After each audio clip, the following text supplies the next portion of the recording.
Hello.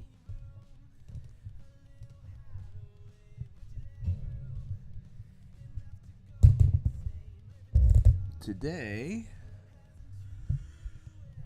well, I ran into some serious issues between this stream and the last. And we'll go over what happened. And I'll explain how, essentially, the project I've been working on, the slapstick clicker game, is gone. Just completely gone. Completely broken. I am currently waiting. I could probably show this. Let me just make sure that none of my paths are... Yeah, here we go. So, I am currently...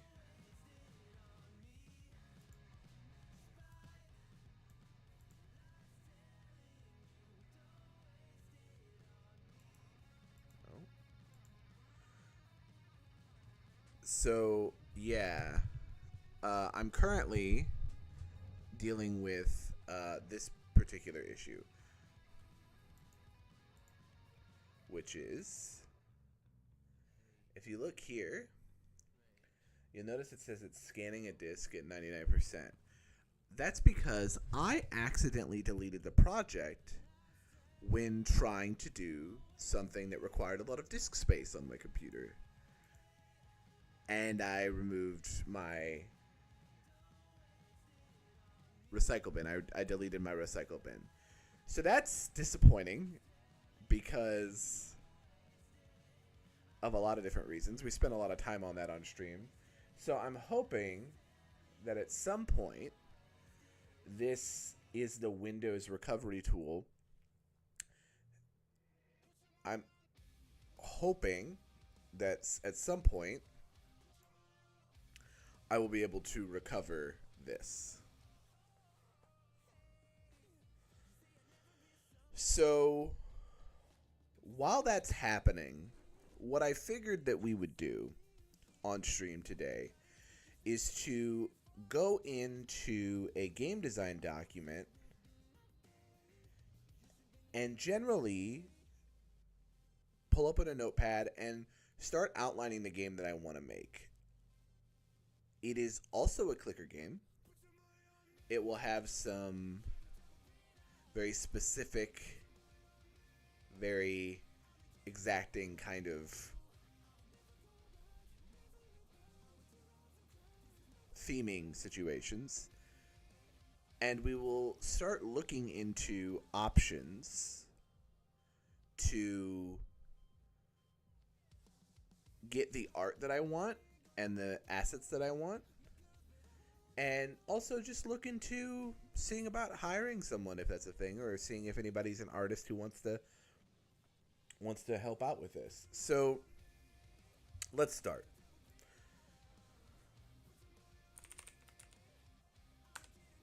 So you'll notice probably that the text on my screen is a lot more readable today than it used to be. I said again. I'm trying not to say I've been trying to train myself out of saying the word when doing speaking. It is not, I just did it again. It's not going great. It's also really annoying to do. Anyway, so I lost my entire last project. So we're going to pull together a game design document. The project that I want to work on is also a clicker game with a lot more specificity in the art assets than what I had. And you can notice in the background that I'm currently trying to recover my old my old project so that I can continue working on it. Because I did. What's up? How you doing?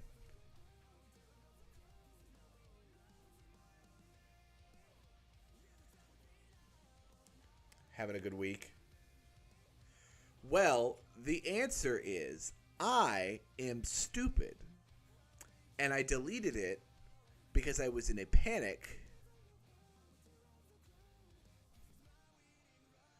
trying to rapidly free up disk space for an ongoing process that I really wanted to finish. And I did not have it linked to GitHub because it was a project that I started with the intention to use it to learn, and I did not really want it on GitHub. That was a mistake that I will never make again.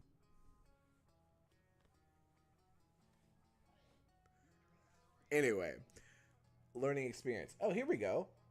Maybe my files are being recovered, and I won't have to deal with the, and I won't have to, I said again. I won't have to deal with the consequences of my actions.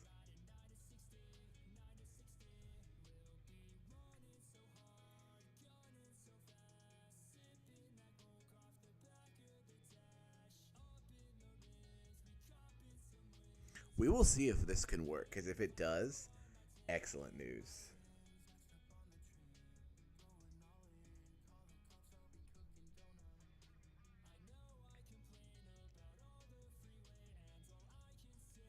Whoa.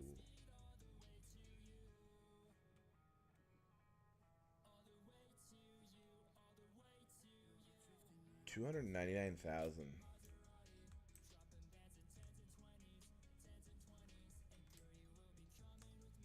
Let's take a look.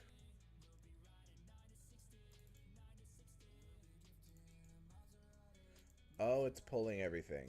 Oh, that is not what I wanted it to do.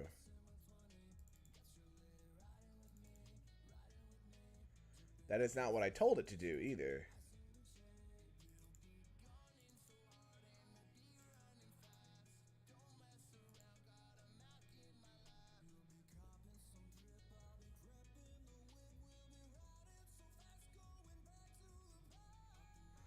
I think it glitched.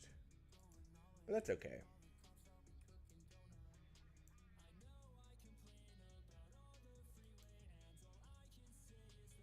Moving on. So what I was going to do is put together a sort of a game design document, but specifically for a clicker game that I want to make with more specificity in the art that I want to do and like a general theming situation that I'm going to go with. So my idea for this game is it's a clicker game in the theme of other clicker games like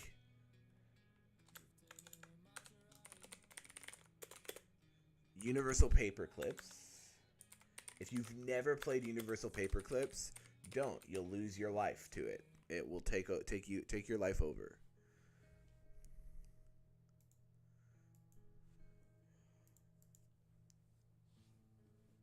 The other themes that I've done is Revolution is another game that is just a circle and number go up. The theming here, I want to be, it's wizard themed, which will be a thing that you see from me. My idea for it is a wizard who is, if you've played D&D, a wizard who is sort of a divination school wizard. So a wizard who genuinely has no combat capability. That wizard can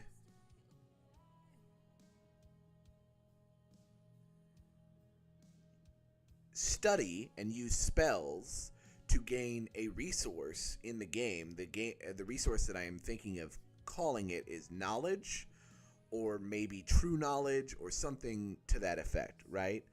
And they can kind of accumulate enough knowledge to start slowly and incrementally taking over this world of wizards. And I'm thinking about establishing that, the wizards are, this world of wizards is very dominated by battle wizards and wizards who have a lot of like big destructive spells or reality warping spells. And the wizard that you're playing as is just like this scribe, just this dude with pencil and paper. So I'm gonna have to turn that off.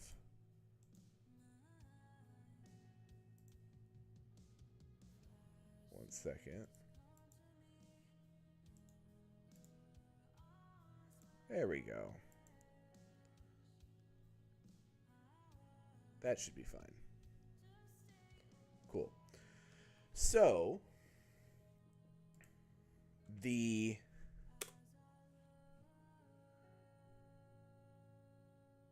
Sorry, I lost my train of thought. So the wizard, the main interface, I think, is going to be this like papyrus scroll that you click on to get this resource. And your menu upgrades are going to be you turning to different pages of this big grimoire that you'll have in front of you. Is sort of the way that I'm envisioning it. The sounds of shuffling paper, the sounds of like people walking by your scribe desk, the sounds of a lot of sound design to sort of signal that you're doing a specific thing. So we're writing this down. A wizard who is a scribe. The scribe gains knowledge and uses that knowledge to slowly take over society. Slowly take over the government he works in, the world, and eventually the multiverse, right? Because in clicker games, I love the absurdity of number goes up. Cookie Clicker is a prime example of this. They keep playing the angle of you just get more cookies to an insane degree, and I love that about idle games, that if they're well written, they get really funny. Absurd almost to the level of Hitchhiker's Guide to the Galaxy, like that kind of level of absurdism. Yeah, kind of. And I'm loving the idea of trying to figure out how to word upgrades and stuff in this game in such a way that you can use knowledge of the universe to take over the universe. Like one of the most fleshed out situations in my head is early on you'll take over the government, and you'll take over the government by blackmailing the head guy of the government that you work for. So we'll kind of flesh that out as we go.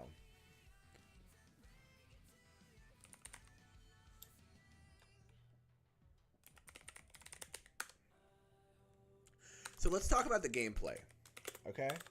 It's not going to be very complicated.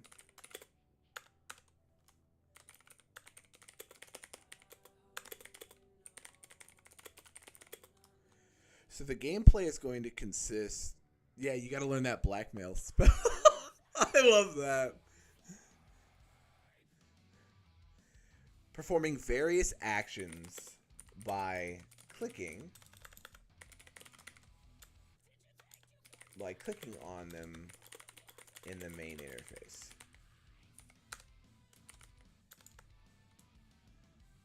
You will accumulate various resources, knowledge, influence, wealth, let's say. The thing about universal paperclips that is really interesting to me is it's much less about making big number go up than it is about managing ratios to make the rate at which you are generating those resources go up at the optimal value. We can actually pull that up, I think.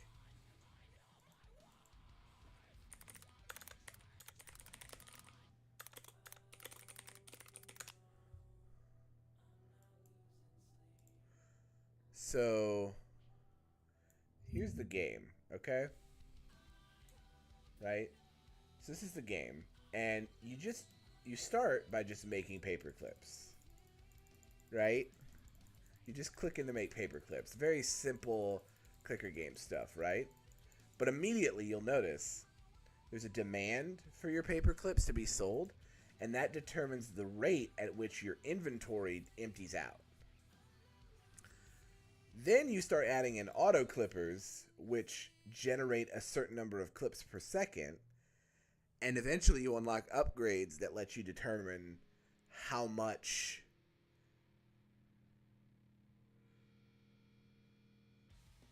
money per second you're making. And then it just keeps getting crazier in the lore, but it continues being that same sort of method. So in this instance, right, you want to lower the price so that your clips sell faster, because the faster your clips again. The faster your clips sell, the more money per second you make, and the quicker you advance. And the more auto clippers you can buy, the higher your clips per second get, the higher you can bring your price so that your money per second goes up, etc., etc. So that's really interesting to me. I don't know if I'll go that direction, but I see it as making number go up hitting prestige. There's like two different types of idle games in my estimation, where you have number go up by clicking, and then you prestige and you unlock permanent upgrades to make number go up to same point faster, and then you get further and you prestige for more points to go faster to go further. And that's the gameplay loop there. In this one, you prestige, but in the lore, you are actually traveling to a parallel dimension that gives you a buff. You can also unlock items. And I don't actually know what happens when you reach the edge of the map, because it's a defined map. And each square on the map, it's a 10 by 10 grid. And each square on that map is a level. And when you finish them all, I don't actually know what happens. There's got to be something knowing that game. Knowing this game, I should say. So anyway, I do want to take from this game, and we can kind of go through and look at it a minute. From this game, I want to take the ability to unlock different resources and learn Blackmail Spell and all that. So anyway, moving on.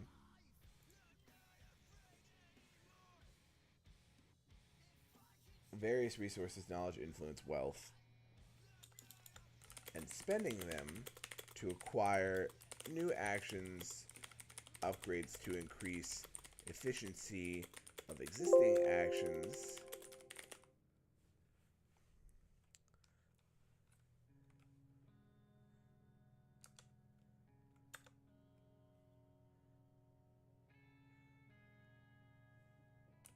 and also unlock lore milestones. Because I do want there to be a story in this game. So, the story, you are a scribe.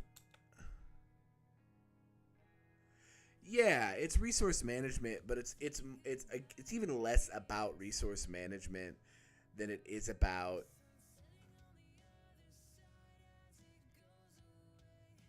resource generation ratios, if that makes sense. So like, you're always making clips. You're always making money. What is the rate at which you do that? And how can you optimize that rate? It's a little like Factorio in that way, where you have to optimize the rates and figure out what the best like strategy is. I've gotten pretty good. I think my record here is like 50-minute run on one of the prestiges. I play it on my phone all the time, even though it crashes on Android all the time. It's just that good of a game. And eventually you get stuff like you go into space and you turn things into von Neumann probes, which replicate themselves. And you have to manage the rate of replication versus the rate of mining versus how much protection from asteroids you get.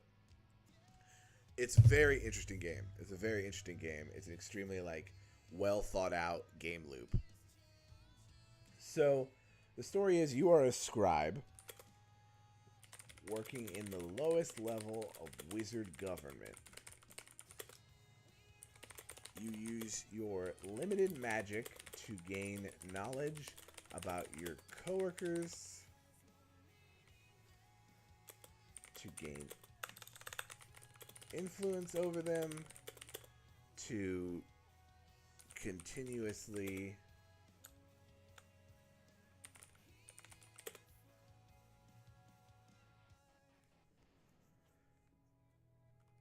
gain higher positions / upgrades, right? That's what I'm thinking.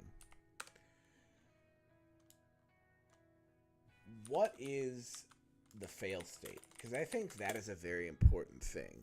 We can have a game where it's obvious you fail without actually punishing the player, and I think idle games are a very casual form of game, and I don't want to punish the player for failing, but I do want it to be obvious that they fail. So one of the again, moving back to Universal Paperclips, there is an ability you have where if you mismanage your ratios, you can actually run out of a resource that you were using to generate other resources. It doesn't immediately end the game when that happens. It basically allows you to sell another resource that you typically wouldn't be able to gain a starter amount of the resource that you have none of anymore, to then reset up your machine to get it going again. And that sets you back in the story, but it doesn't end the game, right? I want to do something like that. I like that, but I don't know how it would look in this game. So we need to keep going. So the fail state here is, let's say there's a resource that you can have. All these things are going to be resources, but really they're just variables with numbers, right? That's what we're calling it. What I want is to have two resources: goodwill and ill will, or we could call it like, you know, people hate you, or whatever we call it, right? Bad resource. And certain actions that you have to take to win the game will cause you to get ill will from people. And if you generate too much ill will cause losing a position.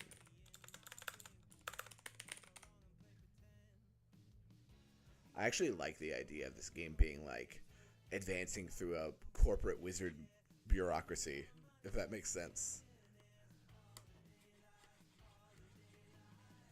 It's kind of funny. I like that. It's very I said again. Dang it. It's very corporate dystopia-esque, and I like that. So, moving on.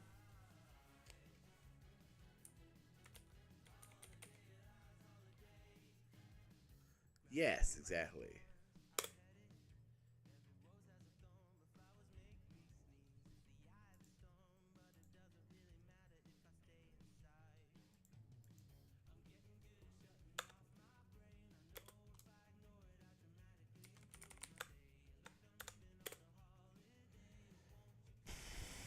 I'm trying to think.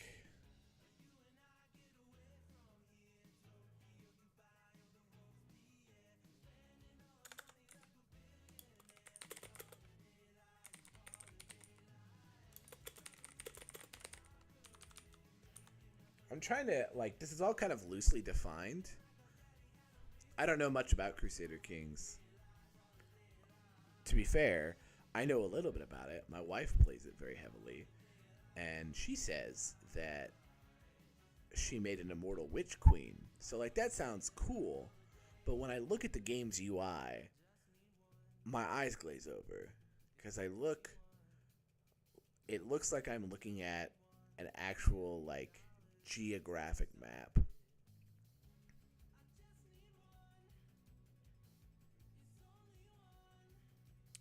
And I don't like geography. It's one of those things. I also have very low patience for stuff like Game of Thrones, where they tell me about the lineage of a particular character, or they tell me about the history of a particular area. I think that there are ways to do that is more engaging than just dumping that information on a reader, and I don't think it's done very well very often. But that's just me. I have a hot take. Anyway, moving on. I said again. Damn it.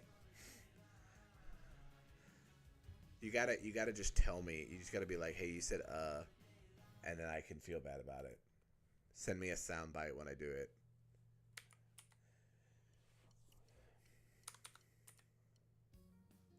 Okay. This is all very loosely defined. I really want to thoroughly define it.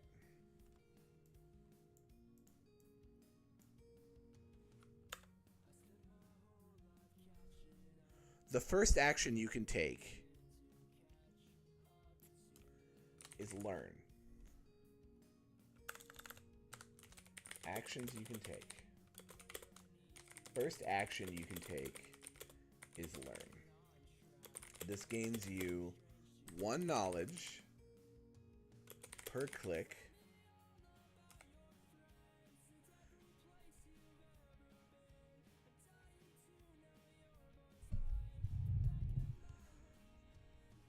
Listen, that's like the sickest thing people think I could be.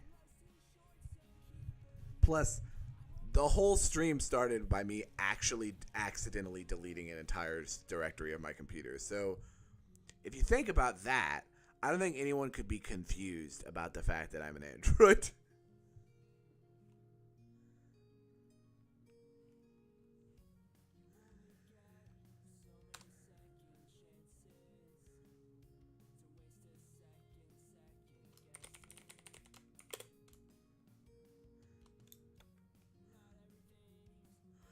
So the first part of the game, you are learning about this, you're just learning.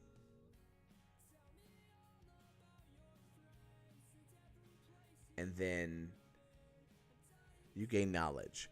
What would the upgrade be called to help you gain more knowledge per click? What's a good name for that? I want to write all this out in very plain terms so that I can then convert it to code later. I will probably be doing that on this stream, but what makes studying more effective? Pomodoro method.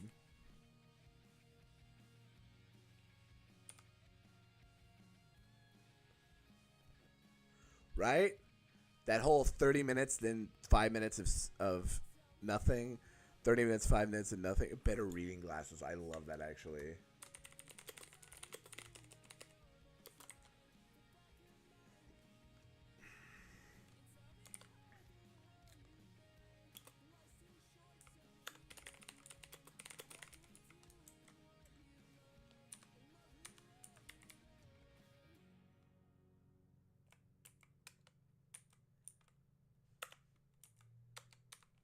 I like the idea that you start as an intern here, too. I think that's even funnier, because then you don't even get paid to start with.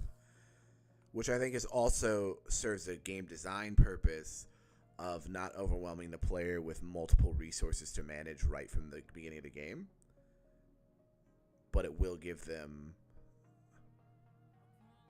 the ability to, like, ease into it. They graduate from an intern. They start getting paid for doing a certain action. Maybe there's a work action that gives them money.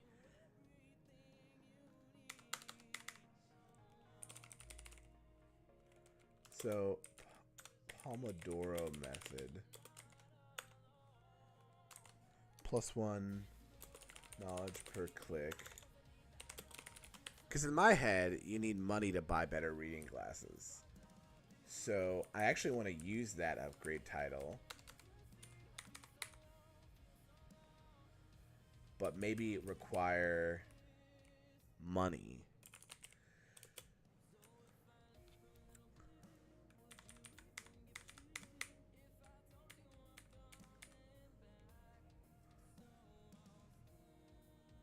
So what is... Okay. I'm thinking. I've mentioned this idea of positions in this wizard bureaucracy.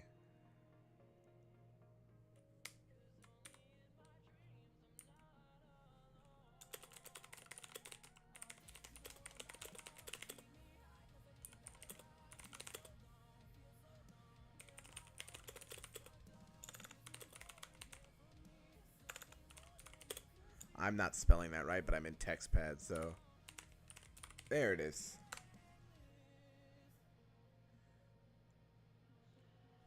I also didn't spell positions right.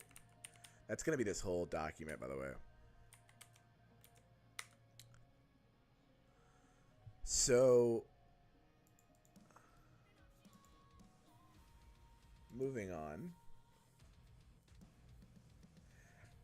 How do you buy better positions? Influence is the third resource that I was considering. Knowledge helps you gain influence and gain money. So knowledge is the base resource. Influence and money are the secondary resources, but require you to spend knowledge. And then you can automate it. So, okay, that makes sense to me. That actually seems like a pretty good, cool. So, the first action you can take is learn. It gains you a knowledge per click. The second action you can take is, how do you apply knowledge to gain influences? To gain influence. What would that... Oh. We can call it brown nosing. If they're in a bureaucracy, in a corporate bureaucracy, and they're using their knowledge of their peers to get preferential treatment, they're brown nosing, right? They're kissing ass. We call it kiss ass too. I love that, actually. That's hilarious.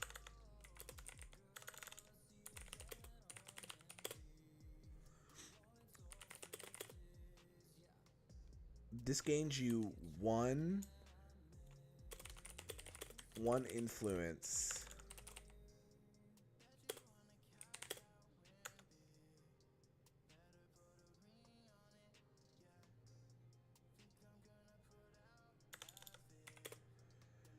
This gains you one influence per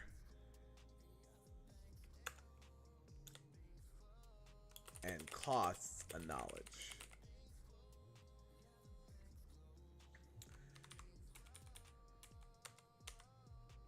Positions. Positions are the job title you have at the corporate, at the wizard hellscape. I'm gonna call it the wizard bureaucracy. Bureaucracy. That's not how you spell that. Beaurocracy.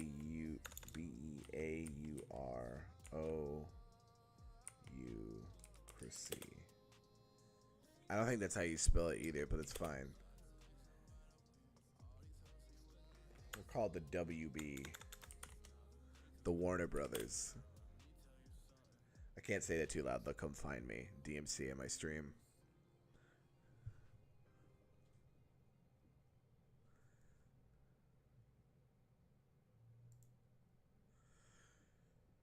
So...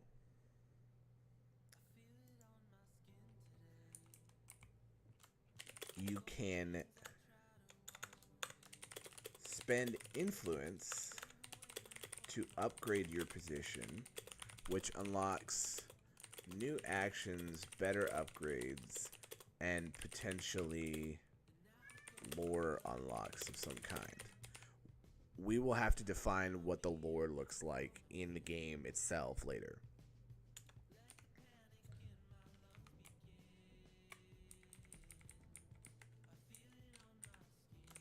So, the first position is an intern. You start here, do not get paid.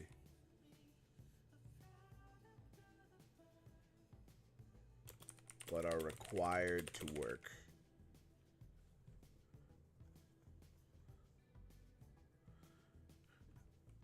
A certain amount before even seeing the upgrade for position. Second position, what do we call it? Part-time employee. Do get paid. Unlocks a work action which spends knowledge for money, which is used for certain upgrades. So I'm just trying to think of the flow of this. You start, you get some sort of cutscenes. Currently, we're doing neither. We're outlining what we want a game to look like. It's a game design document. That's what this is. So, you start, you have the book codex thing that you have open in front of you. You have your learn action, which gains you knowledge for nothing. Your second action, which is kiss ass, which is gains you influence at the cost of a knowledge. And then eventually, and then you'll have work.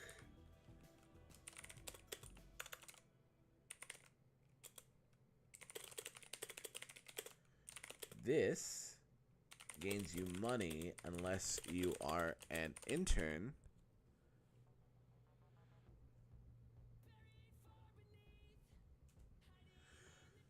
So what would that look in a game design sense, right? So let's play that idea out. What does that look like in... Okay, see you later. So what does that look like in the game, right? So you're doing work, which in my brain is you're gaining clout, enough clout or enough influence with the people who make hiring decisions at this bureaucracy hellscape, right? Because this is what I view my job as. It's just a bureaucracy hellscape, generally speaking. I said, damn it. I thought I was doing good for a while there.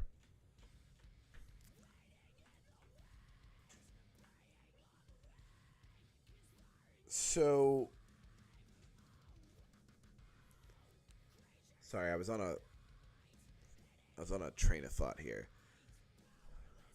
How can you gain knowledge?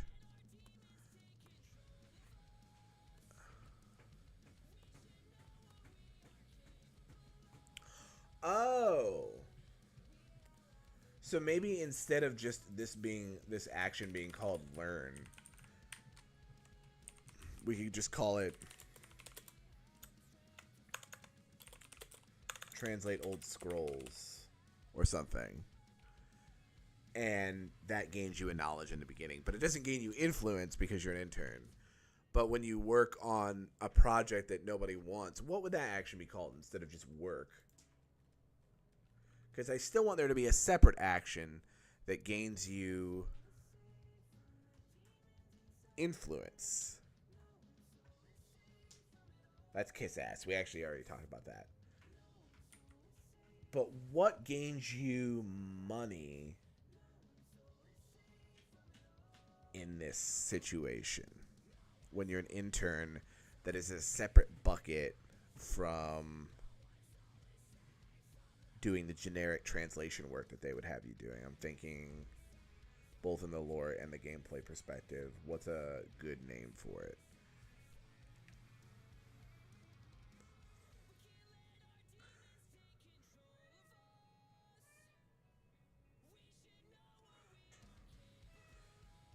What if there's no money?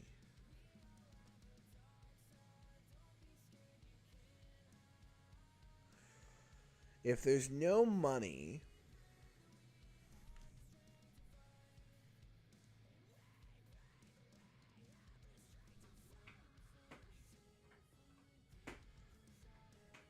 from a writing perspective, it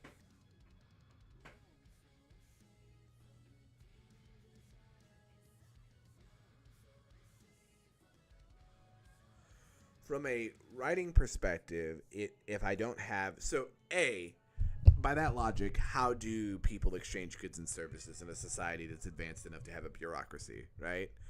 We have to assume there's some way for people to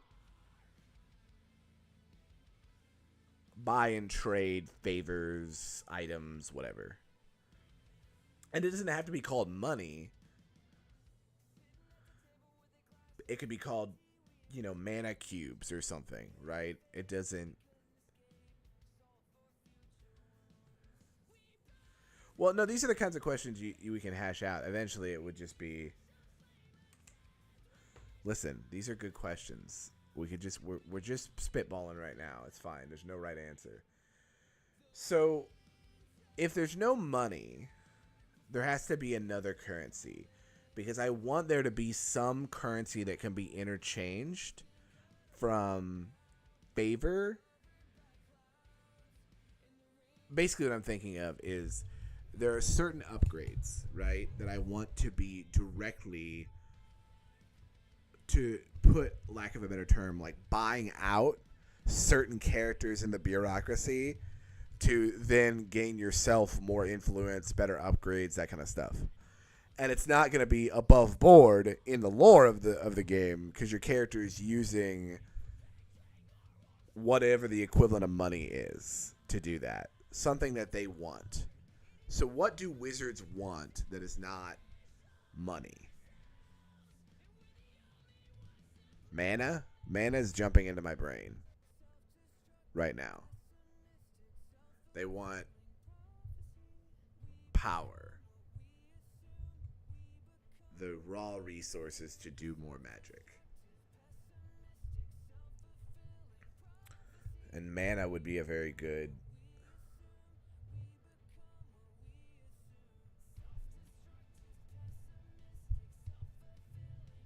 Huh?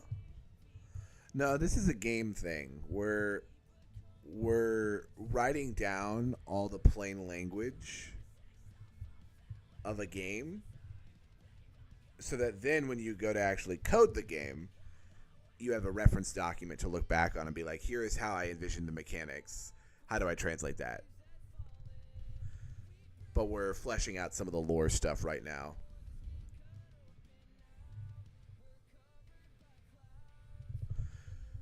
So I think...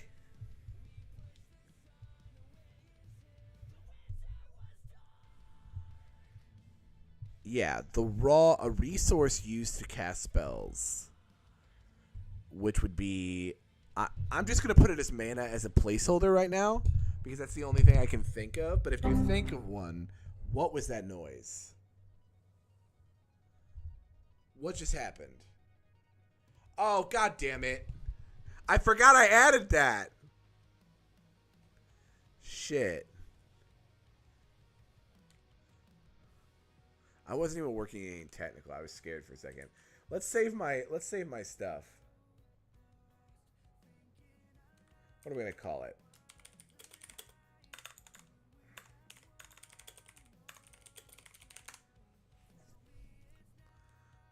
If you think of a title for this game that's cool too, let me know. I'll put you in the credits if we ever finish it. Which, who knows? Maybe I'll delete it again. I'm just kidding. I'm gonna set it up on GitHub immediately. So,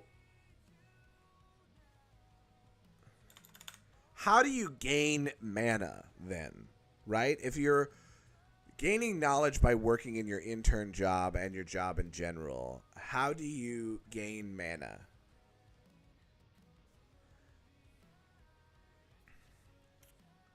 Meditate, I guess. That's a good one.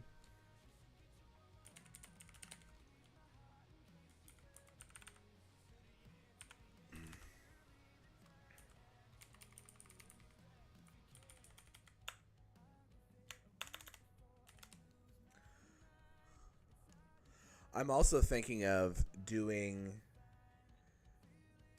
this in such a way in the lore that you do not gain access to all three of these actions right after the other. So, for instance, the only thing you can do at the start is translating the old scrolls and gaining knowledge. And then when you hit a certain level of knowledge, you can then meditate.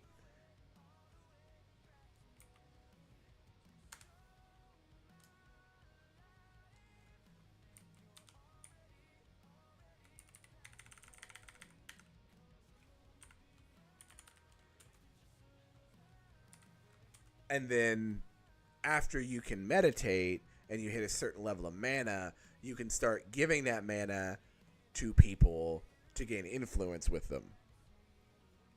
Is my thought.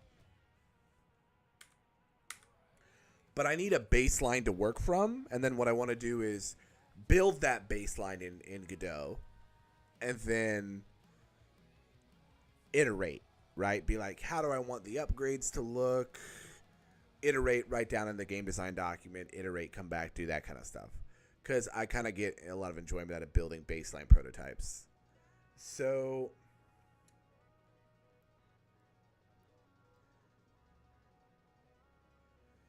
The positions are the job titles that you have. I want there to be some kind of gameplay element there. Maybe it gives you a multiplier to the amount of knowledge you get per knowledge action. Who knows?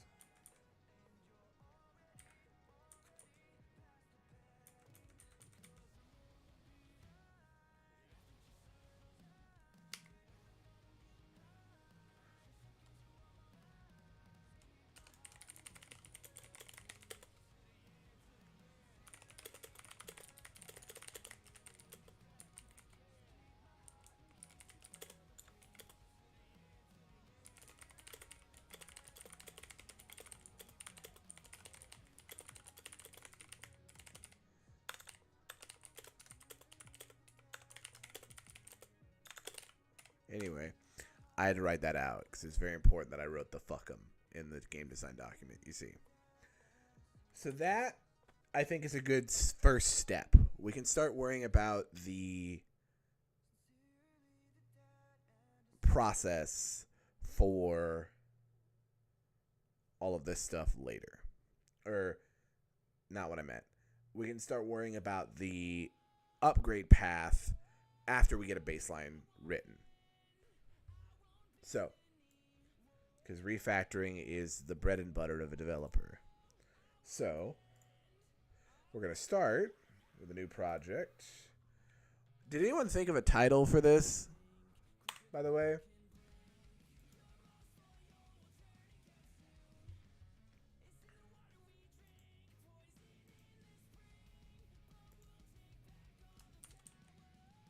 How do you spell bureaucracy?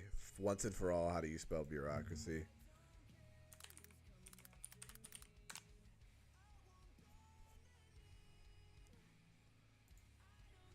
That's a nonsense word. Can we play with the structure of the word bureaucracy in some way that'll make it a clever title? Magic Inc. I feel like that's a game already, though. I feel like that's a game already.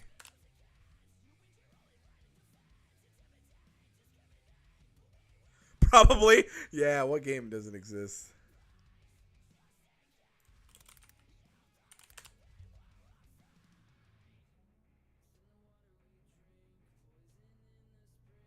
It might not be, actually.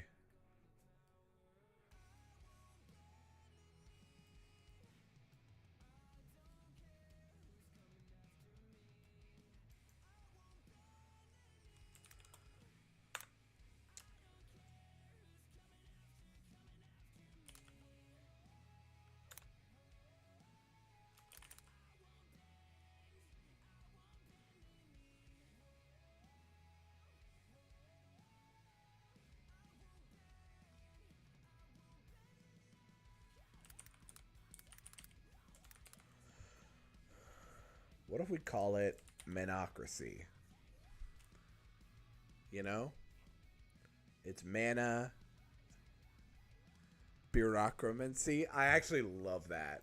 I actually adore that.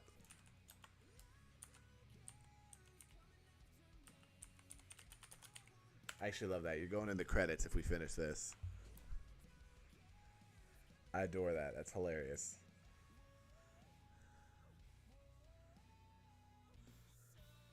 That's hilarious.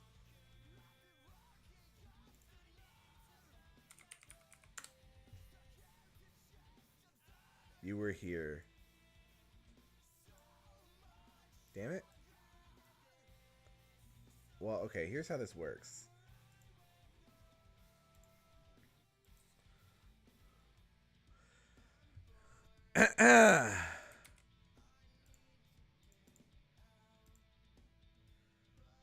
I need you to prove it.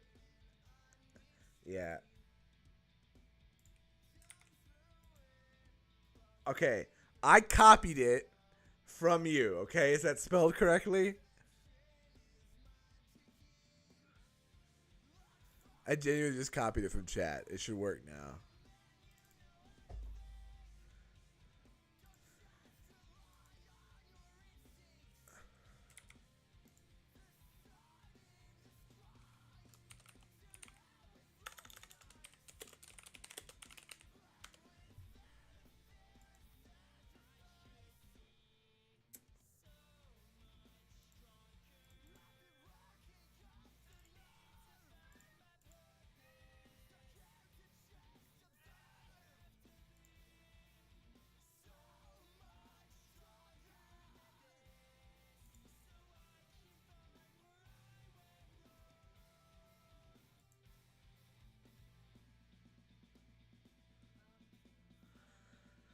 So I don't know. So Loudon, I don't remember if it's been a while since you've been in my streams because I wasn't doing a lot of game dev stuff for a while. But you were working on stuff in the game dev space, if I remember correctly. What have you been getting up to in the last 6 months or whatever?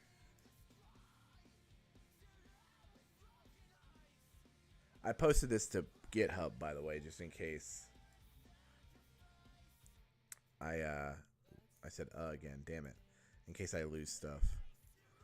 So we're taking that away. Now. So we actually don't need it. Do expound. I'm interested. I always just like talking to people about this. I don't have a lot of people who are interested in what I do in my personal life, so interested in this part of it anyway. What do we call this? Main interface.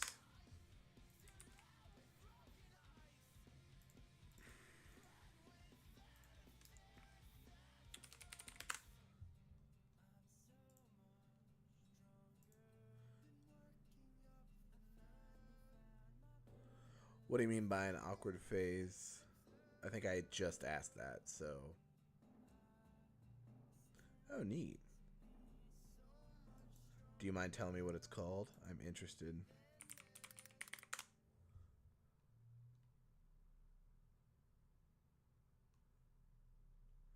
I'm getting distracted, and I don't care.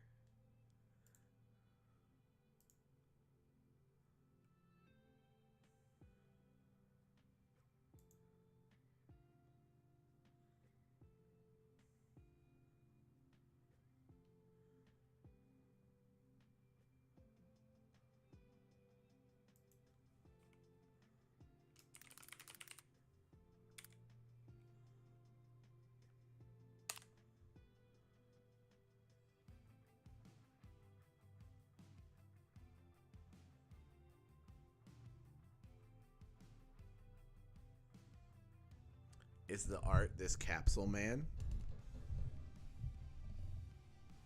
Or is it the book? There does seem to be a lot of games called Enchanted, believe it or not.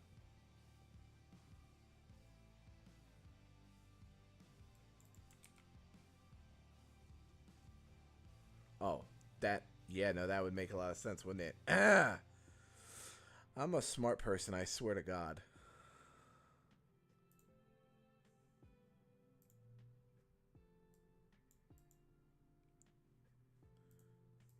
How do I search? I swear to God, I just did it.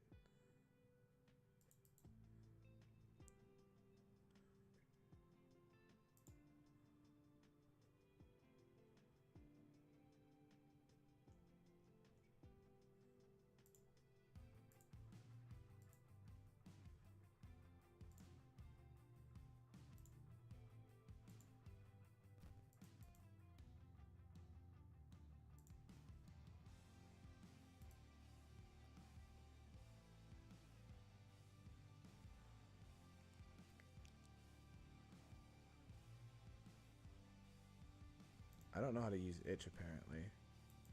Hold on. Oh, there's the search bar.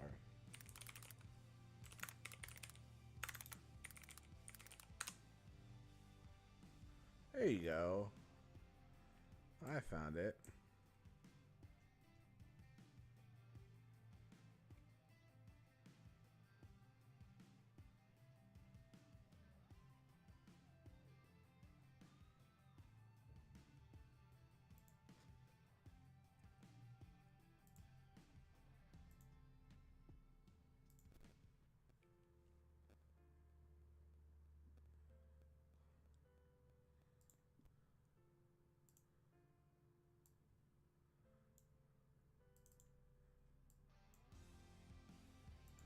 You're gonna put spyware on my computer? Be honest. I don't care.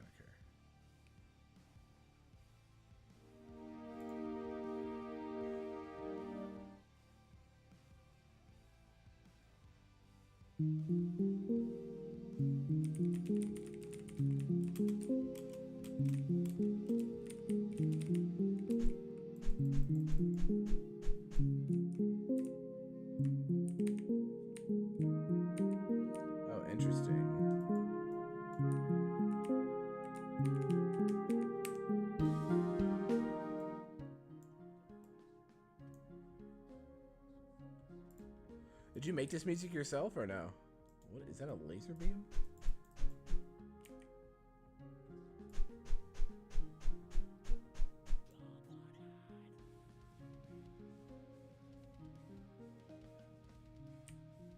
Oh, I see.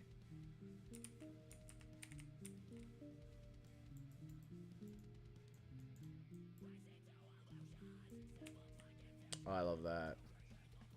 So what are you planning on changing?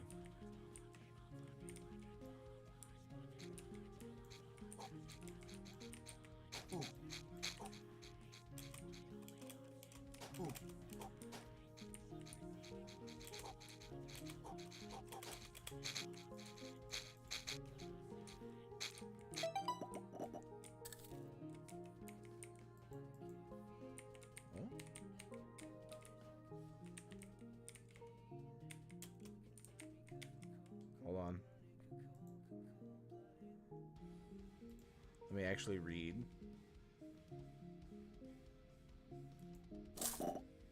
Oh, I have to hit it.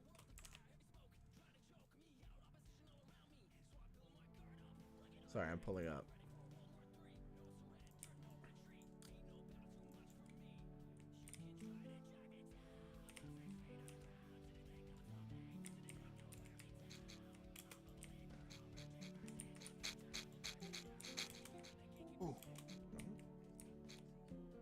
Take out the ads.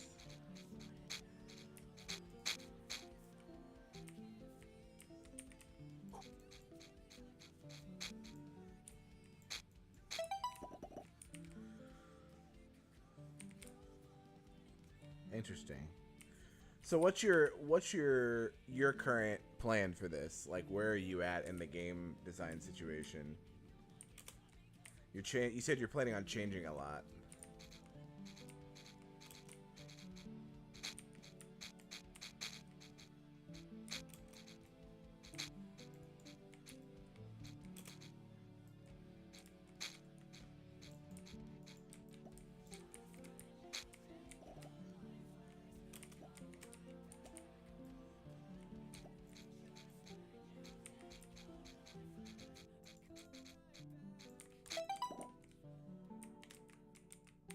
Ooh.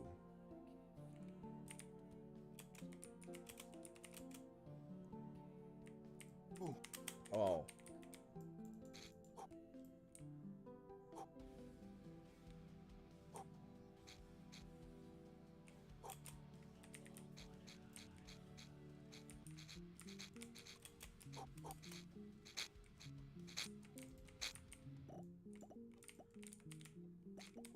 Oh.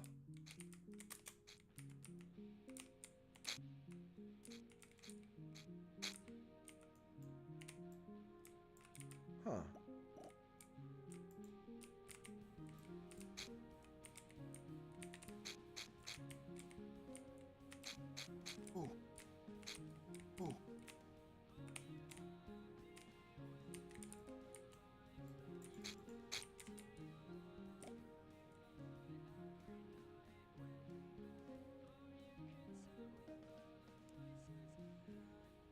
Oh, so it's like, so in the vein of roguelikes, instead of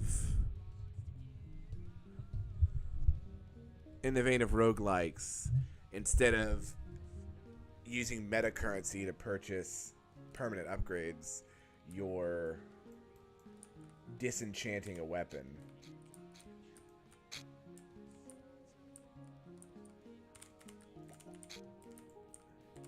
I should have specified. I kind of meant like in the vein of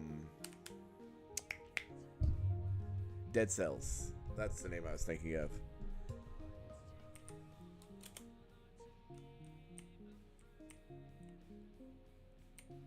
Sure.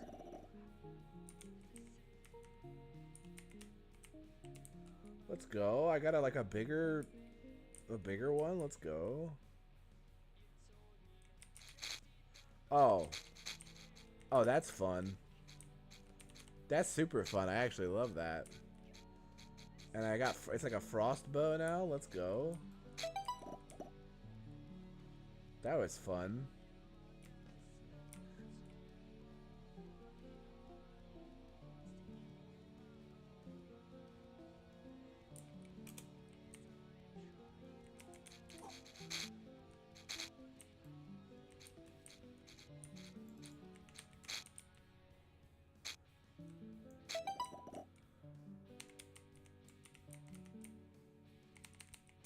Oh, right. So how do you disenchant?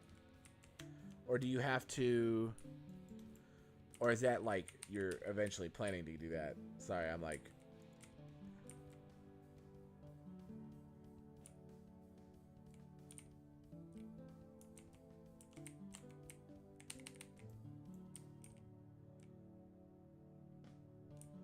It's fun that it's got like a different animation. It turns into little frost clouds. I like that. I can't use this, so... I'm just gonna waste weapon full. Oh boy. Oh, that just feels good. Oh, random weapon. Let's go.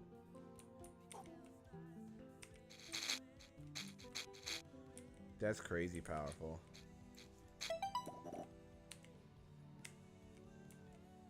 So now what? Oh, I see what you're saying here. Okay. So what are the changes you're thinking about, I guess, is the question.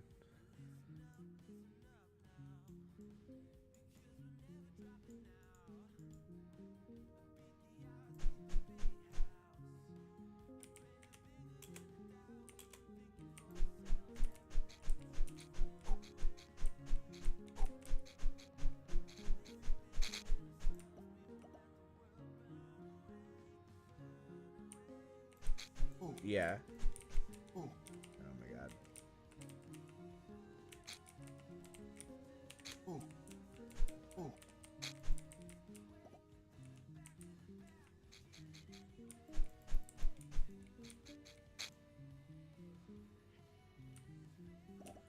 Oh, I see.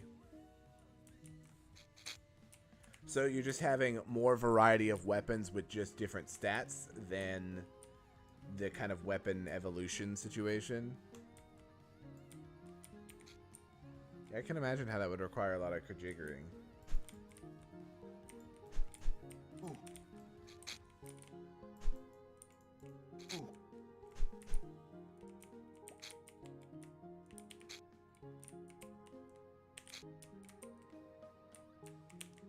Oh, whoops.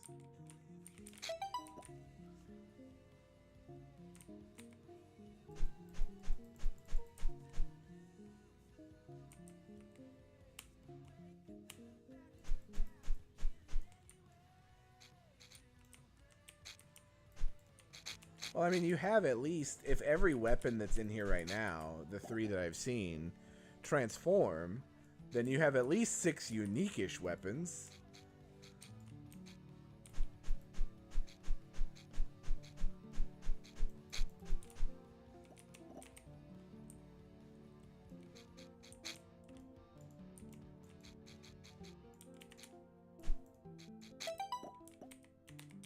I'm into this. I like roguelikes too, so I'm a little bit of a target audience for this. Oh, dang. I didn't finish though. Oh god. Oh, I was not prepared. Oh! Chill. Chill. Oh. Oh, okay. We bullet Helen now. Ah!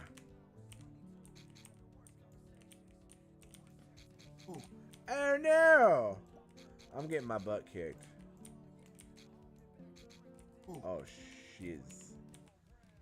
I've perished. I love the zoom in. That's so funny. Okay. Anyway, moving back to what I was doing. Actually doing the game dev. I like that though. That was a solid demo.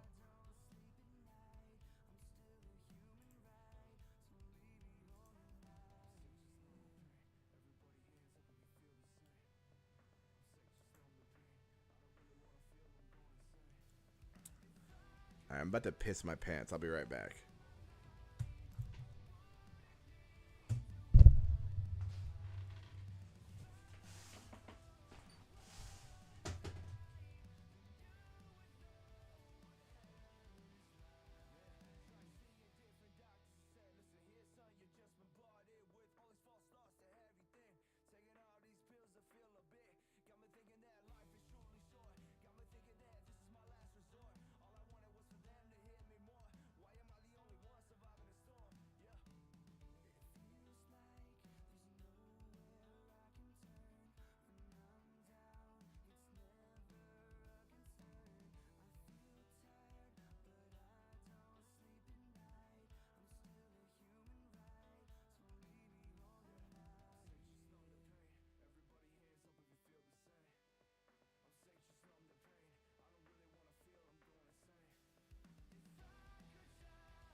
Yeah, so I actually like that quite a bit.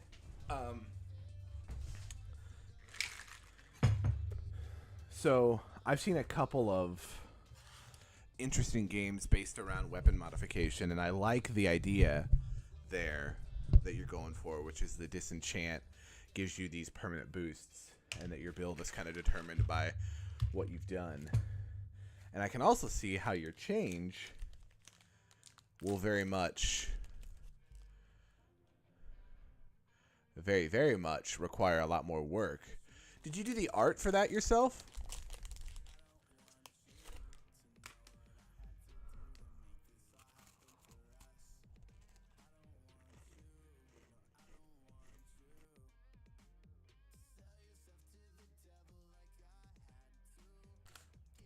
See, I'm pretty good at programming.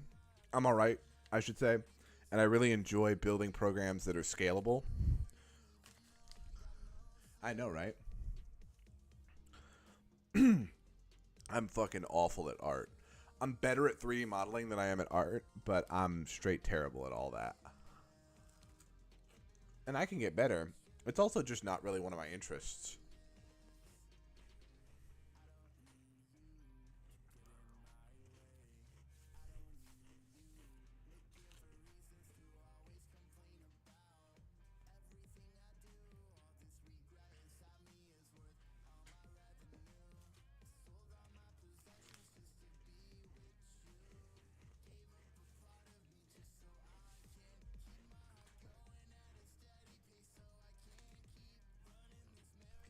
Sorry, I'm like throwing some food down my gullet really quick.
Okay.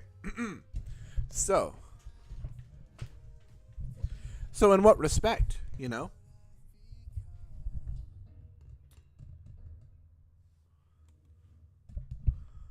Hmm. Well, I guess the answer is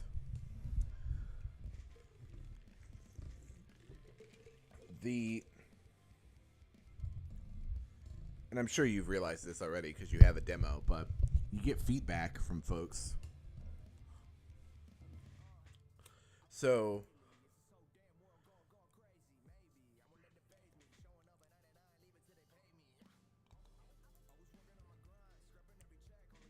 and you also how do I put it? Like you don't my the way that I've been approaching it is like don't you're not making these for anybody but you and then like anybody who would be interested in playing it because it's not that expensive. I think it's $100 to put something on Steam, and you have a very playable demo, and that's further than I've gotten for sure. Uh,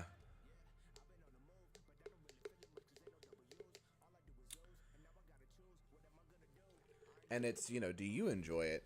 I personally, I think that was a very good like intro to what you could do with those mechanics. I think obviously it needs juice, uh, animation touch-ups. I would say that you're probably on the right track with removing the weapon evolutions because it gives you, as the player, like less control. It makes it feel like the game is making changes to your build without consulting you, which,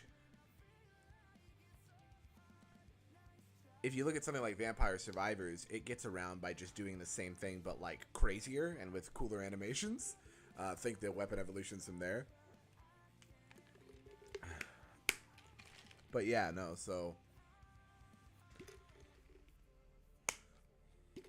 are you not is the reason that are you worried that the game isn't going to be fun if you put in all the work, or are you worried about putting in all the work into an idea that you've kind of lost a little bit of passion with after you've gotten to this point in it? You know what I mean?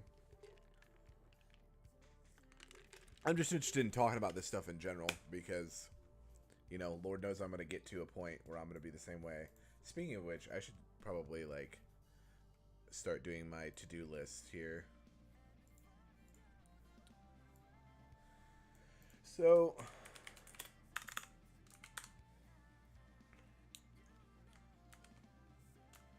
basic UI scene. Lodge counter.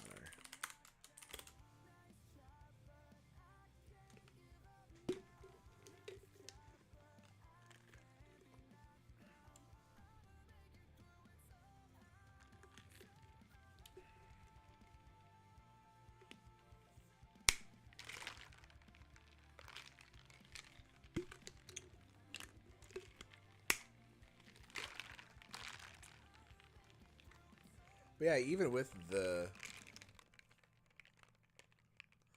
Oh, what do you mean by that? Like, what's your goal when you're making video games, right? Are you hoping to make it like a really popular game, or like are you trying to make it big on Steam like the Lethal Companies of the world, or are you trying to just make a really solid game, you know?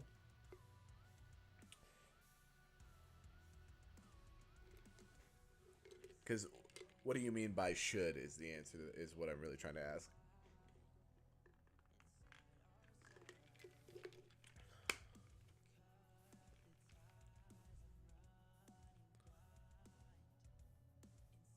Fair.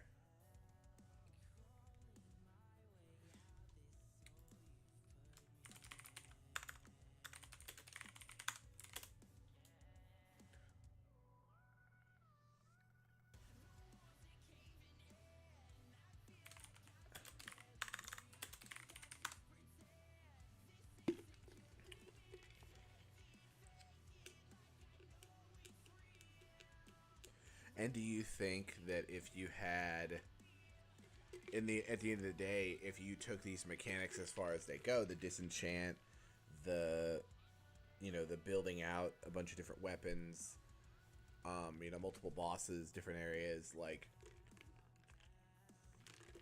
if you build that out, is it a game you would play? Because personally, I think I would play that game. The character controller played a lot like Wizards of Legend in the way that it did. I think the dash felt a little sluggish, but like beyond that, it very much felt like I was playing Wizards of Legend.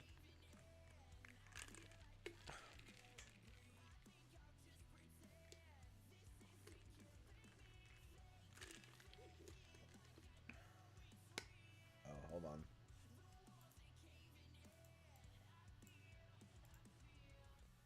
Where is this? Hold on, I gotta...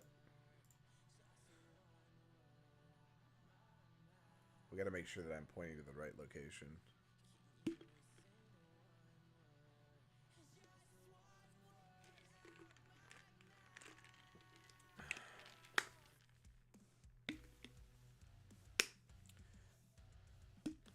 The only thing I can say would be maybe like really look at those mechanics that you want to do, like the the the removal of the weapon evolution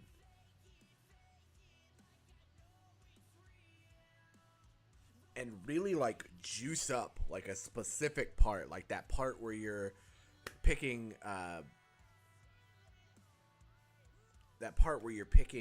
enchantments, or the part where you disenchant, maybe give them the ability to pick between it. Like really fuck with that part of it if that's the part that you're really interested in messing with, and then make it feel as good as you can. And then at the end of the day, be like, if the whole game was focused around the feeling that I have doing this particular thing, would it be good enough for me to put in the effort to really develop it? And if the answer is yes, do it. Or, alternatively, massively narrow your scope.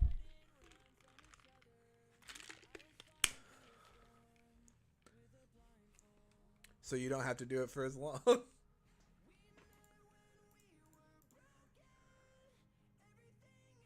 But that's just me, because I also like do development a tiny bit for professionally. I write a lot of automation scripts for my job on a day-to-day basis, but that's more web stack stuff.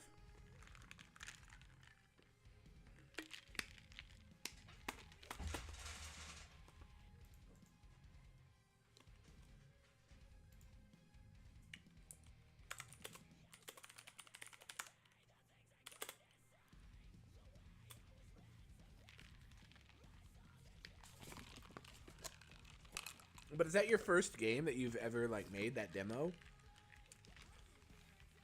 I should say, is that the first like project that you worked on for a significant amount of time? Because I know that we all make little tiny games as we go along learning.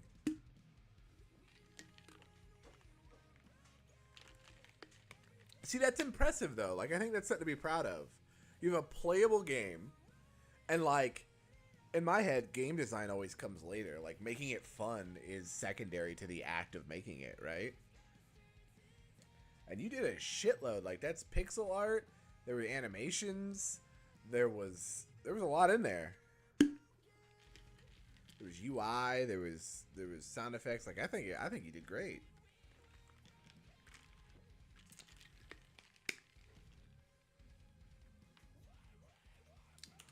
So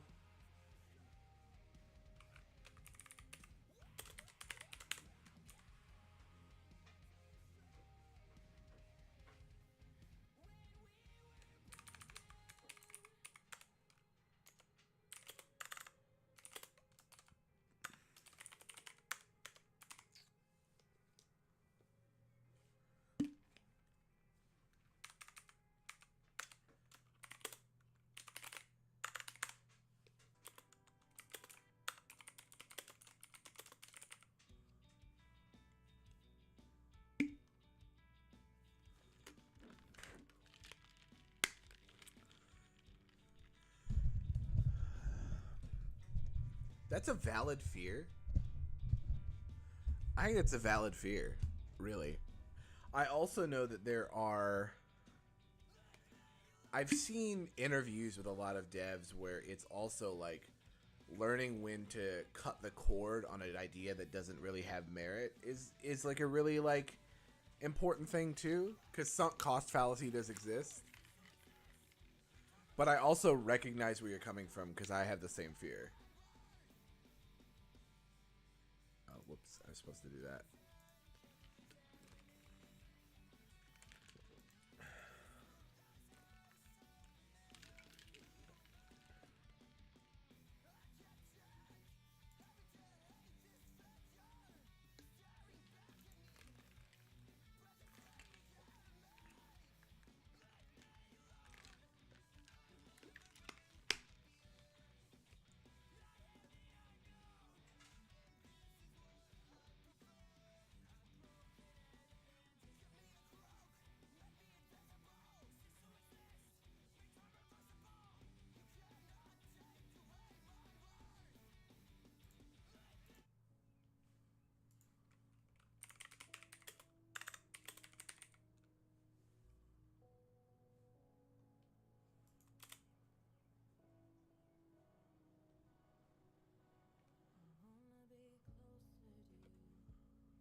Let's see here.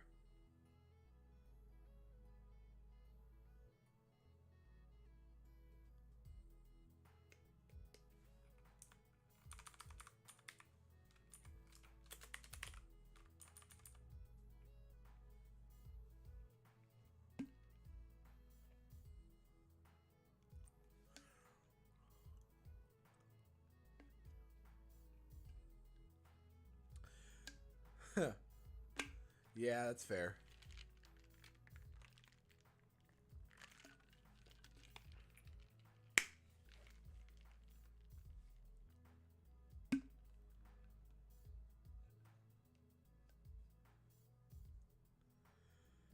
That's fair. I understand the motivation thing.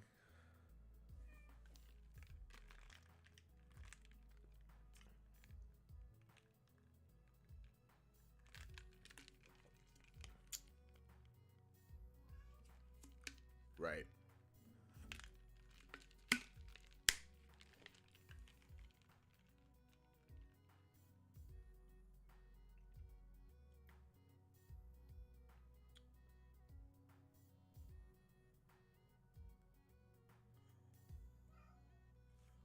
Let's start with the background. First off,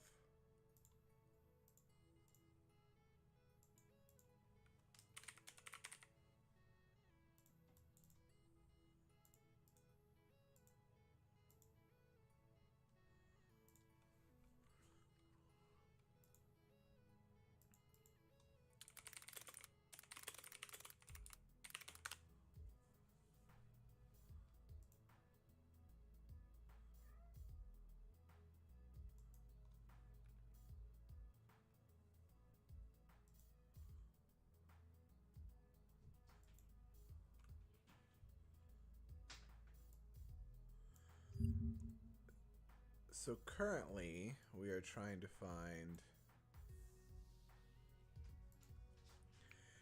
I always think that, like, at a certain point,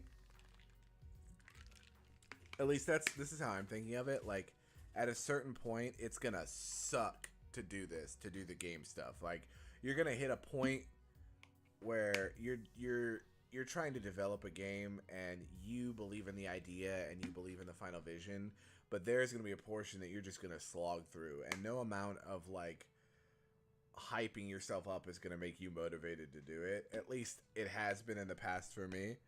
So, you know, if I'm waiting for motivation, Jesus, my cat is losing his mind.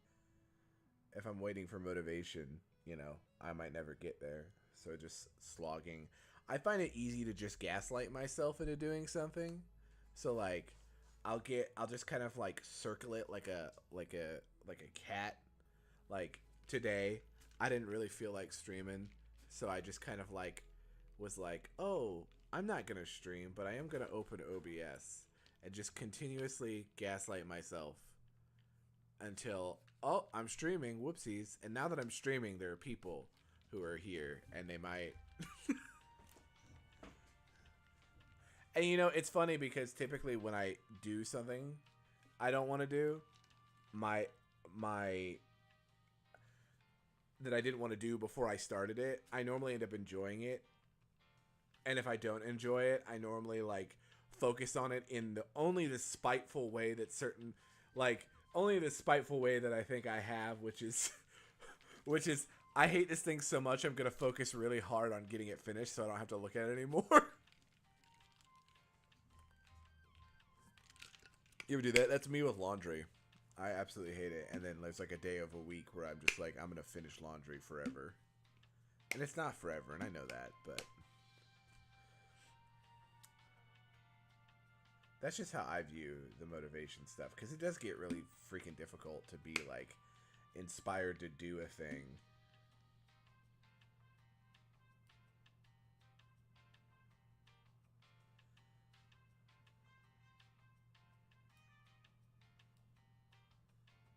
I'm looking for a book, a pixel art book, so I'm just gonna that I can use.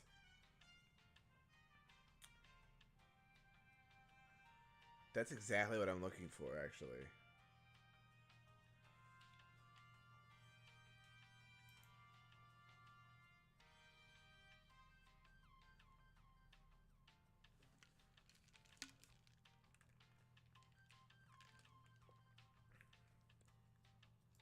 bless this person.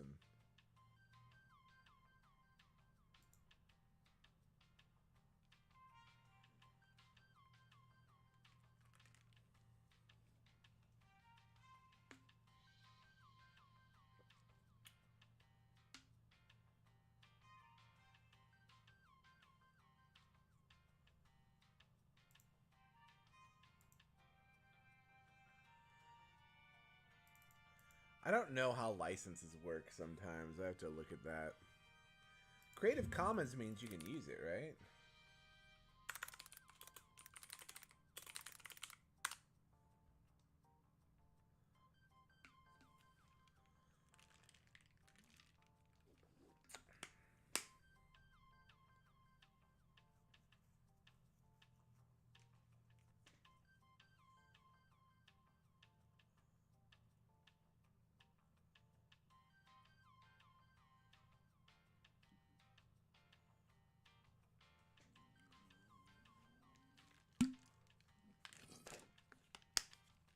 Yeah, I think a plan helps too.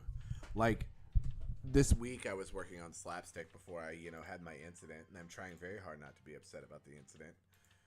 And I was saying like, oh, I'm gonna do one of these bullet points a day at least. 3 hours a day is pretty respectable, especially if you like work.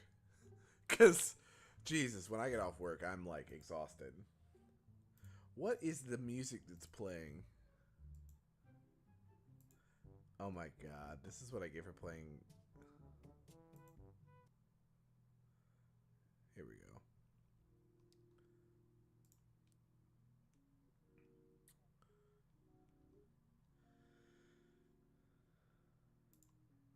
So let's do this book. Just take me to downloads. This is for a proof of concept. I will give this guy money if I end up with this in the final version. But for now, what we want is to go into that download.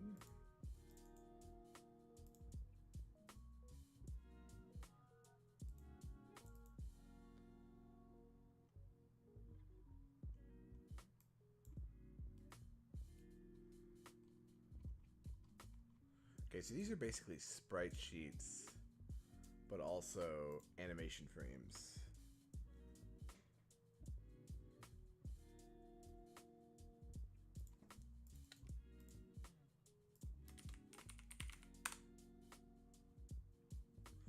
Oh boy.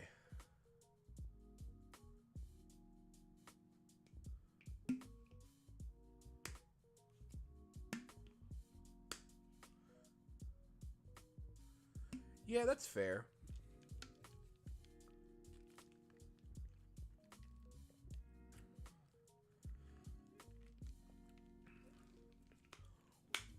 In my experience, when you're making a plan about how to spend your time, it's simplicity and structuring your environment in a way that you have no other option but to do the thing that your planning brain told you to do, right? So, like, in the past, I really struggled with, and I kind of still do to a degree because I work in my office that I also do streaming from, but I really struggled with, like, a lot harder. I used to struggle with, like, doing stuff that was required, or not necessarily, like, chores. I struggled with doing chores, is what I'm saying. And the reason I struggled with doing chores is because it was very easy for me to find things in my environment to do that were not chores, right? One of the big changes that I made that helped me a lot was I found an app that removes YouTube Shorts from my phone. Like, they're still there. I can still see the titles and the thumbnails, but when I click on them, the app shuts the whole app off. And then it also stops me after 3 hours from doing stuff. So, like, that really freed up a lot of time that I did not know about, that I was, like, losing, you know? And if I use YouTube on my phone for more than 3 hours, then it goes away. And that, like, really, really, like, freed up a lot of time. And it doesn't stop you from doing stuff on your computer, but being on your computer. I like that. But being on your computer is a much more intentional act, right? Like if I'm on YouTube on my computer, I'm probably sitting down to watch long form content. I'm not opening up YouTube Shorts on my desktop. That's weird, right? So anyway, it's like, it's signaling to your hindbrain that like, hey, it's time to do work, has really helped me. So like when I go into my living room, I normally see something that needs done. And then it's just also like being forgiving, forgiving yourself for not being perfect all the time. Because fuck, who is, dude? Like, who is? Nobody is. That's the trick question. So is there a way to crop this in such a way that I can just pull this open one?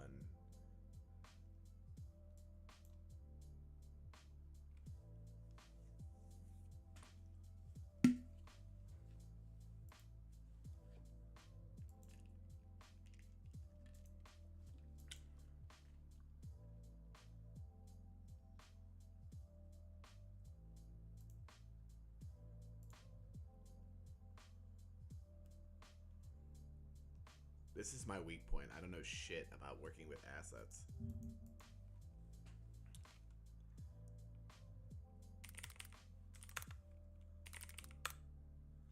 If I ever get super serious about scaling up a game, my first thing is going to be like, I'm going to hire an artist part-time.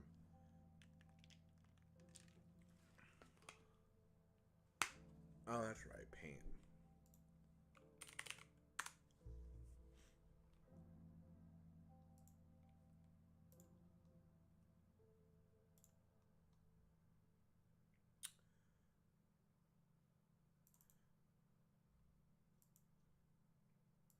Man, it's because the artist is really good. Whatever they drew, that's pretty good and looks really good. I like it. Let's start with blue. Crop. Oh, whoops. Nope. I did not mean to do that.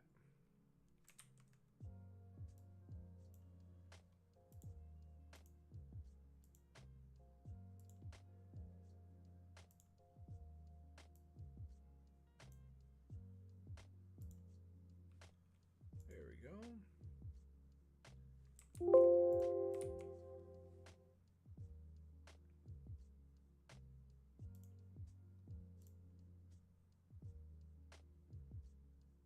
Nice.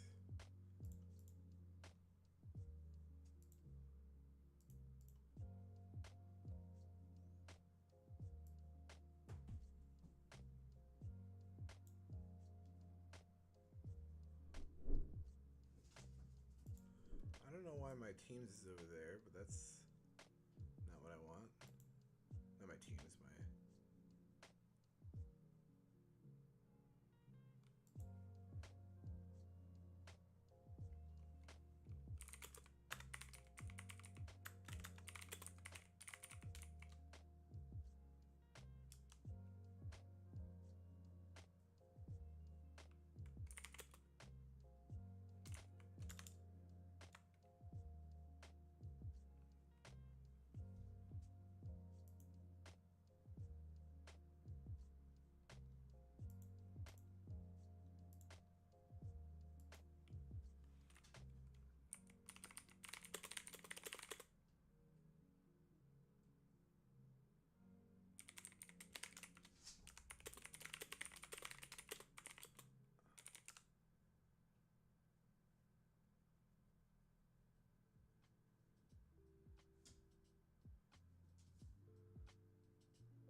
Sorry, my wife is messaging me.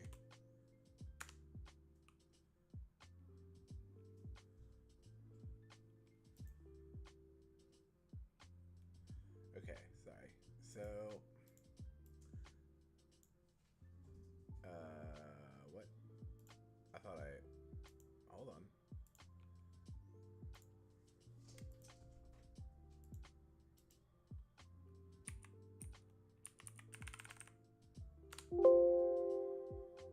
Yeah, that's fine. Don't think I had any transparency.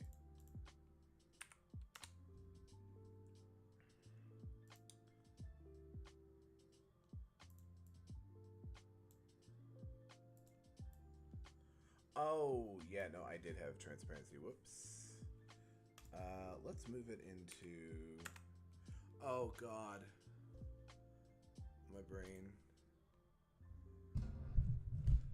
As you can tell, I'm not really in the mood for this today, but I'm doing it anyway because I lost all of my progress on the little slapstick clicker game that I was doing.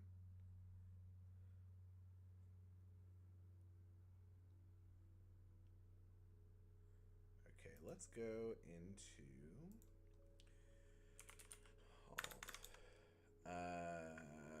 what's the pixel art program?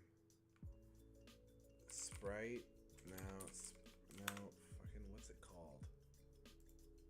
My brain's not working. What's it called? Oh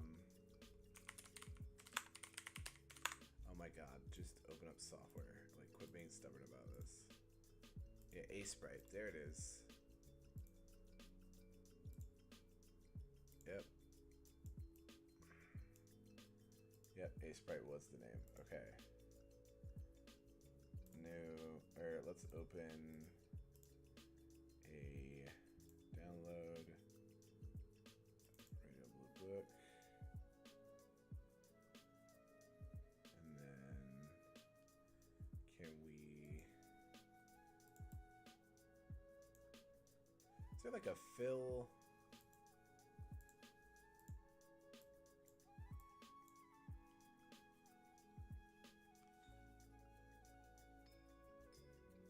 I did have Sprite this whole time.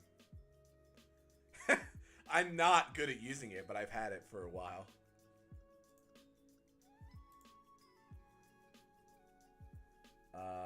Okay. Transparency. Yes! Good. File, export.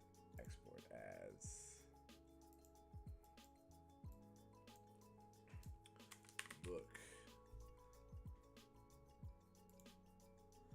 Listen, I try to invest in good tools when I can.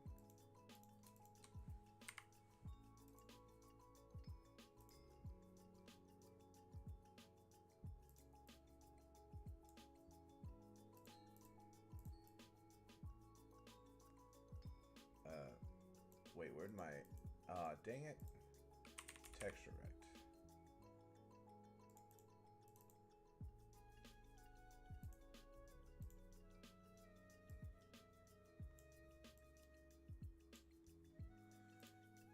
Okay.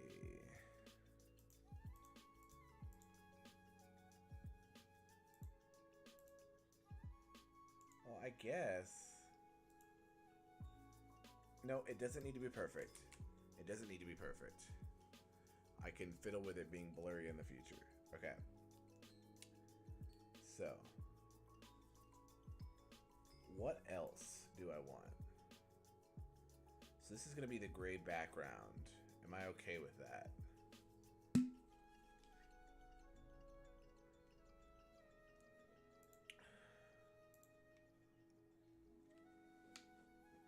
For now, I'm okay with that.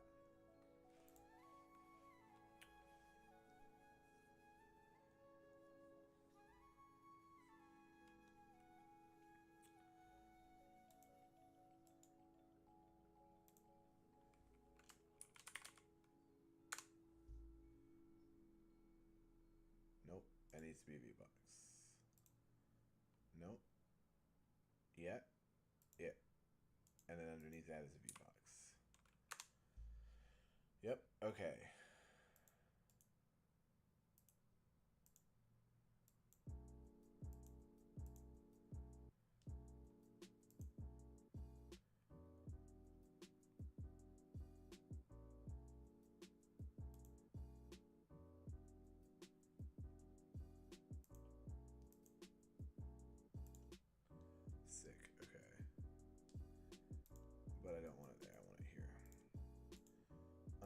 box container, we want a label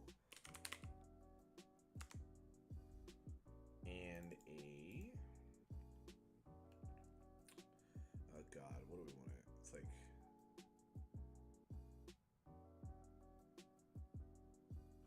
seeing your incredulous message at the bottom of the chat is hilarious to me.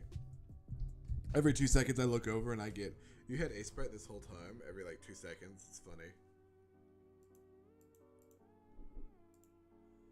I have this simultaneously streaming on YouTube. But like, obviously that's just like dead. Like nobody's on there or has ever been on there. But but honestly, it saves me from having to manually download the VOD from Twitch. Okay, so label and no, not a text direct. It's a Sprite 2D.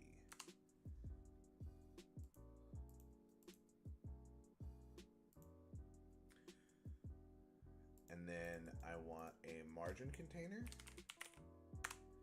And then, oh wait, is that, shit. Hold on, what is the, ranges its child controls horizontally, okay. Okay, I don't need this then.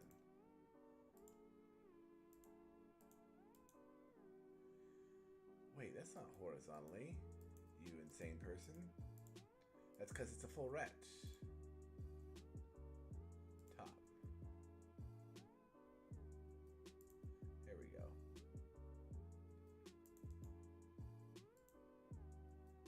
There we go. And then on the left, I want it to be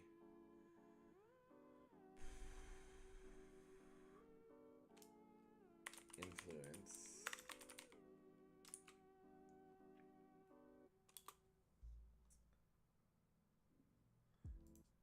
Influence X. And then here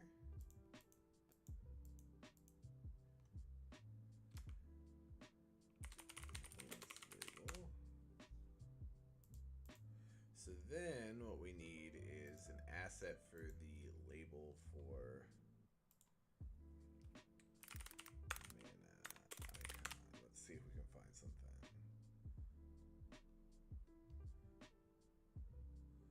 Something generic. Oh no, this is influence. Influence icon. Just see what we get, you know?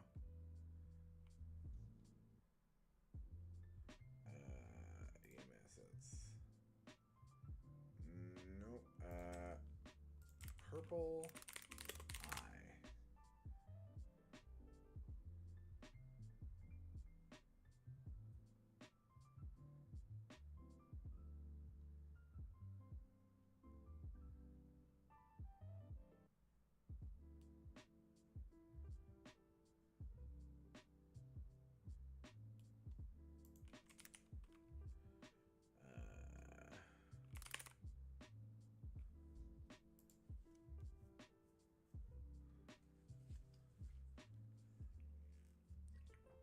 I'm thinking.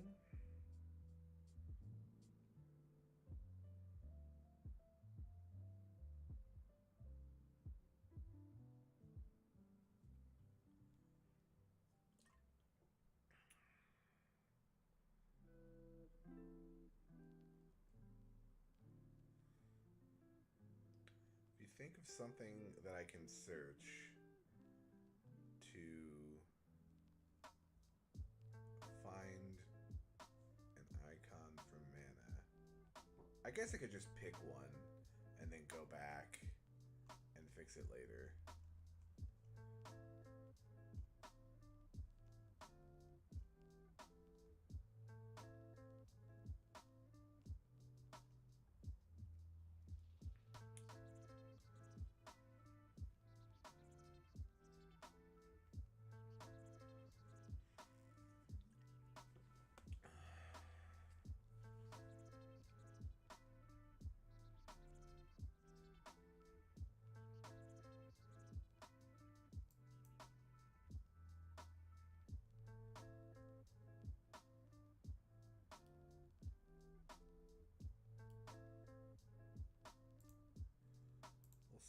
find anything in here.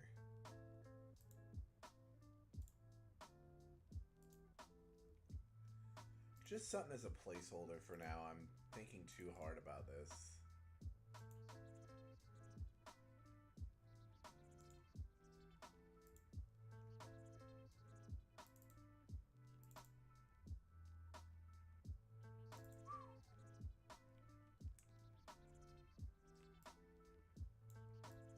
Is it the Ocarina of Time? Do you think I don't know what the Ocarina of Time looks like?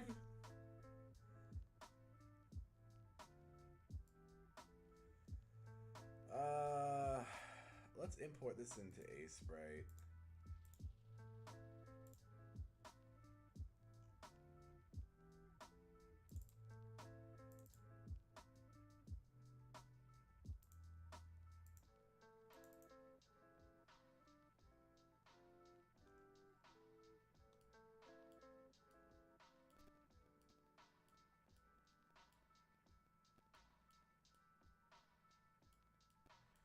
What do you think?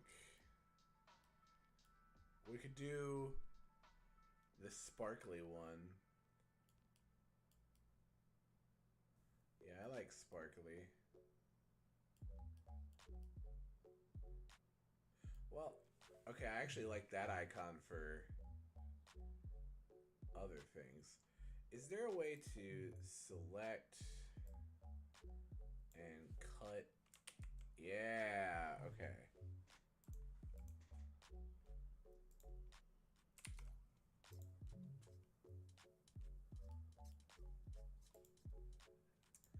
I'm gonna use this as the knowledge icon.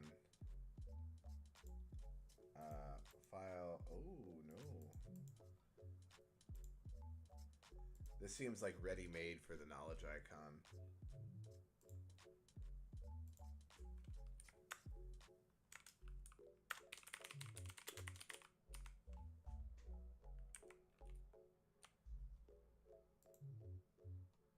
And then I guess additionally we can grab this for the mana icon.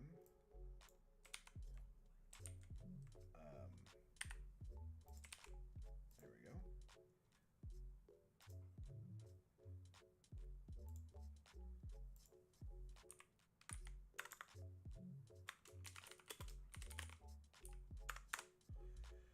And then we have the influence icon.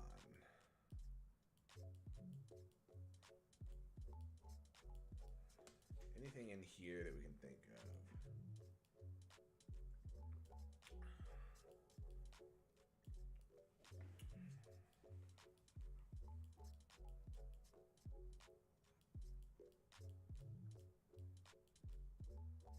Oh, this one might be good.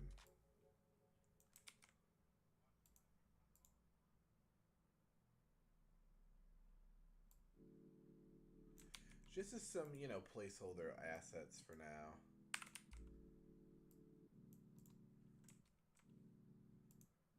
Because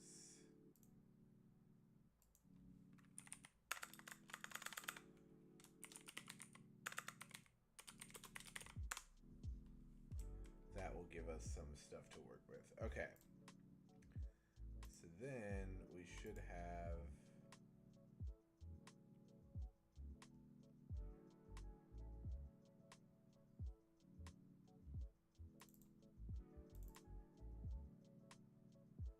wait a minute.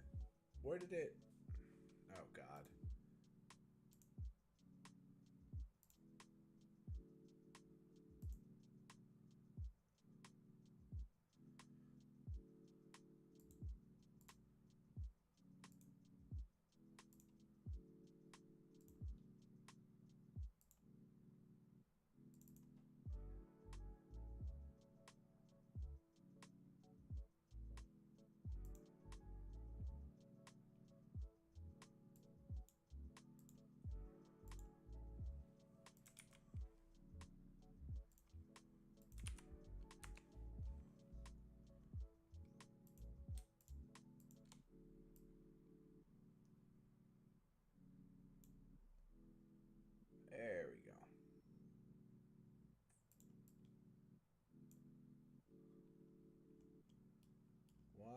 is that.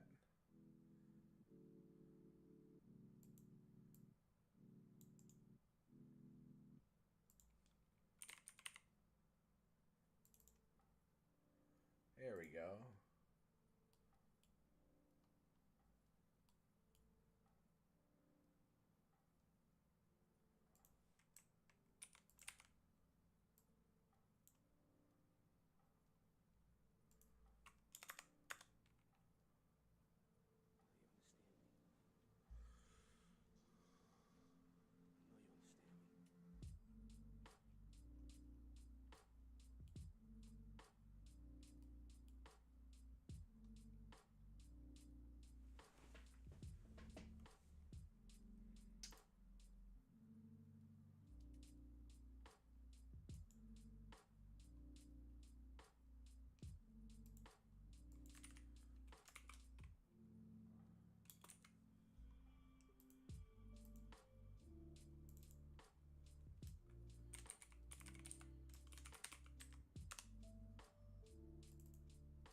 Nope.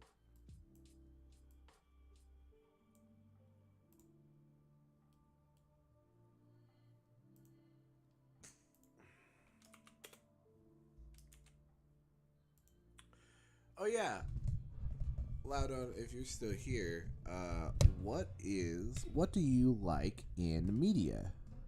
Do you read any good books? Because I'm always fiending for a good book, or a good audiobook, or a good podcast, or a good YouTube video.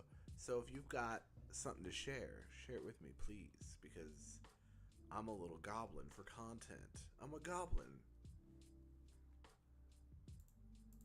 While I sit here and get this influence amount exactly where I want it.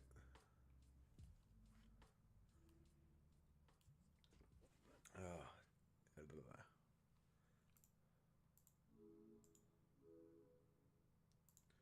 and then we want texture rect for the knowledge icon. Wow.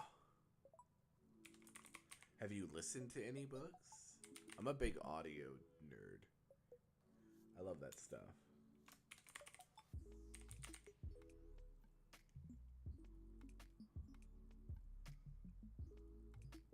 There's no shame in that.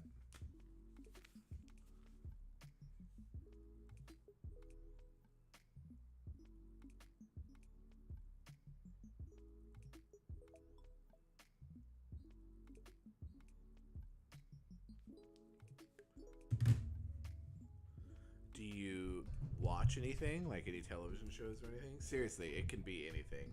I'm a little goblin.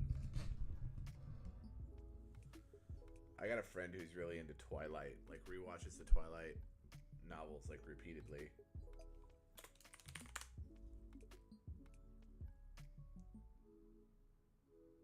Oh.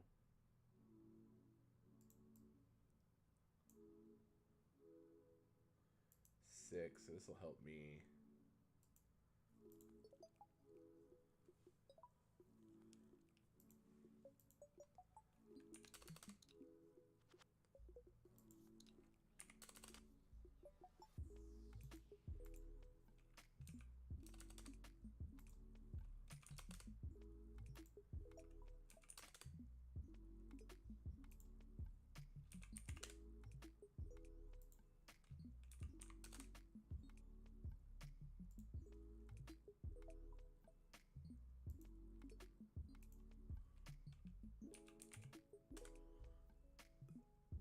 The rehearsal? What's that?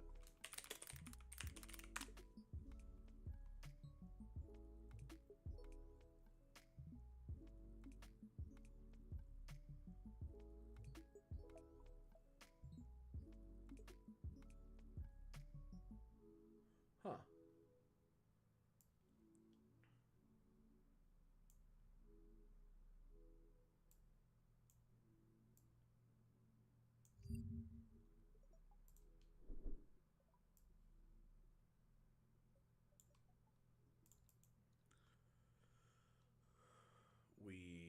straight up have to.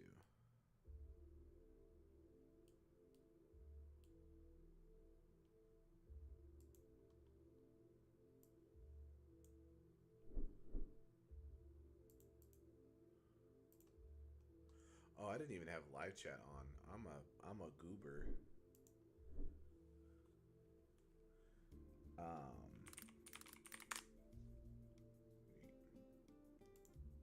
Okay.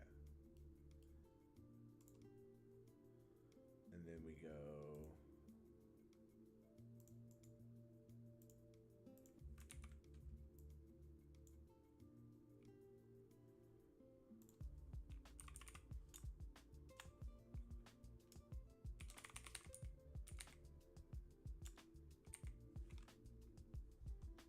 And then we can adjust the margin container to be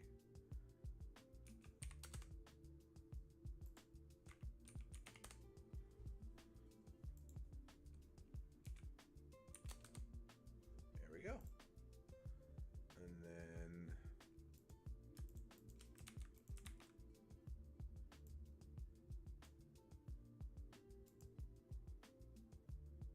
this margin container can go a little bit smaller.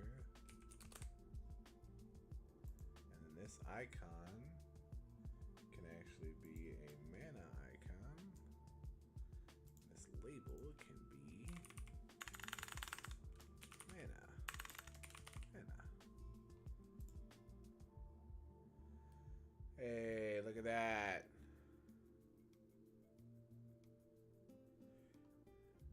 Listen. My friends have a regular cringe night on our Discord calls where they just go and watch cringe comps on YouTube from TikTok, and it's terrible, but I can put up with it for a while. I don't go to them if I can avoid it, but I can handle a little. Yeah, no, it's terrible. It's straight terrible. It's as bad as it sounds. I don't know why they like it. I genuinely don't. But I'll go and put up with it for a little bit. So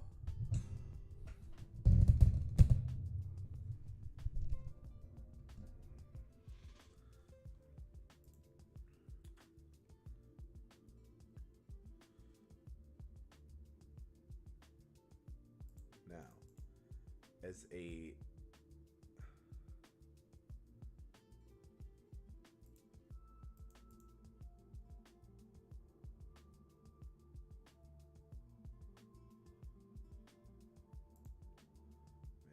just want to take this and move these anchors to be like at the edges of the book so that anything underneath this texture rect is like part of the menu.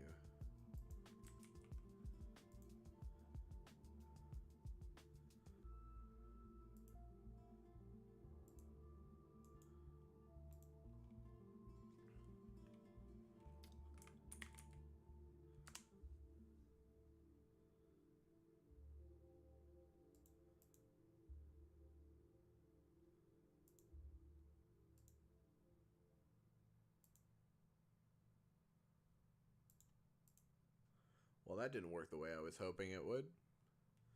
But what does?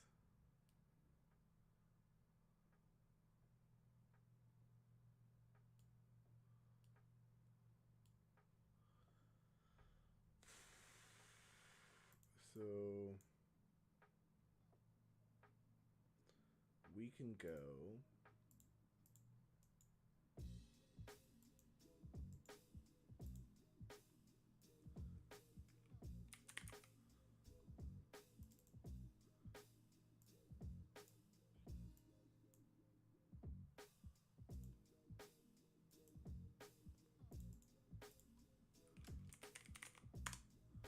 like this.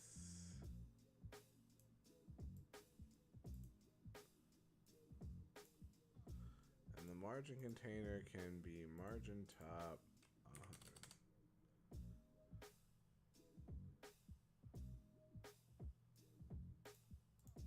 50. 500. Oh, that doesn't do anything. Okay. And then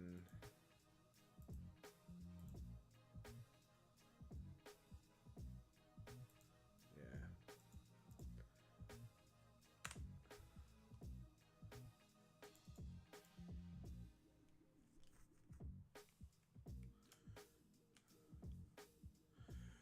So for interactable objects, I think I might be overcomplicating this a little bit, but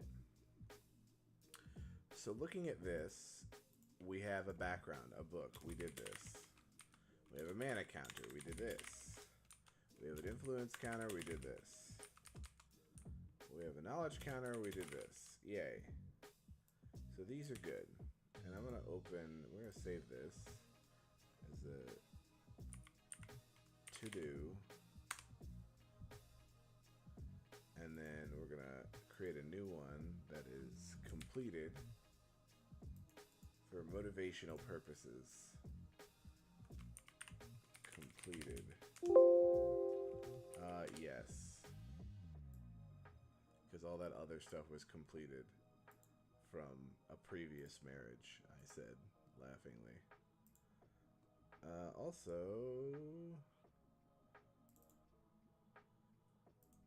to do. That's not it.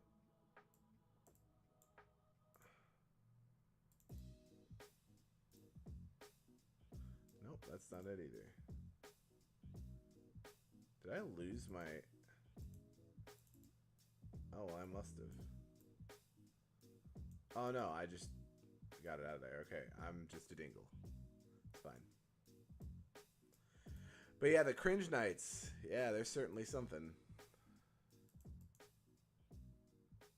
They are certainly something. Okay. So, we want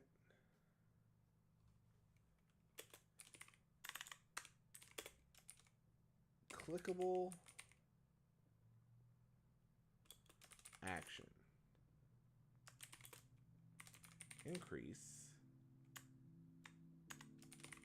clickable action increases counter number.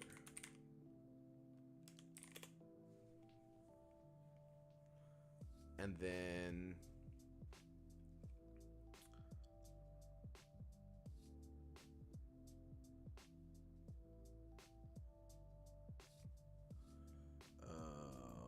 I don't know. I repress a lot of it. One sec, I'll tell you.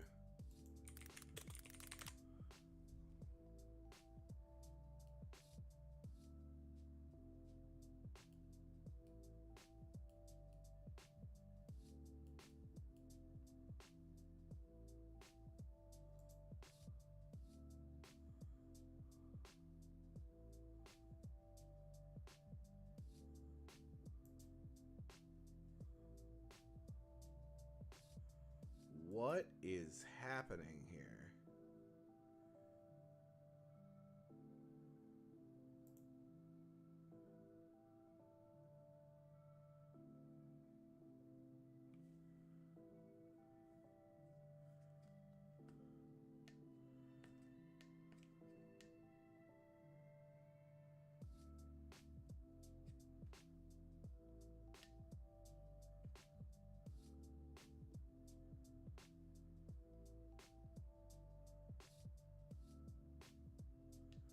Why are there a bunch of vlogs on this guy's YouTube channel from 17 years ago?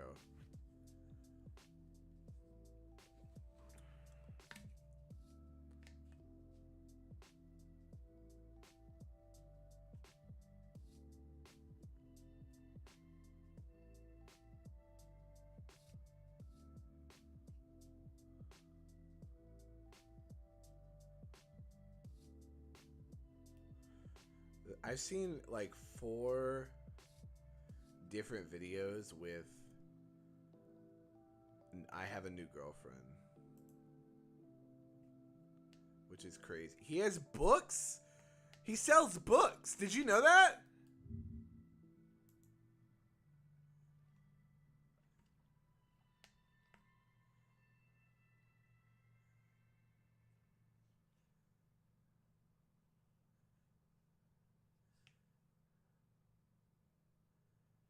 Okay, these are exactly what I would expect. He's got Dax Flame's Guide to Making Money as an Influencer, I'm Just Sitting on a Fence, The Secrets of Life, and Ice Cream Man. Those are the 3 books. Well, I'm going to have to pass this along to the group so that they can purvey the cringe.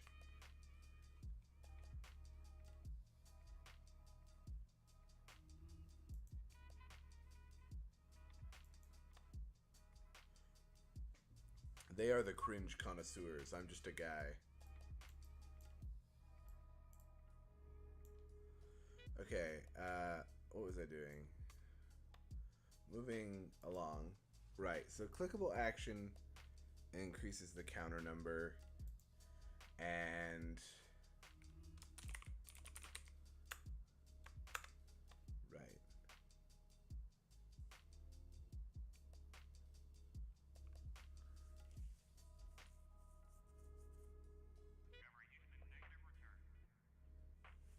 Right, okay.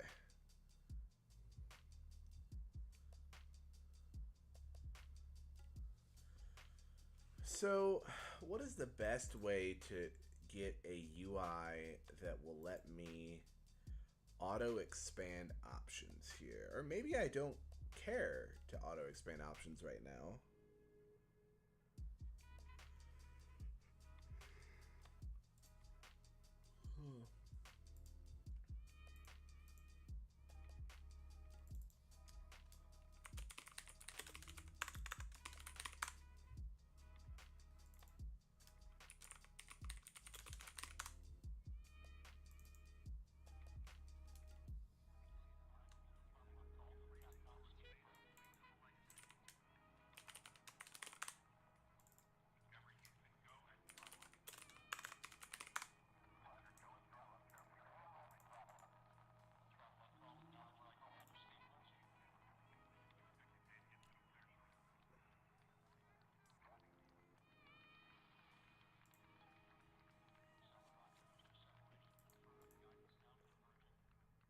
Almost certainly.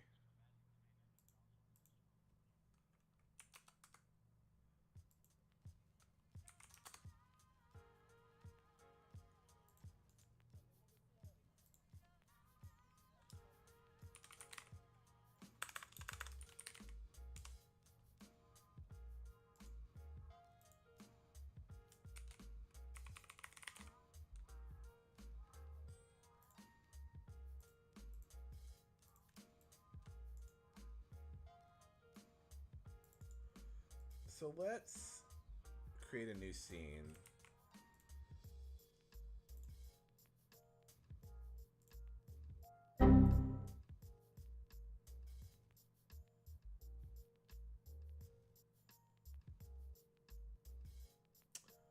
Oh, hi. Damn, I don't know why I did that. That's such a anxiety inducing noise.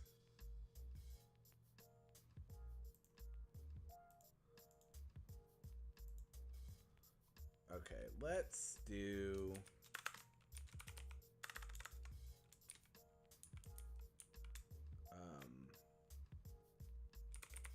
Area 2D. That's what I want. Area 2D.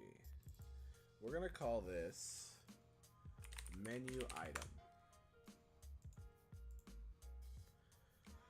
And we're going to say... label... And we're going to say collision shape 2D. So the label is going to be just text. We're going to say menu label.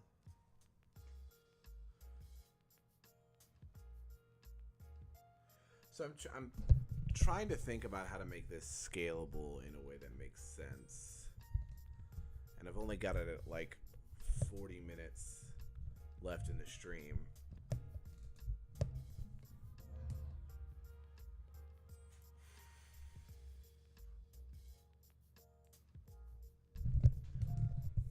maybe less because I'm gonna have to go to the bathroom soon.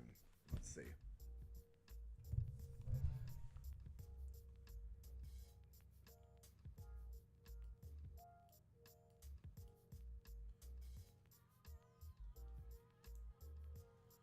So we want a shape, rectangle shape, like so. Menu items scene.tscn. And then we're gonna need to create menu item GD.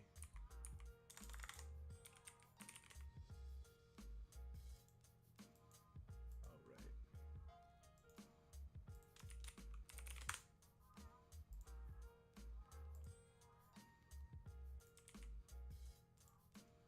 And we're obviously going to have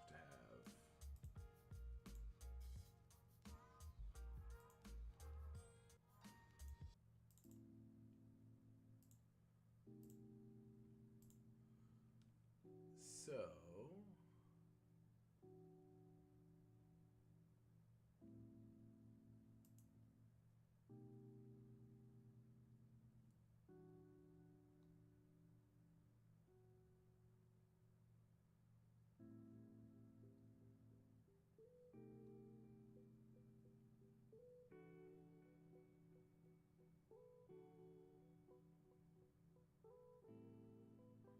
okay. Stand by just a second.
Okay, I'll be honest. I've been sitting here trying to make my brain work about how to do this, and I think I don't have a lot of information about how it's supposed to work. So, I'm going to call the game dev part of this stream and switch to giving my brain a break with something else.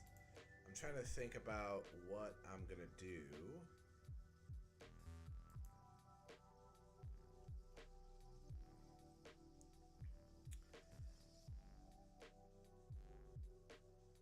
Probably something.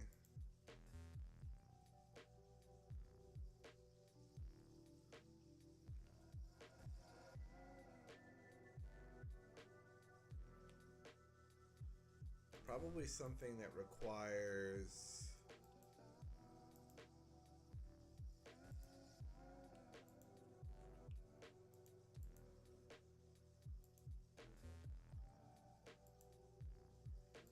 Quick trigger reactions. Let's see.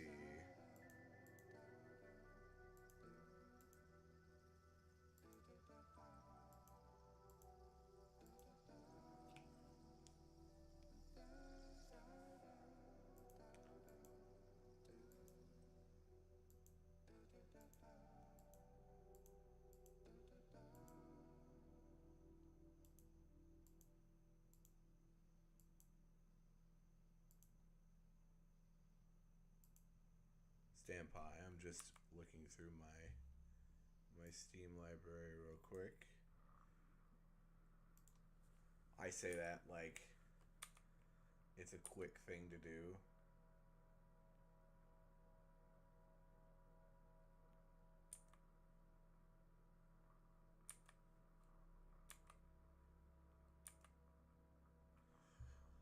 Does anyone want to take a stab at how many video games are in my library? Because it's an embarrassing number.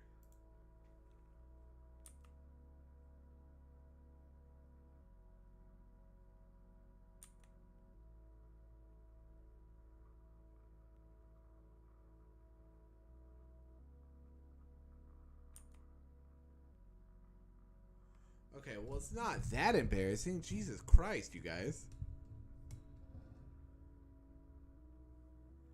We're talking about video games owned in Steam, not like hours played. Shit.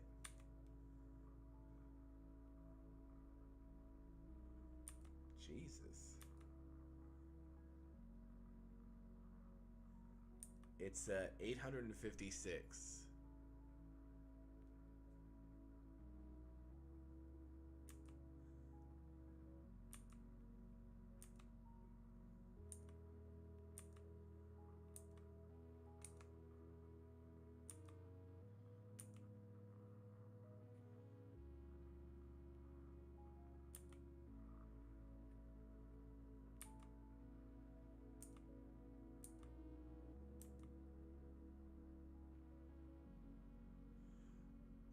We don't need to look at that. That's not important.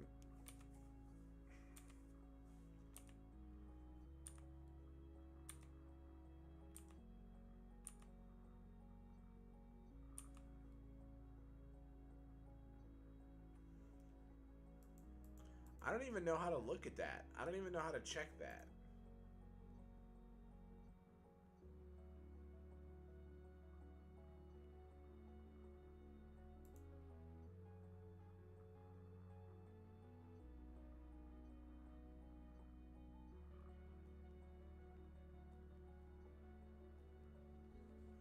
Yeah, I'm gonna look real quick. One sec.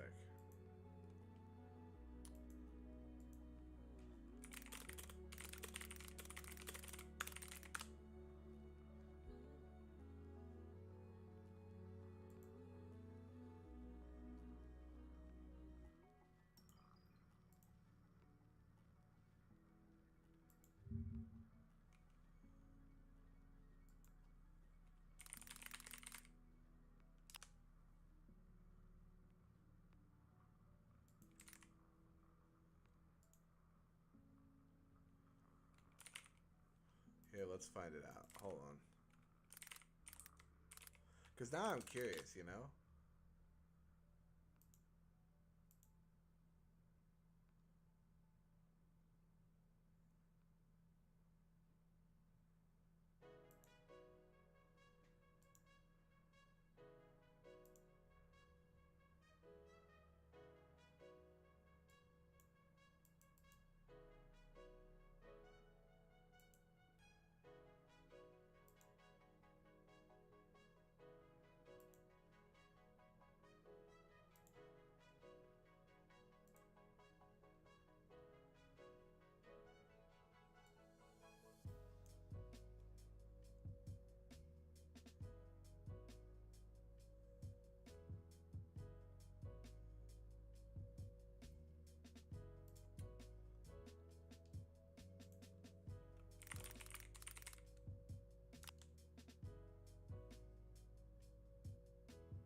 I knew that.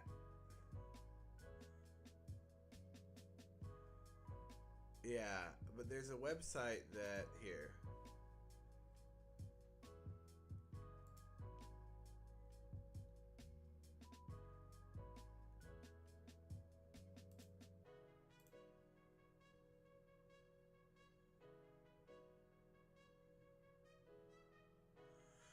So, grand total, does anyone want to take an idea of how many hours I've wasted of my life?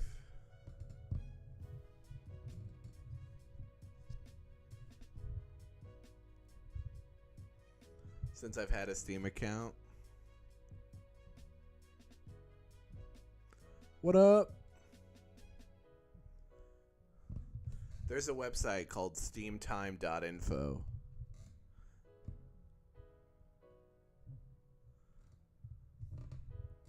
Okay, so let me put it into perspective for you. So keeping in mind that I am almost 28 years old and the average human lives 700,000 hours, how many hours do you think I've wasted on Steam?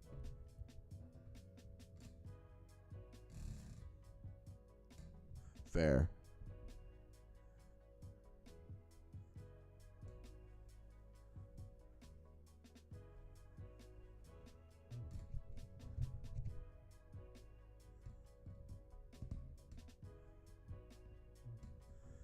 The grand reveal.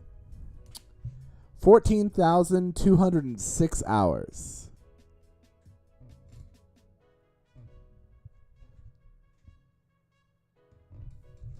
Yo, what up?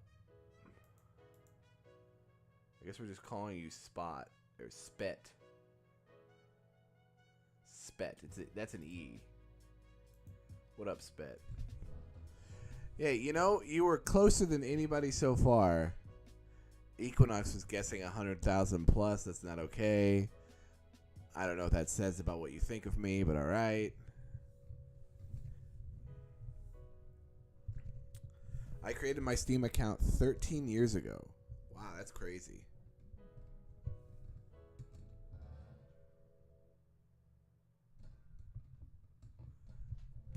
Do not judge what you do not understand. I am a purveyor of art.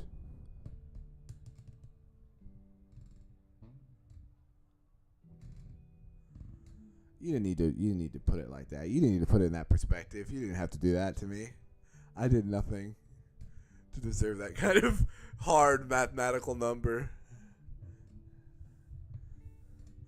But keep in mind too that for me, if I would hazard a guess, probably like half of that was playing with friends.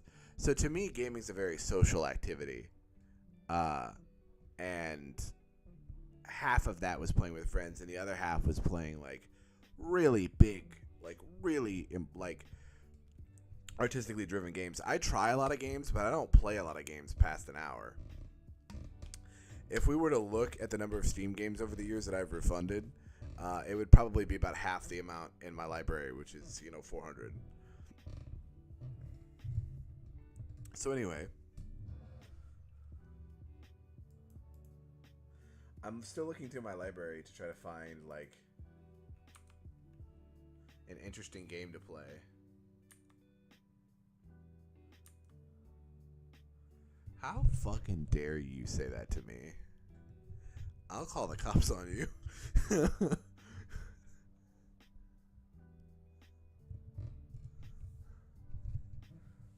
Listen, there's nothing wrong with that. It's a Steam Karen. What is a Steam Karen in this context?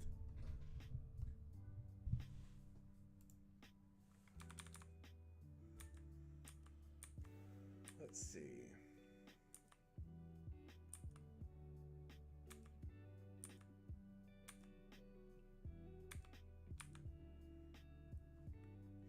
God, not for broadcast is 55 gigabytes.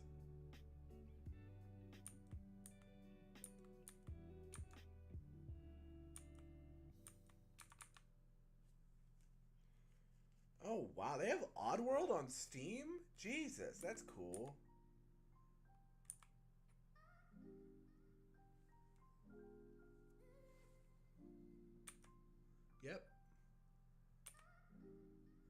Here, let me get it closer.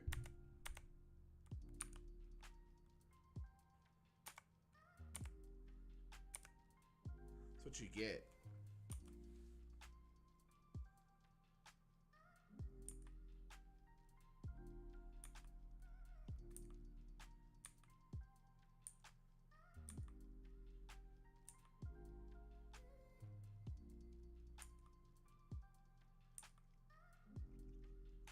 Okay.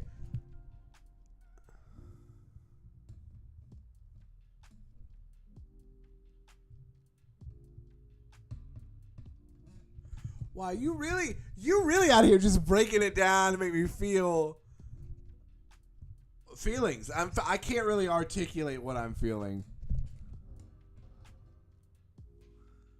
Did you like go Google the stats when I wasn't looking? Okay. Here are the options for video games here. So, we've got I can download and install Elden Ring. You don't need to. It's not, though. I can download and install Elden Ring as a prepper for the multiplayer Elden Ring that's coming out next week to refresh my memory on that game. And to sort of rage a little bit on stream.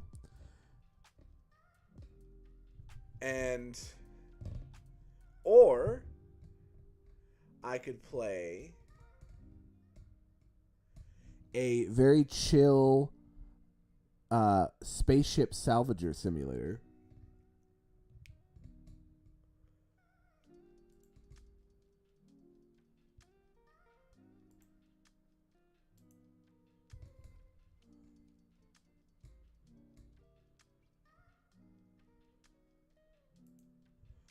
Or, and this is just, or I could play a roller skating simulator with guns.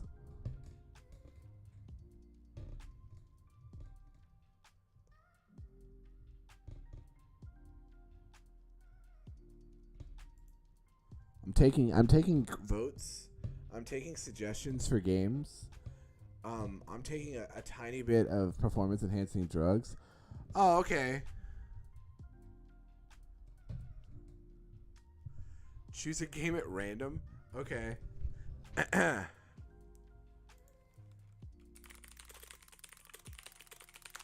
Let's see what happens.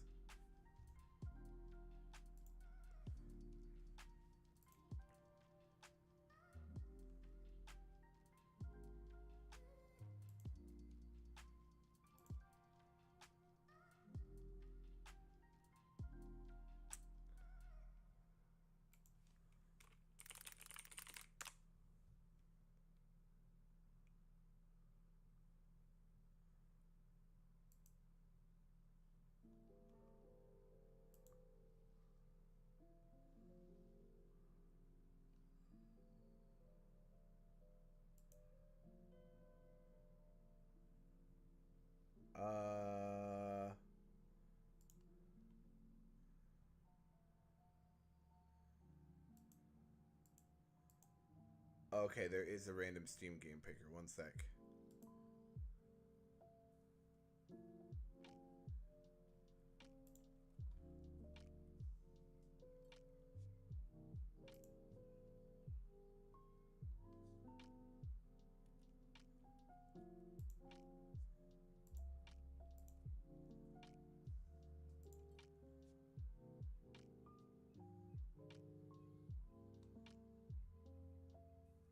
Wait, what the fuck?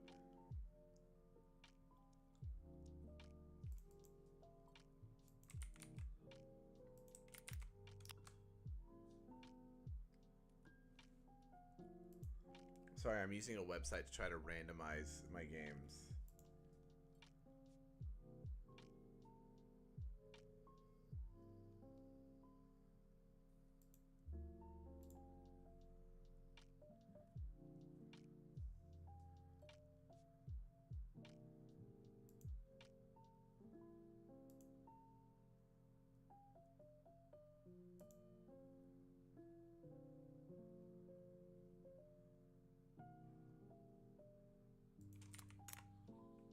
Type your Steam ID.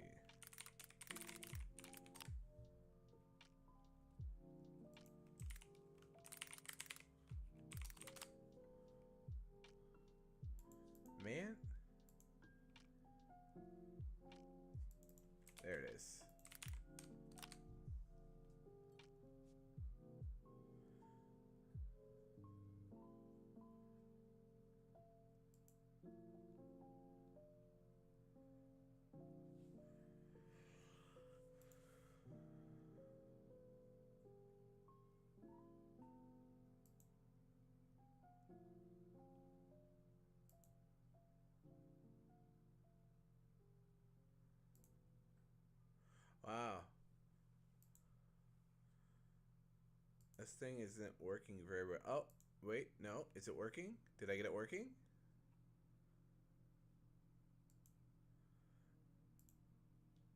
Let's see.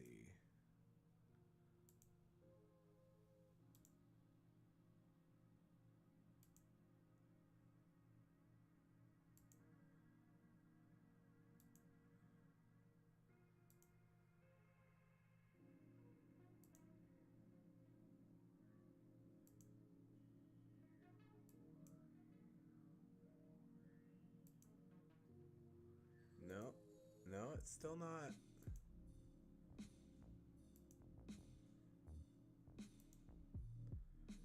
What the fuck?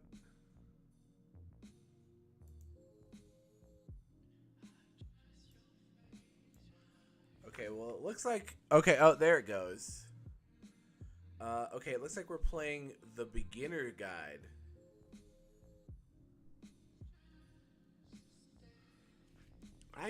That doesn't make me feel better.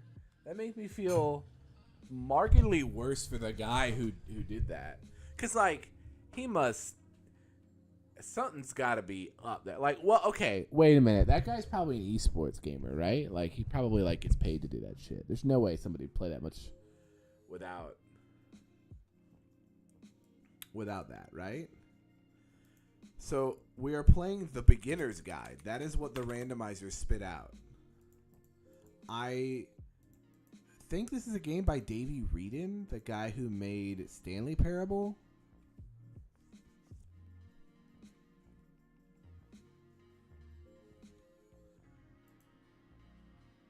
Have I played this before? I have. When? When did I play this? There's DLC for this game. Oh, it's the soundtrack.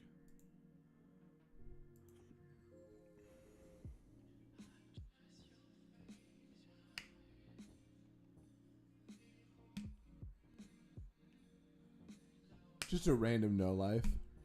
How do you know that though? How do you know that? That's so instant.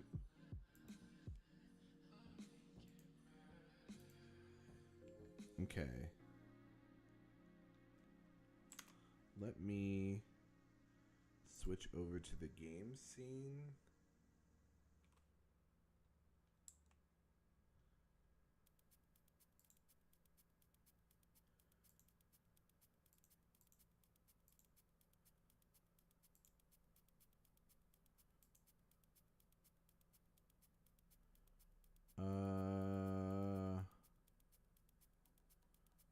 Oh, did it crash? It did crash. Okay, I'm gonna let it boot up for a sec. Okay. One sec. That game does not like me to switch.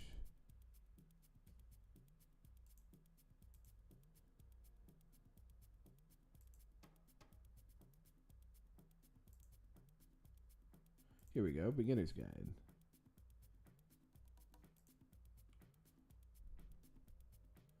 Should be.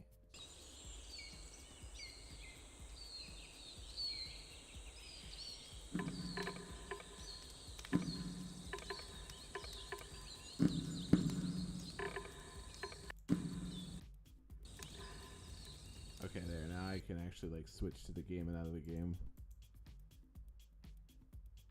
Yeah, that's true. We don't know what's going on in their life. I don't want to make assumptions. Although it is funny to think. Yeah, that feels like it's really loud. Does that feel like it's really loud to you?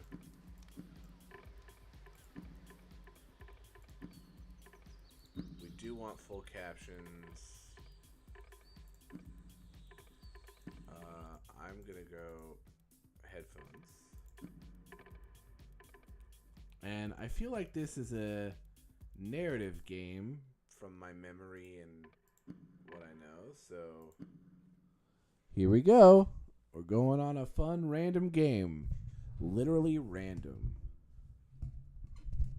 This was an interesting decision. I like the random game add-on. That's a good idea. Oh, is it first-person controller game? Hi there. Thank you very much for playing The Beginner's Guide. You're welcome. My name is Davey Reedon. I wrote The Stanley Parable, and while that game tells a pretty absurd story, today I'm going to tell you about a series of events that happened between 2008 and 2011. We're going to look at the games made by a friend of mine named Coda. Now, these games mean a lot to me. I met Coda in early 2009 at a time when I was really struggling with some personal stuff, and his work pointed me in a very powerful direction. I found it to be a good reference point for the kinds of creative works that I wanted to make. So just to start you off, this is, I think, the first game he ever made. Whoa, what It's a level the for hell? Counter-Strike. You can walk around here, by the way. And mostly it's just Coda learning the basics of building a 3D environment. But what I like is that even though he starts from the simple aesthetic of a desert town, he then scatters these colorful abstract blobs and impossible floating crates around the level. And of course, it destroys the illusion that this actually is a desert town, and instead this level becomes a kind of calling card from its creator. I see what he means. It's like a reminder that this video game was constructed by a real person. Wait, the streamer And it does kind of makes that? you wonder, what was going through his head as he was building this? This is what I like about all of Coda's games. That's so I funny. mean, not that they're all fascinating as games, but that they are all going to give us access to their creator. I want us to see past the games themselves. I want to get to know who this human being really is. And that's exactly what we're going to do here. So, it's 2008, Coda starts making these games, and he never releases any of them. He doesn't put them onto the internet, he just makes them and then immediately abandons them, and they sit on his computer forever. And I think he really understood this image of himself as a recluse. At one point, he jokingly renamed his computer's recycling bin to Important Games Folder. So, you know, this was just how he worked. He tended to crank them out one after the other without even really pausing to try to understand what he had just made, until suddenly one day, he just stopped. In 2011, that was it. He made his last game, and then he hasn't made another one since. And that's why I've taken this opportunity to gather all of his work together, is because I find his games powerful and interesting, and I'd like this collection to reach him, to maybe encourage him to start creating again. And if the people like you who play this also happen to find his work wanna get interesting, on then here. I'm sure it'll just send that much stronger of I a wanna message get of on here. encouragement to Coda. So thanks for joining me on this. If you have a particular hate this game. interpretation that I haven't mentioned here, or if you just need to get in touch, you can email me at Whoa! DAVEYWREDEN@gmail.com. Whoa, he put his email in this? That's Okay, crazy that's about it for behavior. introduction. Let's take a look at Coda's first proper game. As each game is loading, I'll show you the date that it was completed. This first one was made in November 2008. That's insane behavior. Oh. Warning. Whisper machine active. Shift I can shoot. It doesn't have audio for the shooting. This game is called Escape from Whisper, and it's one of the more generic games you'll see from Coda. Whisper machine status.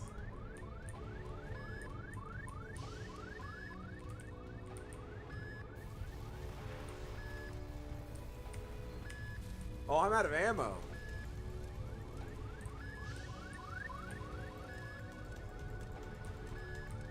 What the hell? This is very intense. For a lot going on. security call breached. Hostile alien life forms inbound. Oh, there better not be. I don't have any more ammo. It kinda looks like this game was abandoned mid-development. For instance, you have this gun, which you'd think would indicate that there are supposed to be monsters or enemies somewhere, but then clearly there are no enemies anywhere. You can't even reload the gun when you run out of bullets. But ultimately we don't really know. Maybe Huh. Coda thought that actually it was complete the way that it is. And I think that we should talk about his games for what they are, rather than for what they're not. Enemy force neutralized. Begin ship evacuation. I love how you can see the bottom of the universe from this room. Oh, that is fun.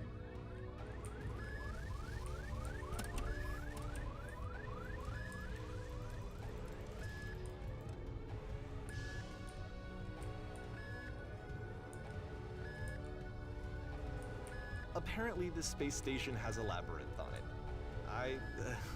Sure, I don't know. There's really no reason for it that I've ever been able to discern, so in the interest of time, I'm just gonna skip you on past it. Wait. No. I want to figure it out. Damn it. I'm going back in there. You can't Or stop if you'd me. really like to solve the labyrinth, you're welcome to do that too. Listen, I randomized it like you said, okay?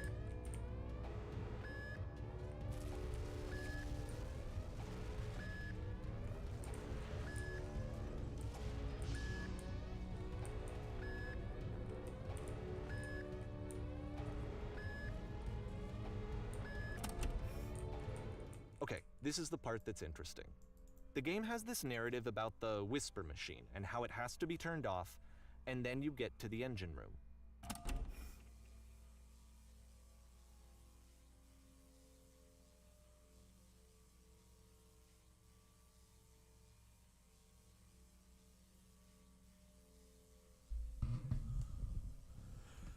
What? Booty girl? Booty farm? What is booty farm? Do I even want to look that up? What is booty farm? Artistic Girl 1? Are those hentai games? Alright, well. Oh. Hey, you there, in the engine room.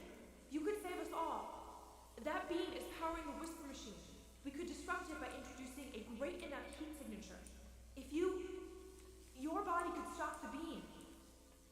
It's so much to ask, but for all of our lives, would you do it? Could you give yourself? Oh, this got morbid really quickly. I'm gonna go, bye. Oh, you just locking me in here? Alright, cool. Let me pause here for a second. What you just experienced, stepping into the beam and then dying, is probably what Coda had initially intended when he was developing this level. But when he first compiles and plays it, something goes wrong. There's a bug somewhere. And this is what happens instead. Oh. I'm doing it again?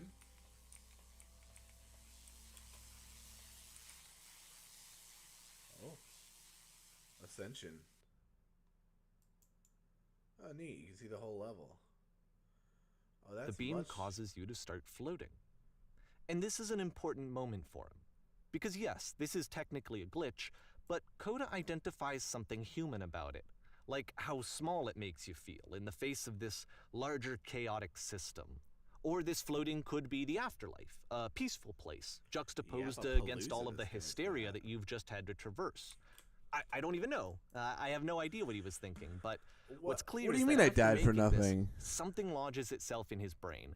He wants to do more of these really weird and experimental designs. So he stops work on this and moves on to a stream of tiny little games that go in all sorts of directions.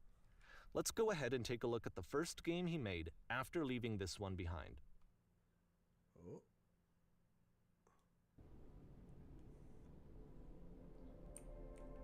It's the back rooms. Yep, in this game you can only walk backwards. Well, that sucks.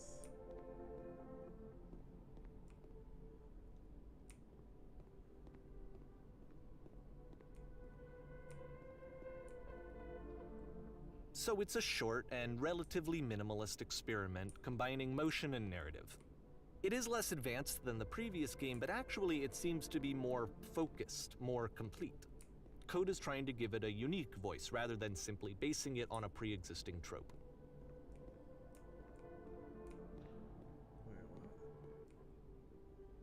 Oh, hey, you can see between the world there.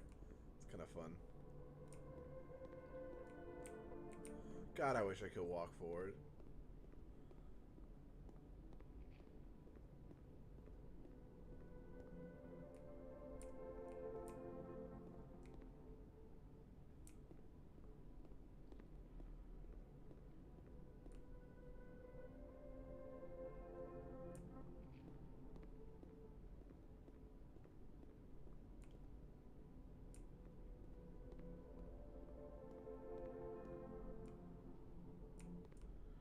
The door disappeared.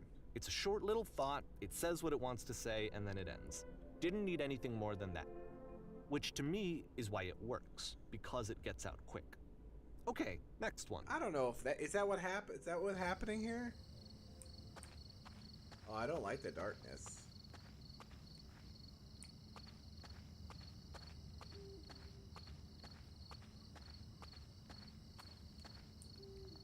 And that's it. Okay, the meaning of this game won't be clear just yet. Please be patient with me for a few more games, and I promise you'll see what makes it interesting.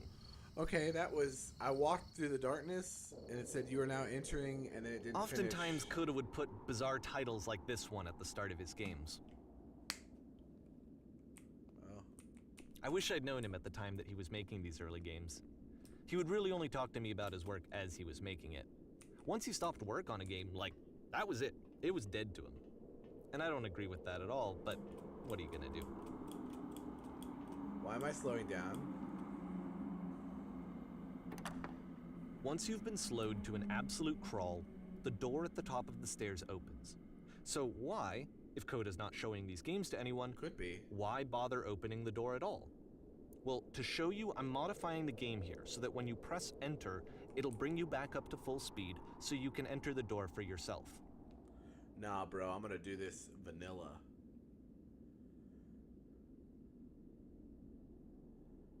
Y'all gotta be patient, okay? We gotta do this the correct way. The way God intended.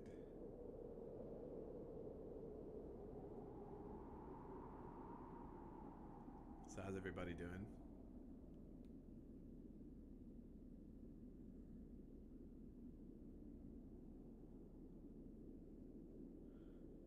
Oh, you mean Davey reading under hard substance? Possibly.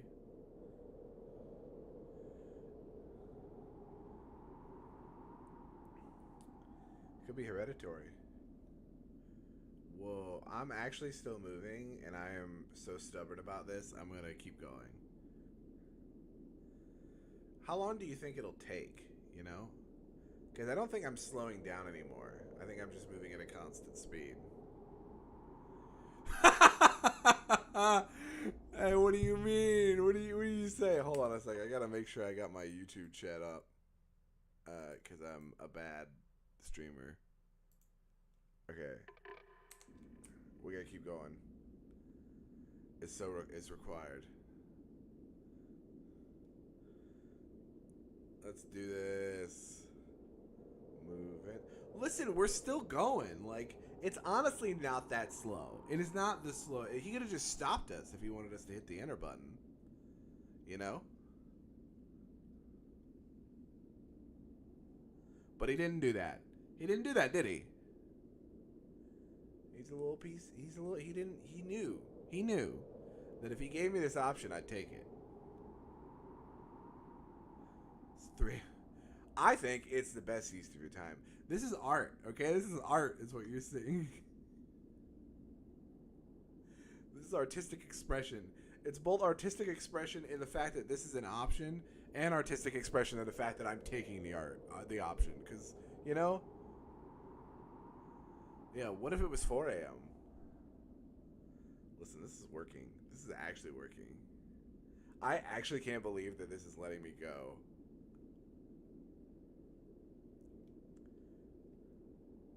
I'm sad I don't have feet, though. That's disappointing.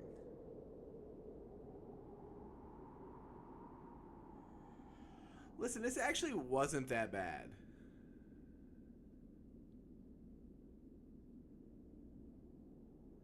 What do you mean get achievement? This is the top of the stairs are their own achievement.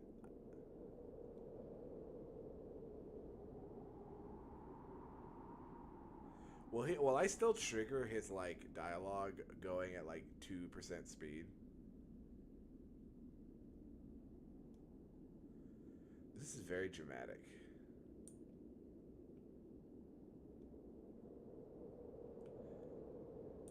It really isn't that bad, you guys.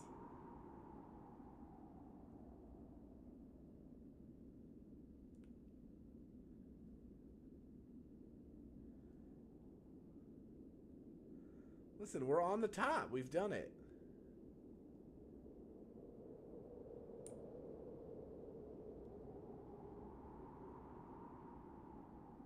Okay, so there's more.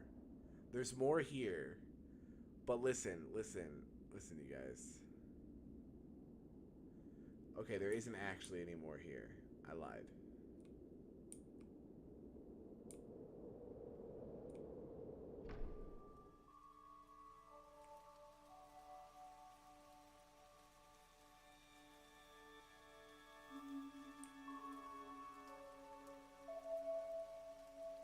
A room that's warm and nice and filled with little ideas for games.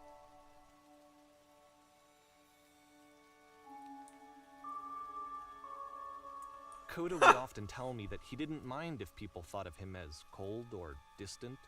He said that he knew that he was actually a vibrant and compassionate person, but that it takes time to really see that.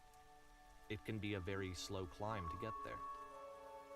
Well, you know, I don't regret going the slow way through this level.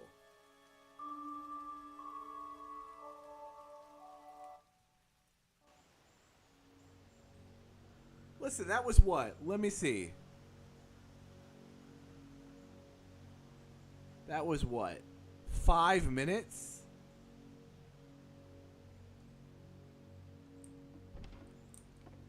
Oh, now we're moving. I did not, in fact, get an achievement.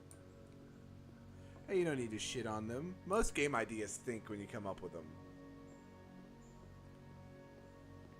Well, this is new for Coda. It's an actual puzzle. Go ahead and see if you can solve it.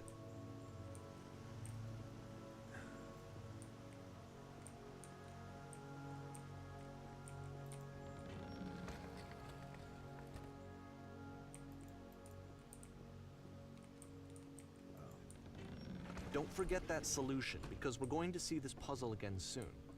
We're going to see it a lot.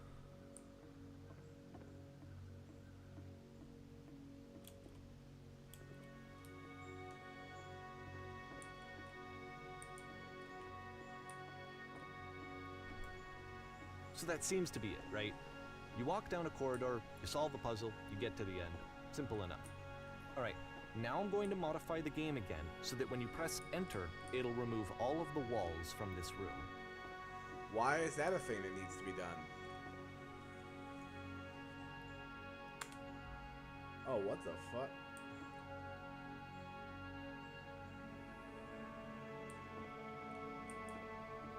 How about that? There was more to it than we had any way of knowing.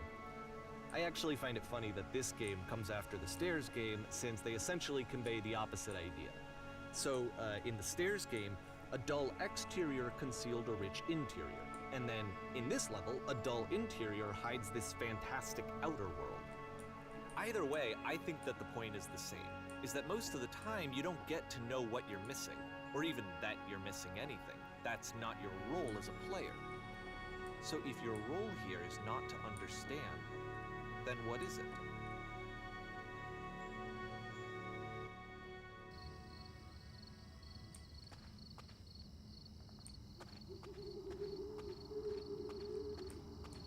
Oh, okay. Aha! So this, combined with the entering game from earlier, tells us that Coda believes his games are connected somehow. It could even be that the Stairs game and the puzzle game are literally connected in between this and the entering game. What is he There's a talking bigger about, you picture guys? that all of his games are meant to play a role in. Some larger I think he's meaning just that we won't memeing be this able guy. to grasp until we've seen all of them. And once we have, we can step back and start to understand what exactly that bigger picture is. I think he's just memeing, you guys. I think the dev's just memeing. I don't think there's, like, actually... What? Oh yeah, featureless white void. I use this in my D&D campaigns all the time. Let's talk about video game development for a second. Oh, I'd Every rather video not. game runs on what's called an engine, which determines what the game can and cannot do. I know that. So in other words, the engine is a set of tools for game development. The Strutwise Fool. To make all of these games, Coda is using an engine called Source. Like all engines, Source has certain things that it does well, and it has certain things that it does poorly. One of the things that it does very well is boxy linear corridors. That's why so many of Coda's games are set in these large, flat, empty rooms, is just because he's working with what the engine does well. The tools available to the creator shape what kinds of creative work they're going to end up making. You might consider paying attention to the architecture in Coda's games, to notice how they seem to stem from an engine that's very good at producing linear, boxy corridors.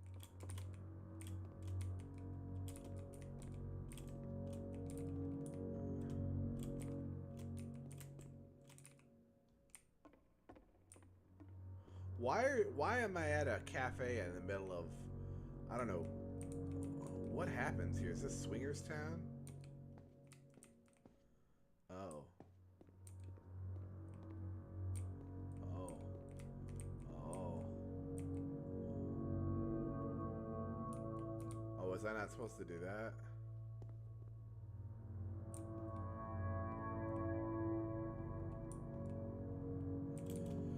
I did, in fact, pay for this thing some years ago. I don't remember when. I don't remember playing this, but I have 5 hours in it, so clearly I did. Did that door just shut? What door? There was no door. Oh, there's a wall, though.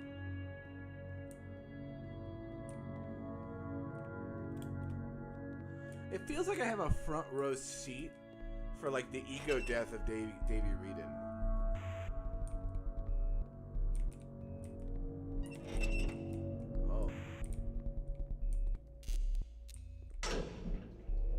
Oh.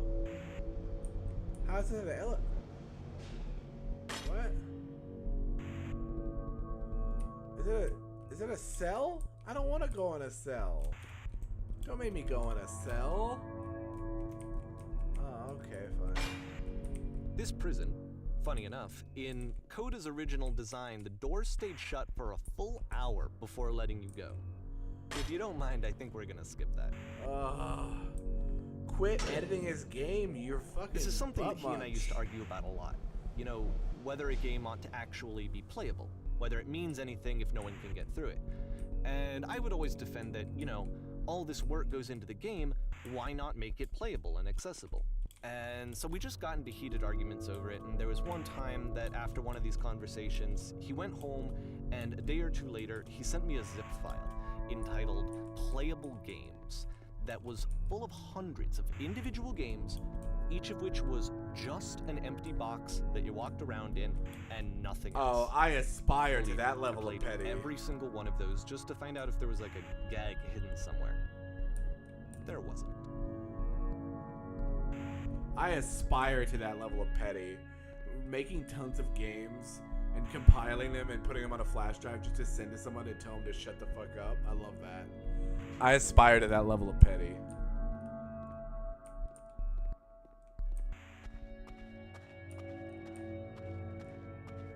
It's Oh, the hey. puzzle again, with the exact same solution as the last time.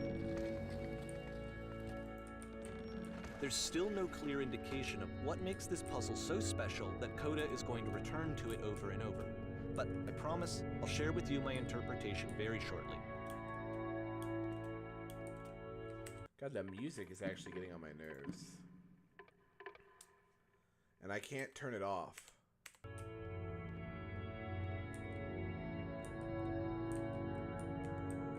This game came out a while ago, though.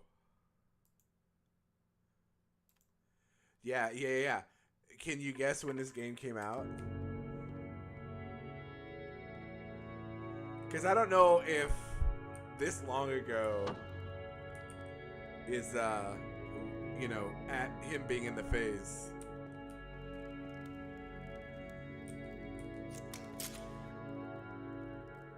Here, Coda begins using a kind of dialogue system that he Yeah, fashioned out of the 2015 is engine's chat crazy. capabilities. That's Use 10 the years 1, 2, ago. 3 buttons on your keyboard to respond.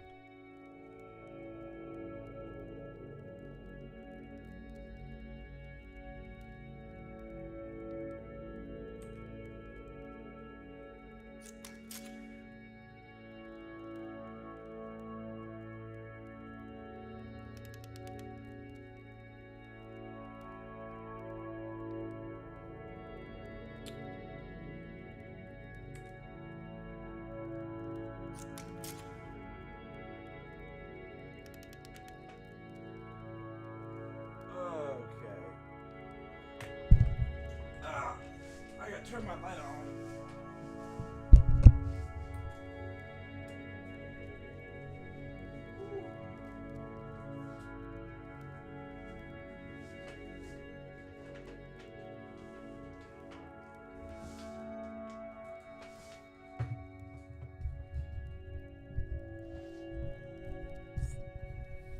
I don't know, dude.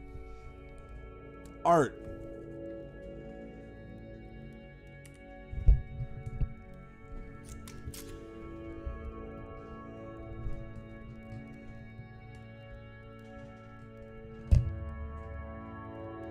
Oh, wait.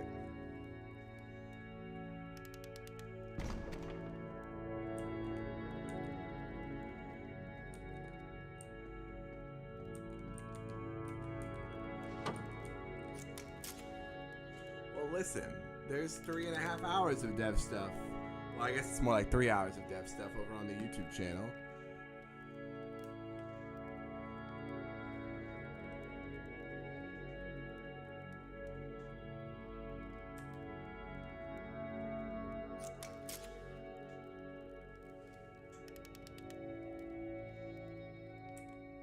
Why am I doing a dialogue thing?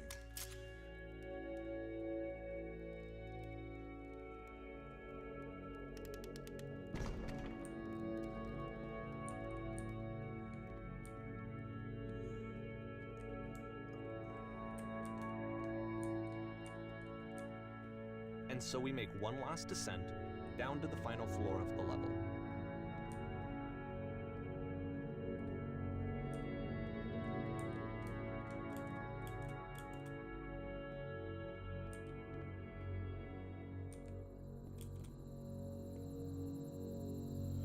This right here is a break because I was going. Normally, recently I've been doing dev streams.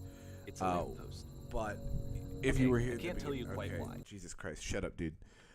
Normally, what I do is dev streams. Sometimes it's gaming streams. Sometimes it's specifically a Minecraft mod pack called Greg Tech. But in this instance, I've been doing dev streams. But I was working on a project and I lost the entire thing due to some terrible data management decisions on my end. And that's what happened with that. So today I started a new project and I got a basic UI working. I mean, let's pull it open. Also, minimize this.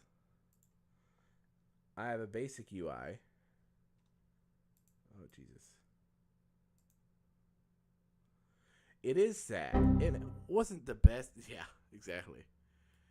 And it wasn't the best project. It had stick figures that tapped around. But I was actually getting to the point where I was starting to really expand it, fix a couple of the bugs that had happened from getting the basic product and actually start to flesh it out. But I lost the whole thing, which is a bummer. So I'm starting a new one in the same vein. It's a clicker. But I ran out of brain power before I was able to... Yeah, I know. This one's on Git. I immediately did that. I was like, oh, I'm just using this project for a I'm just using this project for a learning thing. I don't need to put it on Git. I should have put it on Git. It's a mistake that I won't make again. But yeah, this boy's yapping. I'm not really enjoying this, so I'm gonna roll the randomizer again. Let's see what we get. No, I won't be playing that one. Thank you very much.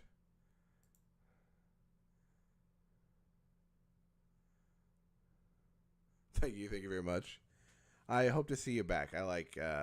Generally I just like chatting with folks, especially other devs. I like hearing about their stuff. I'm not playing Booty Farm. Jesus Christ. Although I will look up what the fuck Booty Farm is.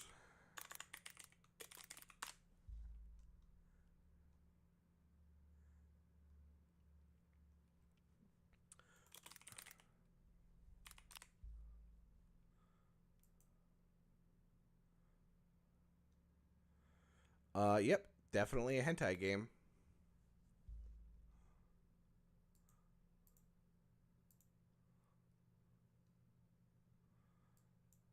Let's see. What are we playing? No, I will not. How do I have so many games about programming? What the fuck is wrong with me? No! Oh my god, they're all Zachtronics games. Shut up.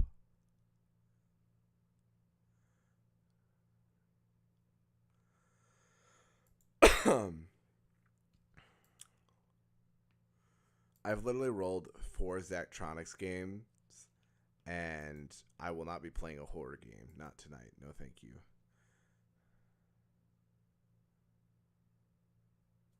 Zachtronics. They were a company that made games about programming logic. There's actually an entire game about sorry, I'm saying again. There's an entire game about programming and assembly. It's crazy.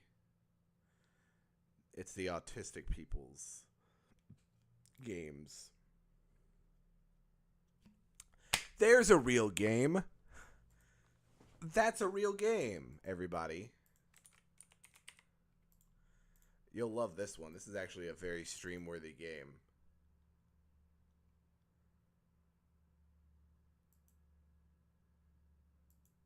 They have to be games I have already.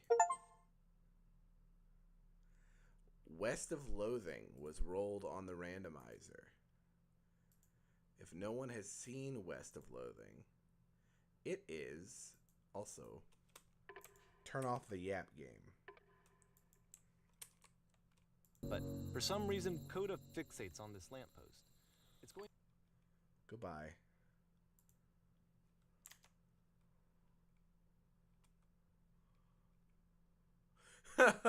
I think it's a little bit simplified. I think it's a little bit simplified.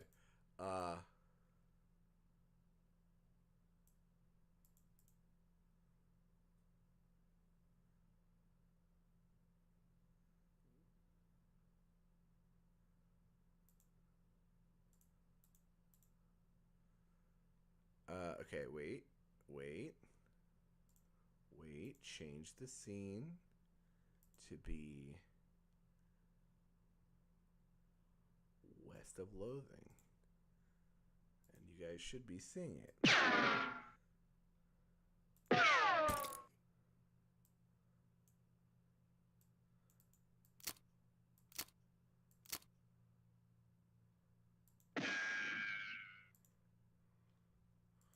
Are y'all ready for this? I don't think you are ready for this game. Wanted for protagonizing. Cecil Watson. Oh, we can name him? Give me a name. Give me a last name that is goofy as shit. Come on.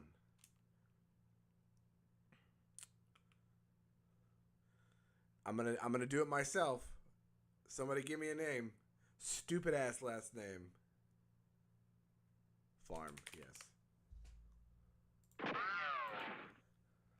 James. Chad Jerkinson. I'm in. Ligma's just too easy. Okay. Edit your name. Now what do I... Oh, I hit play.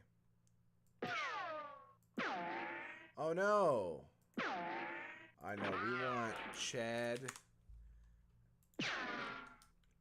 Jerkinson. Oh, yes. Misspelled Chad. I love that, actually. Also, can we talk about how protagonizing is a crime? That's a little bit interesting. Chad Jerkinson. Yeah, I'm ready. I had the strangest dream. I was choosing a character class. Alright, so we got Snake Oiler, Cow Puncher, and Bean Slinger. Now, if I was playing with my friends, I'd instantly pick the Bean Slinger. But I actually have cows in real life. So I think to get out all of my aggression for the cows that I have we picked the cow puncher. Chad the bean slanger. I'm doing the cow puncher. Cow punchers solve their problems with their fists, whether it's shaking them at a disagreeable feller in a disreputable saloon, or using them to punch a slightly more disagreeable feller in a slightly less reputable saloon. You've heard that cow punchers are in demand out west since the cows came home, which stands to reason. The cows aren't going to punch themselves after all. Let's read all of these. Magic and cooking are intrinsically intertwined in loathing, and the beanslinger is the mystical master of both. You've heard there's a shortage of cooks out west since the cows came home, due to most of the cooks having been brutally killed by the cows.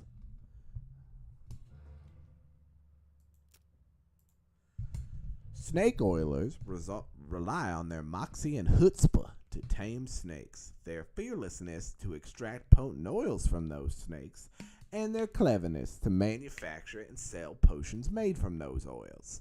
You've heard snake oilers are doing really well out west since the cows came home.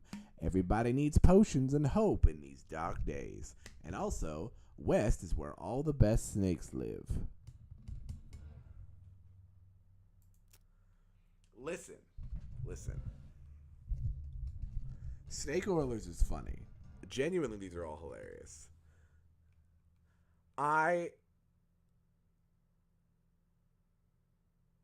Spiritually, I am on Beanslinger's side. Practically, I need to punch cows in the face.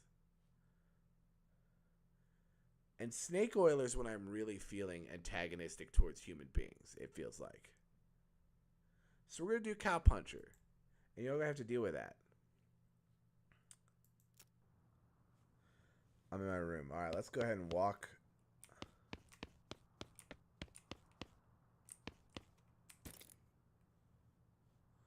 What's nerd mode? What is stupid walking?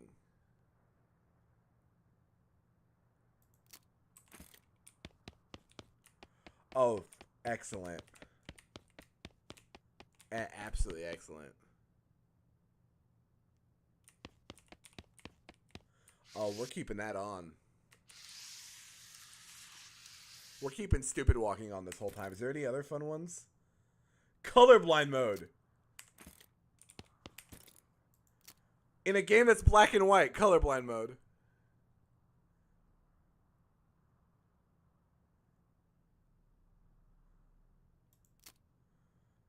Please don't do this. Please don't do this.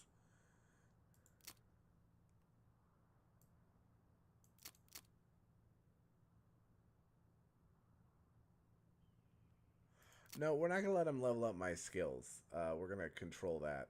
Okay. Chase my real dreams. Goodbye, desk. Ah, oh, I combed my hair. I got some XP. I'm going to miss you, buddy. I'm going to feed him a cricket.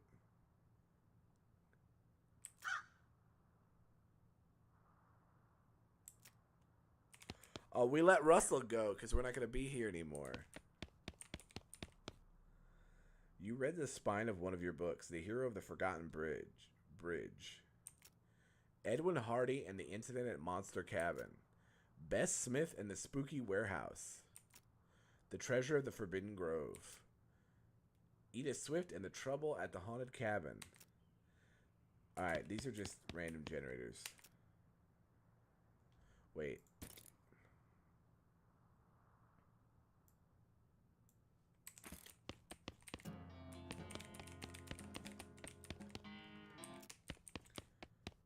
Okay. Are we stacking the firewood?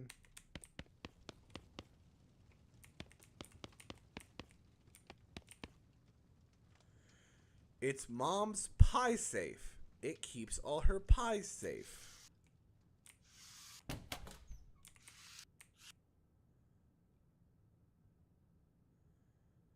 Tret de substitunas et de equation algebraicus. Philosophiae Naturalis Principia Mathematica? What the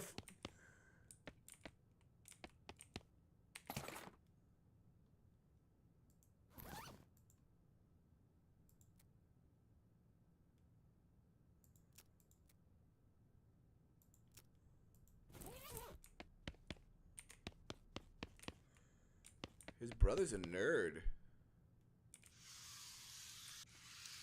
Stupid Walk is the best option in my opinion so far.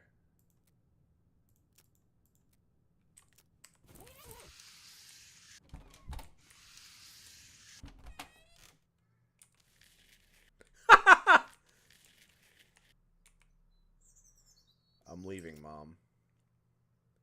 I got me at you a present. Yeah, it's that book you wanted for Crimbo. What the fuck is Crimbo? The one about desert survival? The one about picking locks? The one about bartering? Which one do we want? Okay, my guy punches cows. What do we need? What do we need? We need bartering. Mind your meat. Not super often, like once every week. It's really been once every 2 weeks recently, but that's mostly because life's been fucking me over.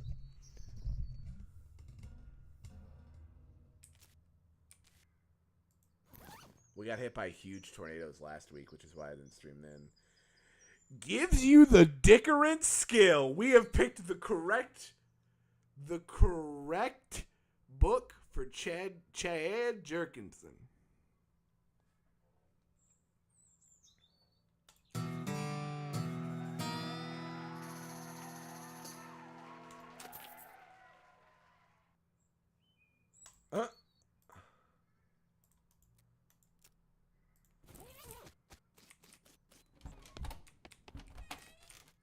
Who's this guy?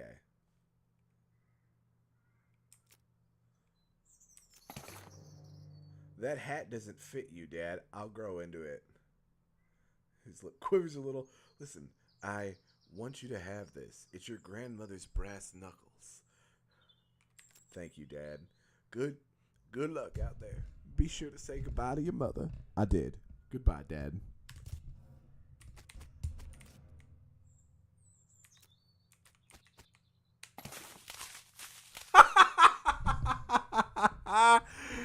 Oh, that's funny. You got a needle in a haystack. I get it. Yep.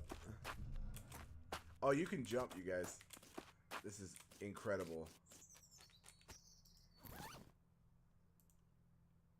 It's not for suing. It's for picking locks. Your brother Rufus is standing here looking nervous. He's pretty good at looking nervous. Midwest, I still don't understand why you're leaving. He's got a point. Hold on. I still don't understand why you're leaving. He's got a point, you know. Why are you going west anyway? To seek my fortune. There's just no opportunity here, kid. If I'm going to make something of myself, I got to go where I can make some meat. But it's so dangerous. 60% of the people who go west get killed within a year. And that statistic is from before the cows came home. Wow. I hate that voice. It'll be okay. You worry about taking care of Mom and Dad, and I'll worry about me. Okay, if you say so. I still think you'll be dead by Crimbo. Is Crimbo Christmas? Is that what it is? I'll miss you, Rufus. Okay. You give him a playful punch on the arm. I think he hates me. I think this kid hates me, honestly. Honestly, I think this kid hates me. All right, here we go. Go west, young man? Yeah. Looks like this isn't your first rodeo. Would you like to skip the boring Springs prologue and head straight to Dirtwater? Any horses or partners you unlocked in a previous game will be available to you. No, I want to play the prologue. Actually, excuse me. I want to play the prologue again, actually. I want a bunch of carrots. Oh, hey, you're awake.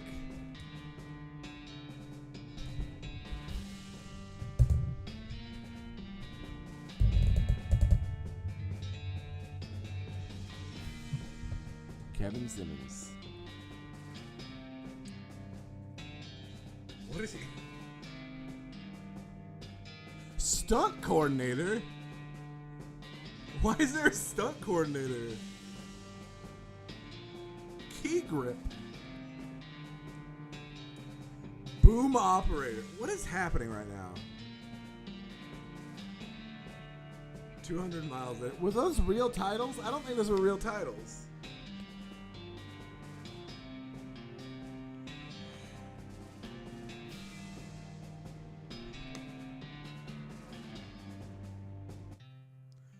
Well, the bad news is that you fell off that cart and got knocked out for a couple hours, and now you've got no ride and no meat and no prospects.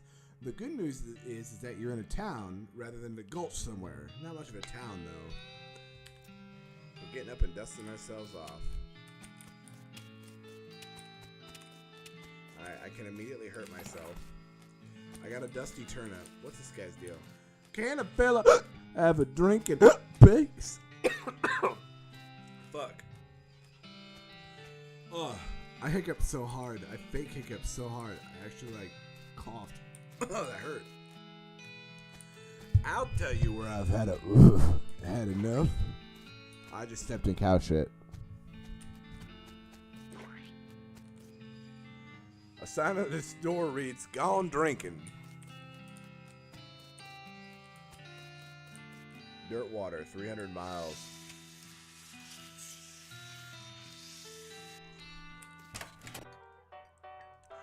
As you walk into the saloon, the crazy-eyed guy sitting to the left of the door shrieks and waves at you to get your attention. Hey, where's your hat, dagnabbit? Well, you can't drink here without a hat. Tain't proper. He points to the take a hat, leave a hat box next to the door. You look through the hat box and find a sturdy-looking Stetson. That looks like something you'd wear. You grab the hat and put it on. Thanks, Pete! Thanks, Pete. He gives you a friendly, if somewhat twitchy, nod. Say, feller. Yeah, you head west?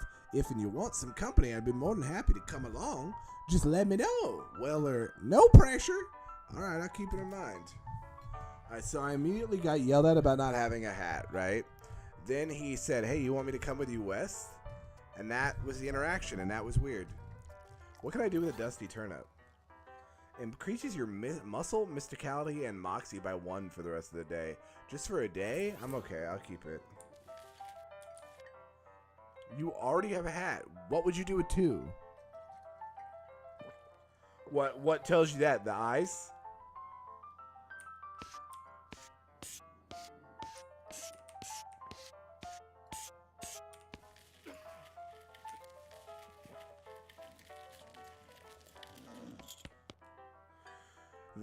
These two are playing poker, or at least trying to. They keep looking back and forth from their hands to the how to play poker card that came with their deck, biting their lips and concentrating real hard.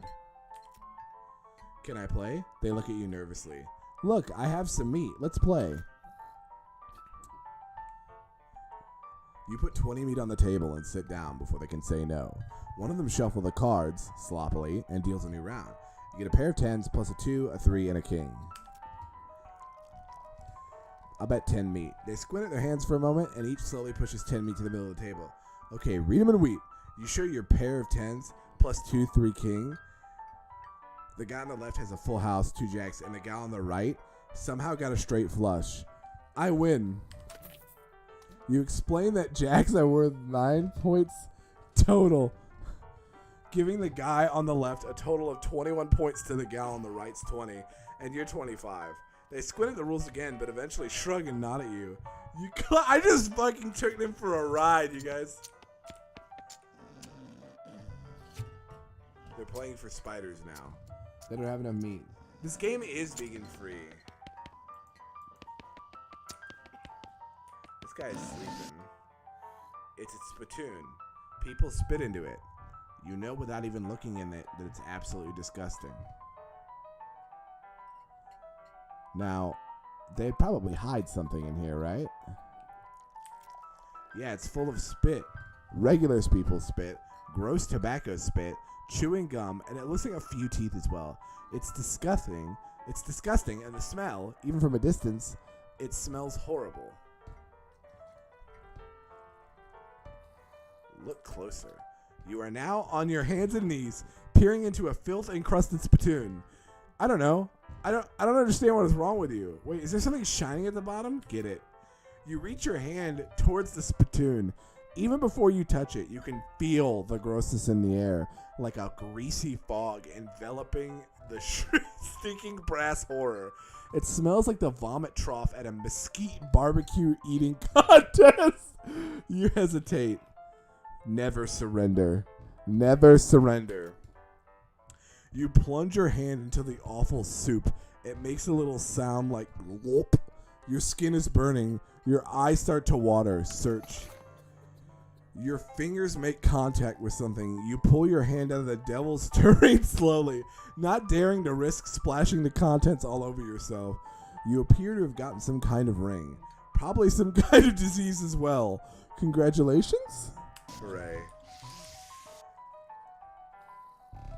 You already plumbed the depths of the spittoon and your own depravity. You should be ashamed of yourself. It wouldn't let me go back. All right, let's look at this dirty ring. Though getting this ring was traumatic, you have to admit that it was worth it. Look at that! Muscle, magic, mysticality, and moxie. Let's go. Yeah, that was something. You walk up to the bar and wait patiently for the bartender to notice you. While you're waiting, you see a sign taped to the back wall reading, "Reward for lost mugs. 25 meat each." The bartender finally notices you. Howdy, cowboy. Howdy, barkeep. Name's Chad. What brings you to our little backwater? Ask about work. Oh, the usual. I came out west to make my fortune. Not having much luck so far, though. Any work around these parts? Unfortunately, Boring Springs already has more people in it than jobs. It's more of an errand town, if you catch my meaning.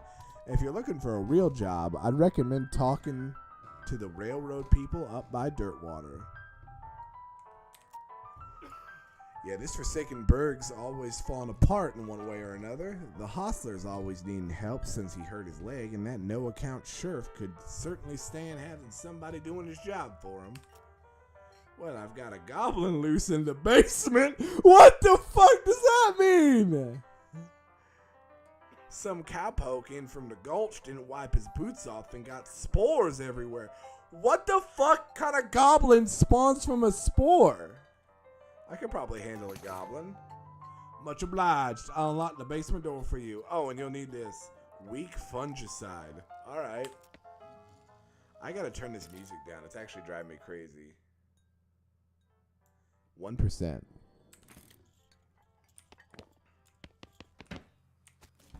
So he's got, what's this guy's name? Howdy, I'm Chad. Howdy, Chad. I'm Horace.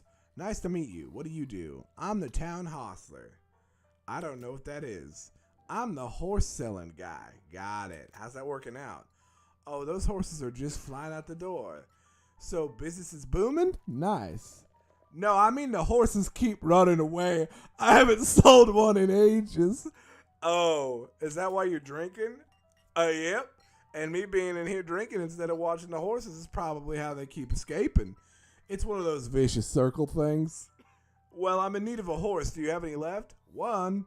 Kind of a boring one, but it's got 4 legs and a back to sit on. Come see me at the stable. I'll be happy to show it to you. All right. The woman glares at you. You should probably just let her drink. No. I'm going to do the worm. What's your deal? I should probably leave him alone. This game is desperately funny. I love it. Pile of old newspapers. Boring Springs Gazette, April 20th, 1895. This is a copy of the Boring Springs newspaper from about 6 weeks ago. Interesting.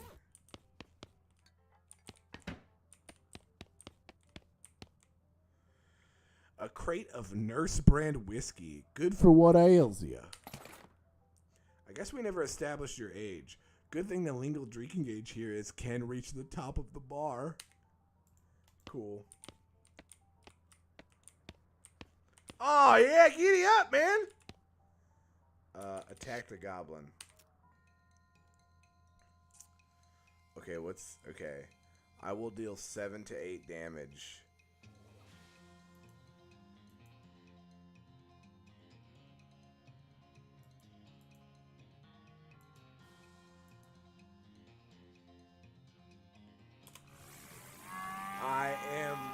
I am beefy.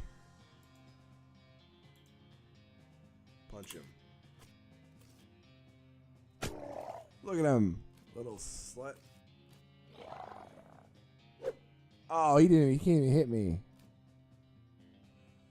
Yeah, no, me neither.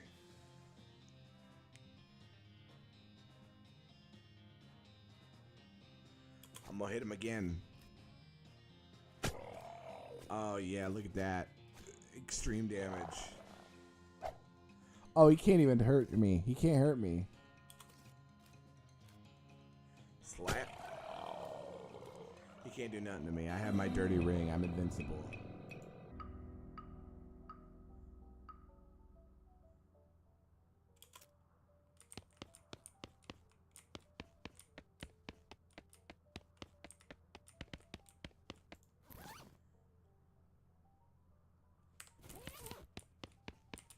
Well, we've done it.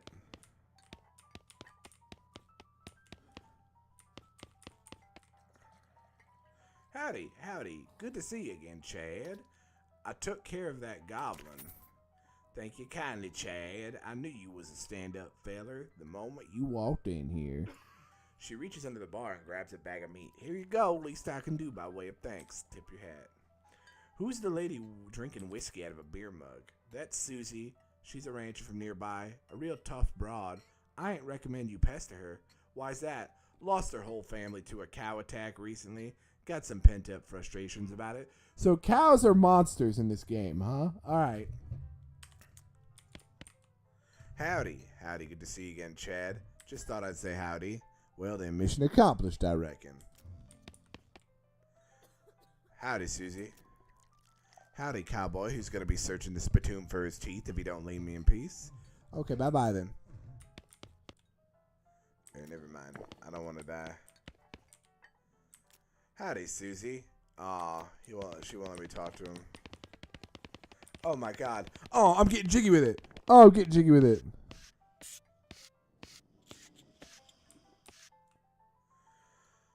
What do you say, Pete? Who, me? Well, heck, I say all kinds of things. For instance, cotton picking machines. Can't trust them no more. A no good snake. Uh-huh. See you later, Pete. Alright, well. Pete's my favorite so far. The Spore Goblin's pretty good. Horses, 1,000 meat. Well, let me see if there's like a quest I can get. How's business? Oh, you know, every day I'm hustling.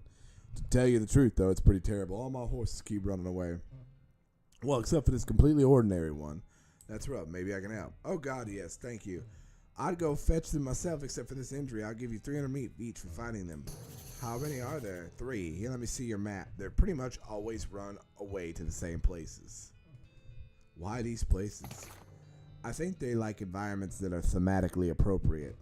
Here, when you find one, feed it some of these oats. That should send it back here. How does that work? They're special pigeon-infused oats.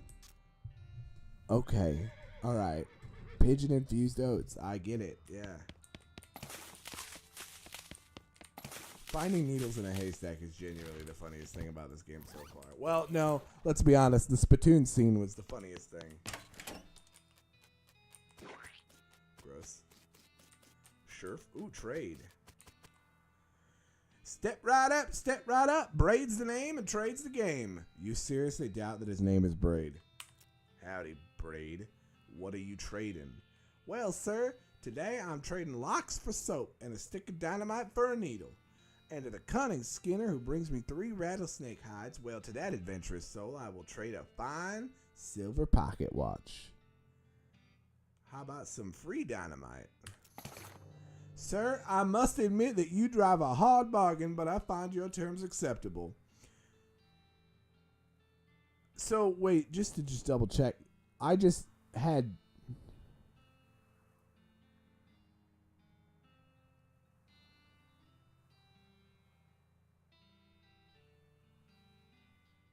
Dickerin. I had Dickerin, and I just was able to just steal stuff from him.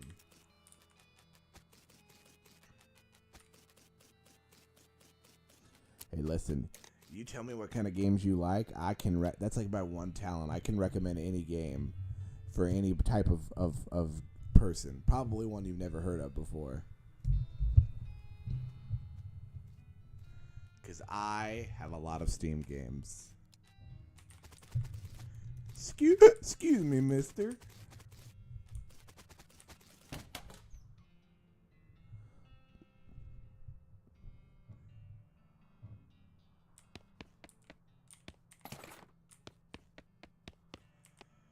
Howdy, stranger. Welcome to Boiling Springs. I'm the sheriff in these parts. I like how it's sheriff and not sheriff. What? The sheriff, okay? Blasted sign painters. Say, you wouldn't happen to be looking for work, would you?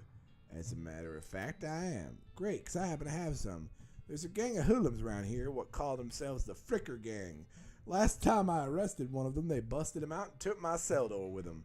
It ain't much good without the door. And I need somebody tough, smart, and or slick enough to go fetch it back for me. Why don't you do it? I gotta stay here and practice my chair tipping. Alright, I'll give it a shot. To keep you out of trouble. You deputized a gun? You're new in town.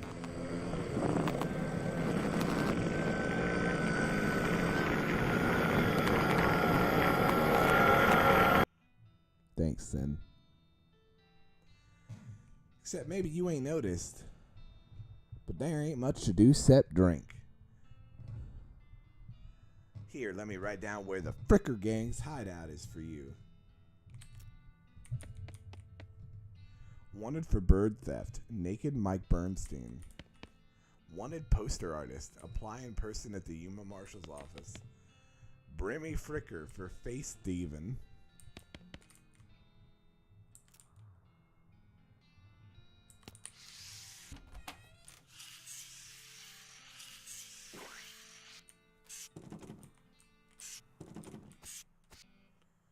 Wait, that's a...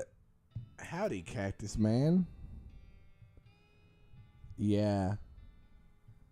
Oh, I'm sorry you have the flu. West of Loathing? Yes, it is west of Loathing. Howdy yourself, and my name's Bill. Cactus Bill. What happened to you, Bill? Well, to be honest, partner, I drank too much cactus beer, and it turned me into a cactus. Doc Alice warned me this would happen, but I didn't listen. And that's why they call you Cactus Bill? No, that's just a coincidence. Oh, does it hurt? Does what hurt? Oh, you know, being a cactus? Oh, haha. No, it's actually kind of nice. The natural fermentation processes inside the cactus part of me keep me pretty drunk most of the time. I guess it's a mite boring. Yeah, I bet. It wouldn't be so bad if I had something to read. You don't have to have a newspaper or anything, do you? I do have a newspaper. Much obliged, partner. Now, let's see here. What can I do to return the... Oh, I know, my shovel. I left it behind the outhouse at the Orhole Mine. Orhole Mine. It's yours if you go and get it. I'm sure you'll find a use for it. You just kind of stick that newspaper to my face before you leave. You're not allowed to Topeka anymore, remember? What does that mean?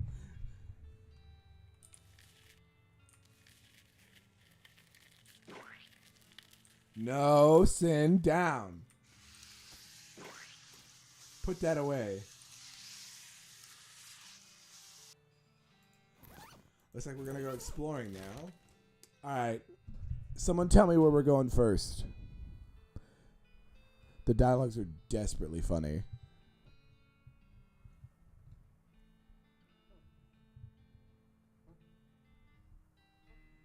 Where are we going first? We got the Orhole Mine, Boring Springs Boneyard. All right, Orhole Mine it is. There's still some meat ore in this cart. You mine meat from a mine? What the fuck? I have so many concerns. Oh, there's something here. Hey, you wasn't kidding. This would have been a funny thing to kid about, I guess.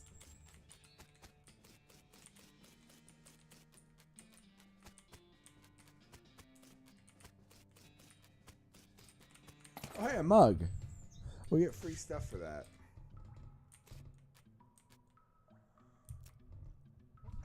This mechanism is labeled Cargo Elevator Control. A poster on the wall behind reads, Blasting Cap Storage, plungers, both kinds. What the fuck does that mean? Level 3 tools. Where do you want to send the cargo elevator? Let's leave it alone for the moment. Because I don't know what level I'm on. Unrefined meat nugget, everybody.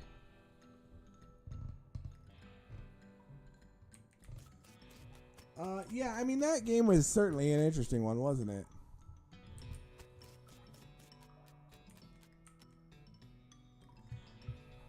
Let's go get some plungers.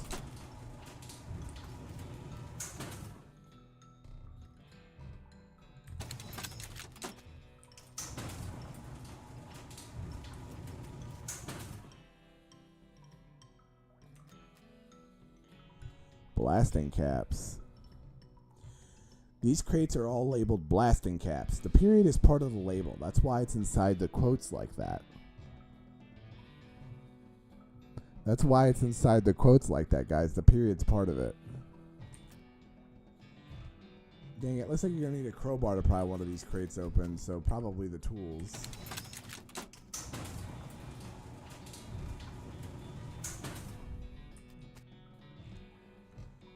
It's a toolbox, but it's locked. You'll manage to unlock the toolbox, but the needle is ruined in the process. Most of the tools inside are rusted away to nothing, but there's a pretty nice crowbar. I got a crowbar. Sick.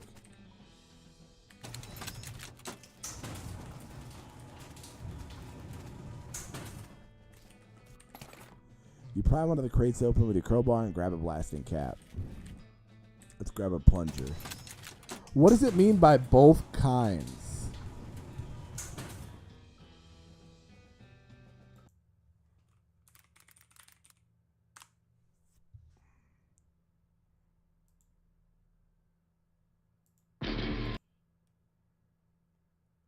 Yes, I have seen this game before. Boomer shooters. Those are fun. The plungers. The sign lied, though. There's only the one kind. You got a detonation plunger. All right, we're about to blow something up, aren't we? This looks dangerous. Fighting against your instincts for self-preservation, you've hooked up a plunger and strung it a fair distance away. This makes you nervous. You press the plunger and nothing happens. You forgot to hook up a blasting cap. Okay, you succeeded in putting yourself in grave danger. Press the plunger. Boom.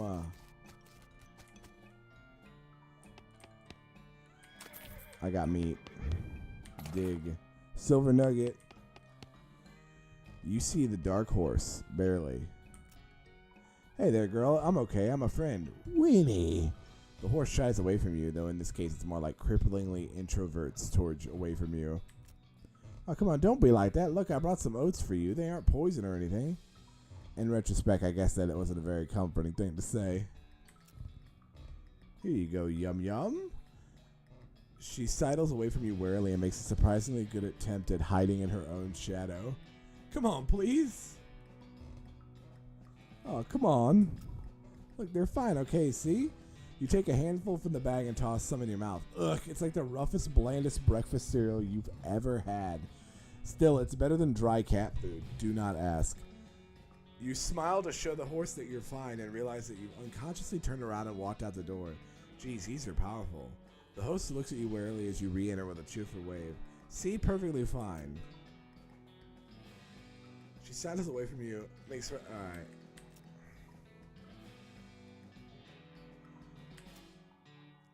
The horse finally seems relaxed enough around you, so you offer her a handful of oats. Waringly, begrudgingly, she eats them, then she gestures at something behind you. You turn to look around to look, but you don't see anything. When you turn back, she's gone. Well, okay then. We got the Batman. You bend down and shine your lantern into the crack in the rock. You can just barely make out a square shape down there. Well out of arm's reach. Looks like somebody dropped a small metal box into the hole, though you don't know if that was to hide it or discard it. If you're truly desperate to find what's in there, you could try reasoning with the rock. Your primary argument would be a bundle of dynamite. Perhaps you could persuade the hole to widen enough to grab the box. I'm gonna go get more dynamite right now.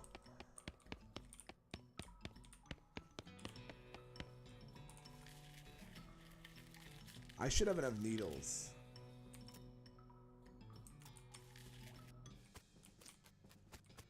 So we gotta go back to the town of Boring Springs and go to that guy.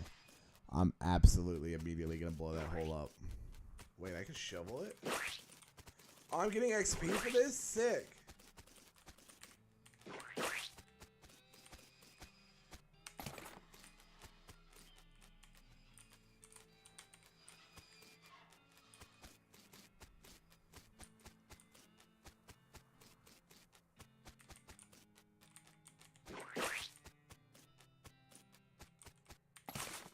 Oh, it's another mug. That's funny. All right, here we go. Howdy, Braid. I'll take some dynamite for this needle. Braid, which is so not a name, takes your needle and hands you a stick of dynamite. Be careful with this now. All right, I don't have any soap. I need soap. Okay. Let's go. All right, where are we going next? Listen. There's nothing wrong with going into weird holes and grabbing stuff. Thousand Snakes Gulch, Boring Springs Boneyard, the Fricker Gang's hideout. Where are we going next? Tell me, chat. Tell me what's happening. Alright. Our founder, Zephaniah Boring. He was actually a really interesting guy. Benjamin Crockett. He showed up way too early. 1320 to 1364. The founder was in 1806. That's hilarious. Beauregard Skeleton Captain 3rd Cavalry. Dig up the grave. I'm beefing up.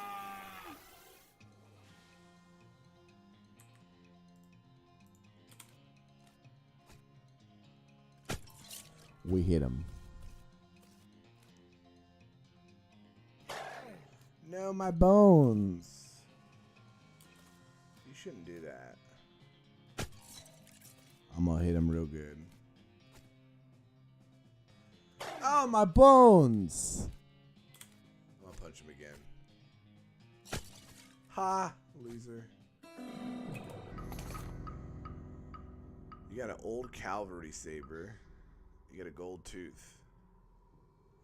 This was in the ground for a very long time, then in somebody's mouth for a very short time, and now it's in your backpack. Here comes the cavalry saber. How is the knuckle dust? Oh, I can level up. Wait, I can level up a lot of stuff. Wait a minute. Oh, wow. I should have been looking in here a long time ago, huh? So, I have 25 XP.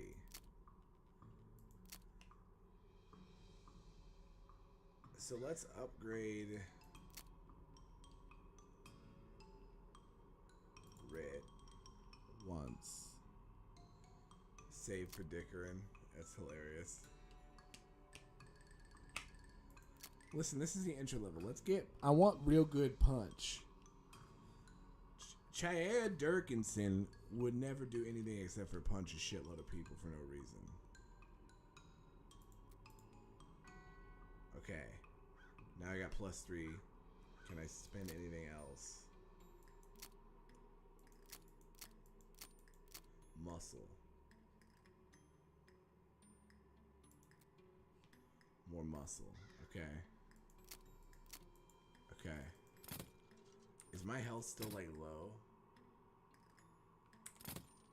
Do I reset at the beginning of every fight? I do. Cool, sick. Beefing up. I'm gonna do so much damage now, you guy. Oh, instant murk. Instant murk, you guys. Holy shit. The guy just wouldn't stay put.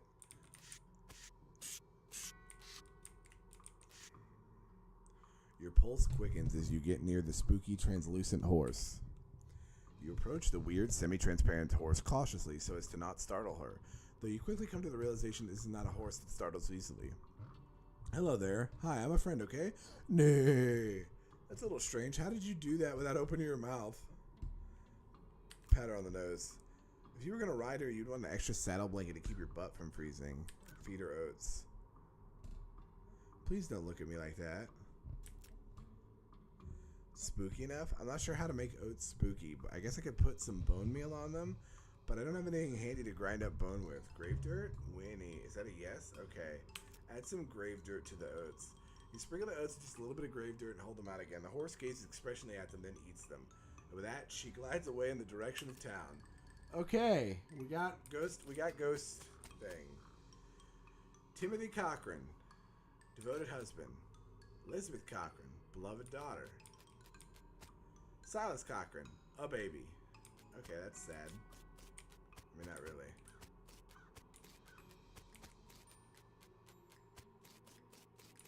Well, alright. Now where are we going, fam? We've cleared out the boneyard. Do we go to the Snake Skulls or the Fricker Gaines hideout? I want some soap. So I can go blow up that hole in the ore hole mine. I don't know where to get soap, though. The eternal Western problem. Okay. I got a shiny rock, everybody. Just calm down. Oh. It's shiny. It's about the size of a rock. Is it like... Can I like equip this? So this is 5 to 6 damage. And my brass knuckles is 4 to 5. So the cavalry saber is better. These were your grandmother's brass knuckles. Your grandmother was a force to be reckoned with.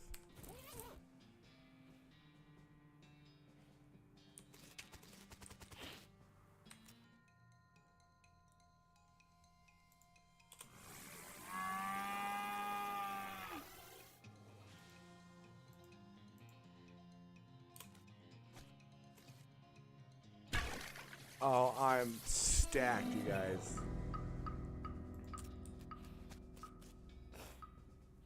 Another snake? Well, I guess it's not called One Snake Gulch. Whoa, they're fast. Okay. Oh, he hurt. He did a hurt. Che, yeah, Jerkinson's taking poison. Not for long. Beefy time.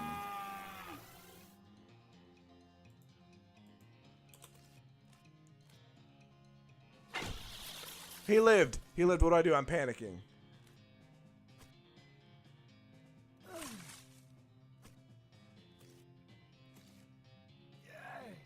Alright, we gotta kill him with the saber this time.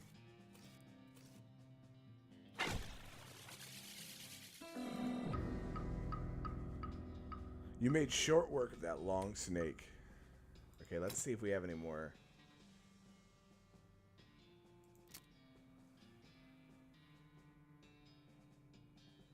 Hello. This snake sucks. It's true. It did suck. So we want more muscle. We're leveling up power. This snake looks really angry. You're going to need every trick in the book to beat this one. Here we go. I'm good at tricks. Oh, they're so fast. I hate this snake. Alright, do you think we can get a one-shot off this time now? Let's see. I hate the poison. Muscle. Too muscle. Kill him. Oh, the snakes are just getting tankier.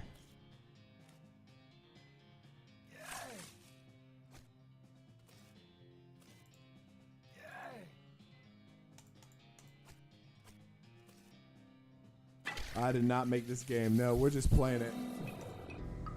We did the game dev earlier in the night, and we are taking a ending break. This is a game called West of Loathing.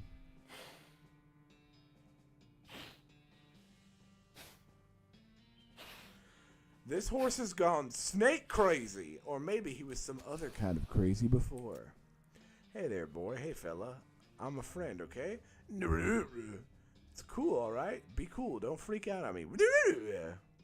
Look him in the eyes. You calmly look the horse in the eyes.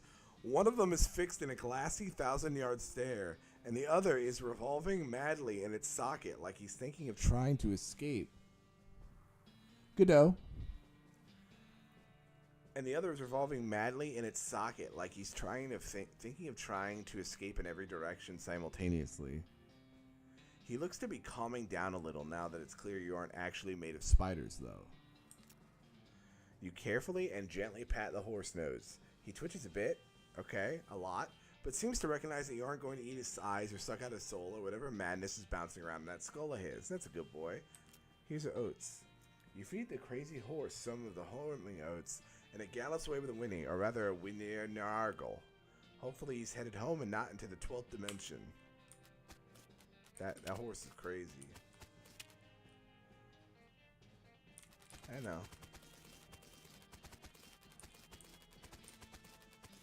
This is the best. Alright. We're gonna go talk to that guy over here. I don't know how you spotted her hiding in that mine, but thanks for sending back my dark horse. Sure thing. Looks like my pale horse made it back safe. Thanks for your help. Thanks for fighting my crazy horse. He was eating loco weed again, wasn't he? Not that I noticed. That's all of them. Thank you again. Here's a little extra for you. Afternoon, sir. What can I do for you? You said something earlier about an injury? Yeah, I busted my knee while mucking out the showroom. Don't ask how. It's embarrassing. I was going to get Doc Alice to have a look at it, but she gave up doctoring. Yeah, I was. I actually did today. Somebody gave me a title for a new game we started working on today. It's a game called Bureaucramancy. It's a game about a wizard bureaucracy. It's a clicker.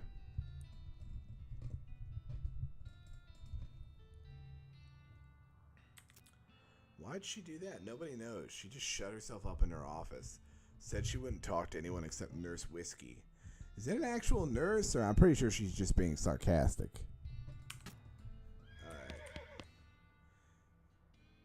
Alright. Just browsing. Alright, are we going to kill those people now?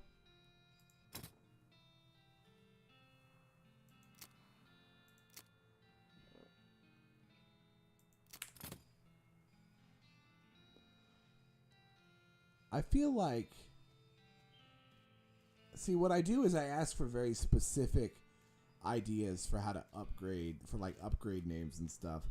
I don't ask for like mechanics. The mechanics I like to figure out, but...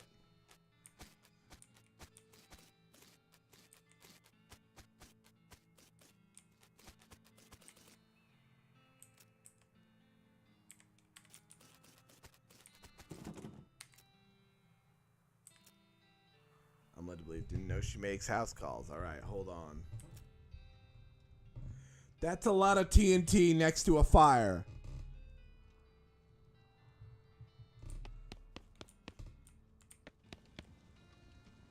Well, shouldn't this be further away from the fireplace? Yeah, that's what I said. Yeah, whiskey promised me. Okay.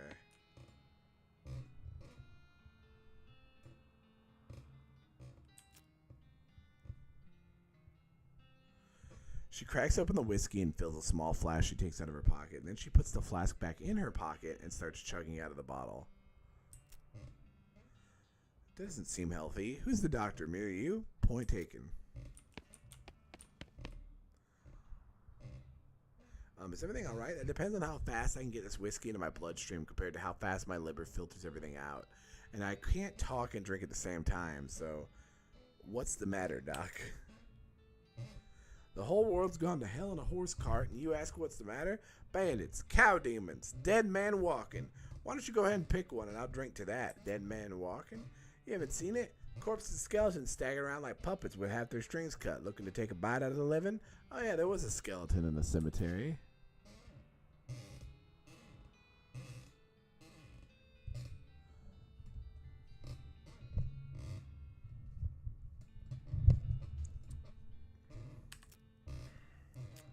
patients? Oh, ouch.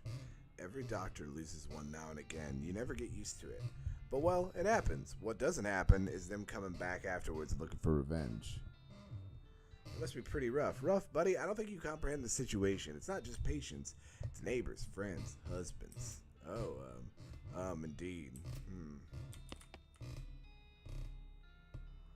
What's the deal with all TNT? It's so when I feel like I'm about to go, I can blow myself into bits so small there won't be anything left to come back. That seems drastic. Drastic? Hell, no way am I taking the risk of becoming one of those things. Fair enough.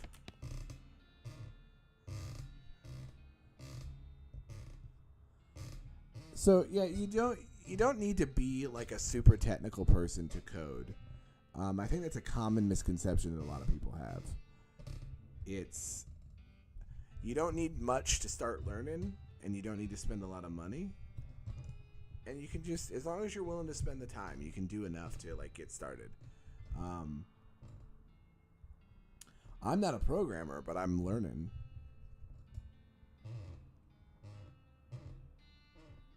Also, you can fiddle, and fiddling's fun because you can break stuff in new and delightful ways. Do you have any idea what's causing the resurrection? Well, I heard the rumor. It's when you get incomplete information from an unverified source.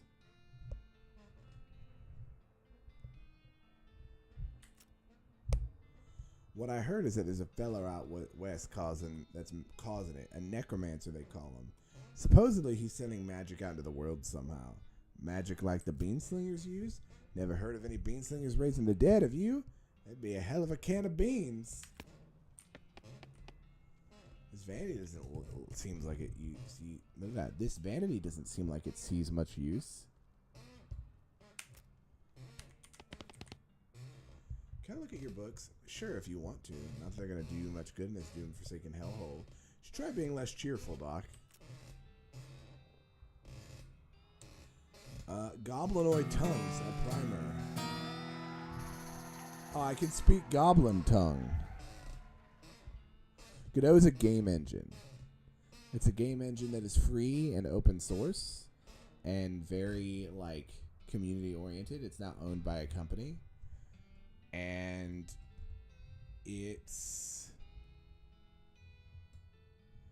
I've heard good things about GameMaker. I've heard good things about GameMaker.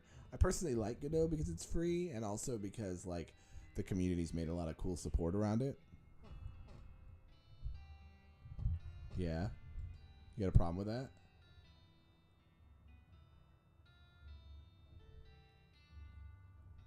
I'm literally in a rocking chair. What's wrong with that?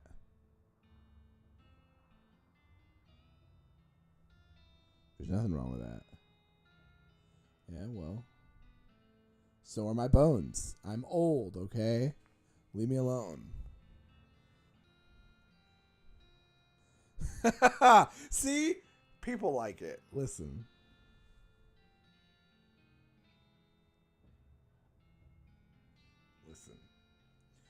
Leaf through The Legend of Curly's Meat. The book tells the story of a legendary treasure. A massive...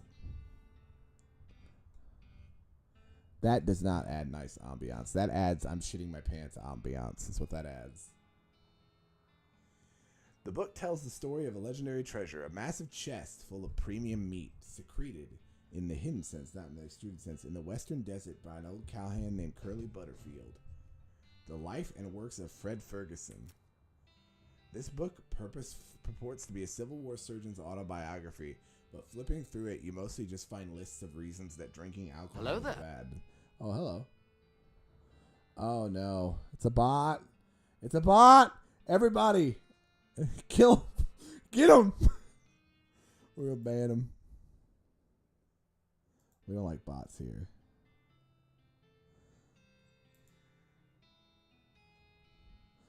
Get the bot. Destroy the bot. We hate bots here.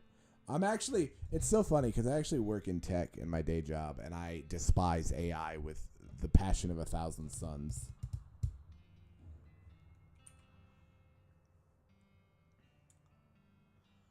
So it's actually a work of it's ludicrous speculative fiction.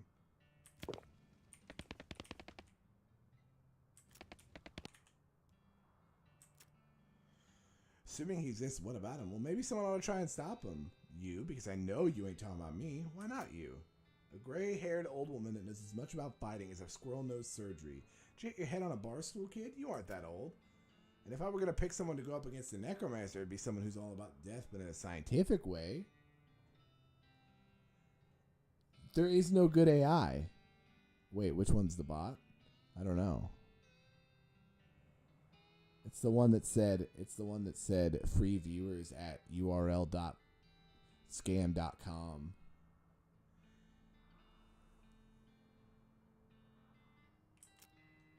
Beats nothing anyway. It beats locking yourself in a house full of teen drinking yourself to death. You aren't even doing any doctoring anymore. You seriously expect me to ride out west myself? You didn't have to be by yourself. I'm heading west too. Tag along with me. Maybe we can find a guy and put a stop to him. Impossible like raising the dead impossible? The hell, let's give it a shot. Hell yeah! Sick. Also, the dynamite's sincerely worrying, actually.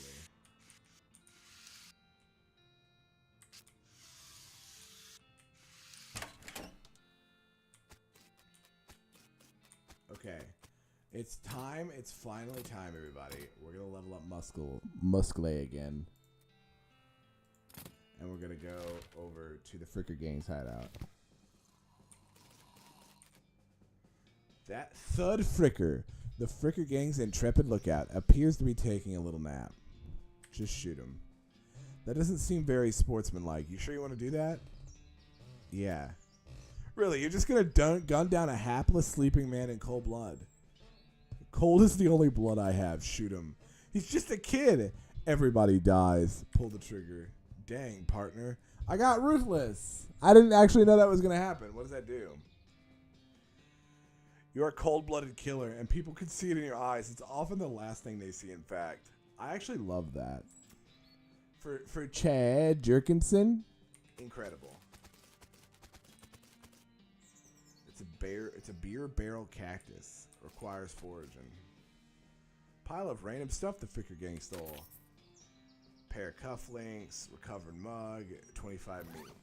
Also, can I put on the cufflinks? Did they go on automatically? If you wore fancier shirts, you might have some use for these. That's funny. I wonder if there's gonna be soap in this, like, cave. One of the Fricker boys is dozing in a bathtub. Drown him.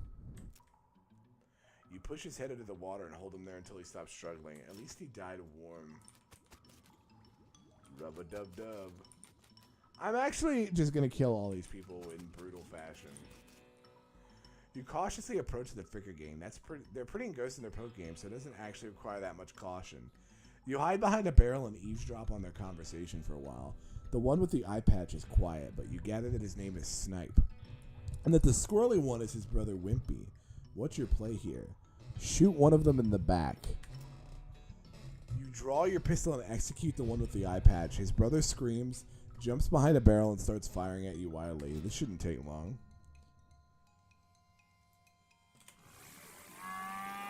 So we got 8 muscle.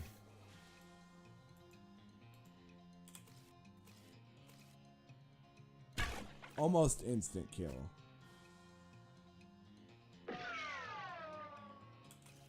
Yeah, he's fucked.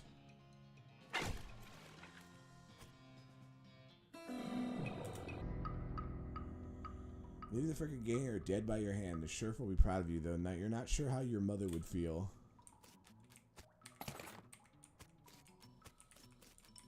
Yeah, I just killed them all.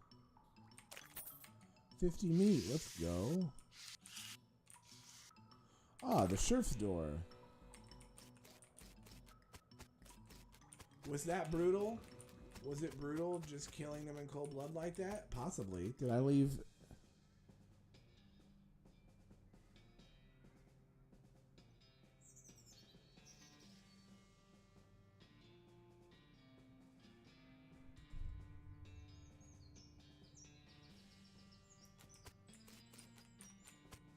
We got a novel over here.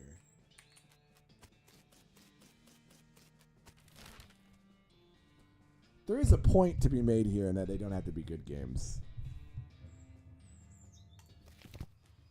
All right, well, we've brutally murdered a bunch of people.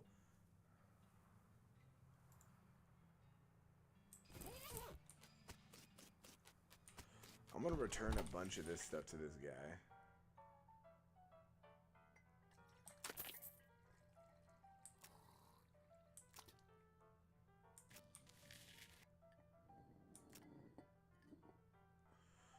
Oh.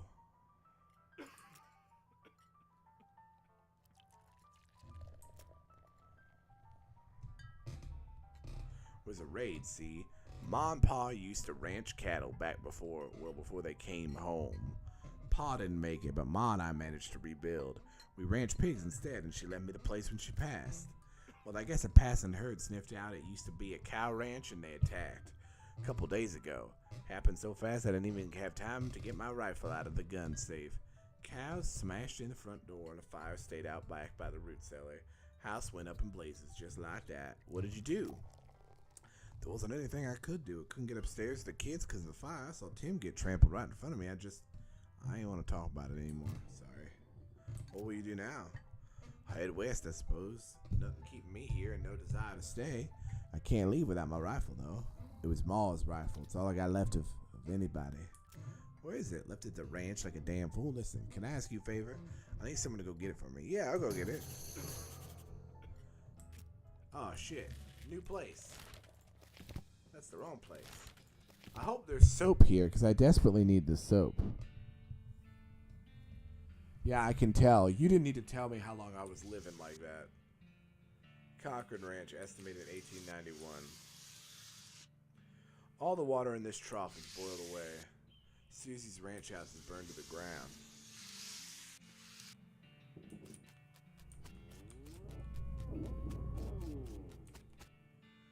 The outhouse is the only thing still standing.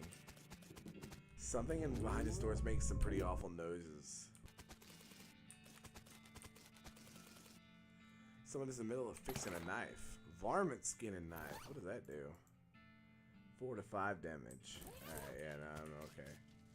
Those pies were not safe. I work in something called e-discovery. That's not a cow. It's basically database management.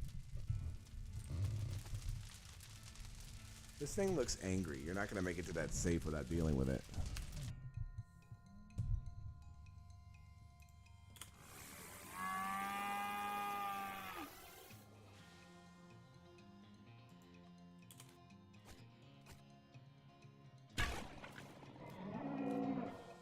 A pyrobove. You defeated that nasty cow skull floating in a cloud of flame. Well, that was certainly something. I got Susie's rifle. I did not get soap, though, and I'm starting to get worried that I'll never find soap.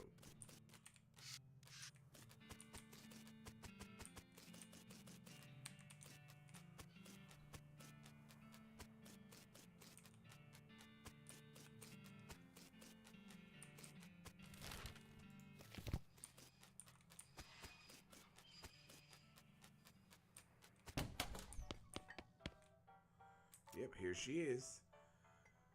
Susie's eyes well up with tears as you hand her the rifle, and she roughly scrubs her sleeve across her face before any of them spill over. Thanks, stranger. I didn't catch your name. I'm Chad. Yeah. She listens to the rifle for a long moment, then looks back up to you. She sighs. Well, that's enough wallowing in misery. Time for me to hit the road. If you want to tag along when you head west, just say the word. Sounds good, Susie.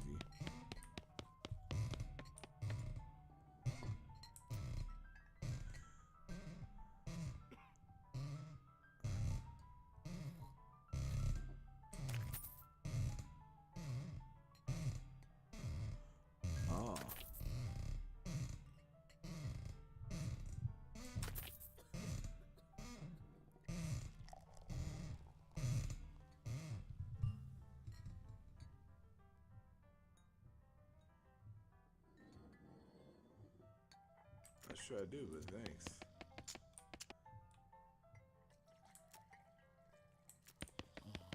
Well, Pete just bought off of my miscellaneous stuff. Yeah, it's related to legal.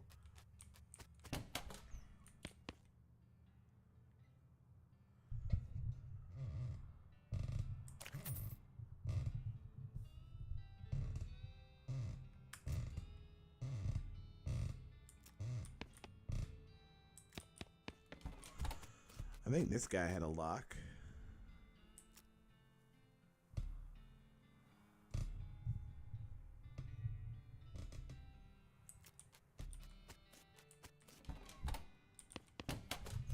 Wait, do we have to fight the snakes again?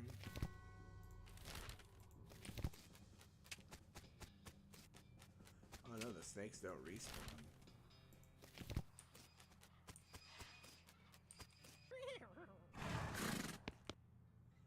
Can you sell me a horse? I should warn you, horses get mighty attached to the riders. Once you bought one, you won't be able to change your mind later. Which one are you interested in? All right, guys, which horse are we buying? We got the spooky one, we got the shifty looking one, and we got the crazy one, and then we got regular horse. We got template horse.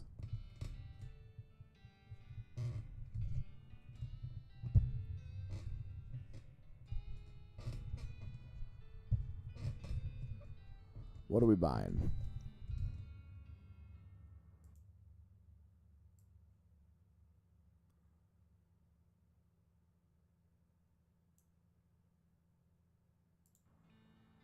I'm gonna pick, and it's gonna be the boring one.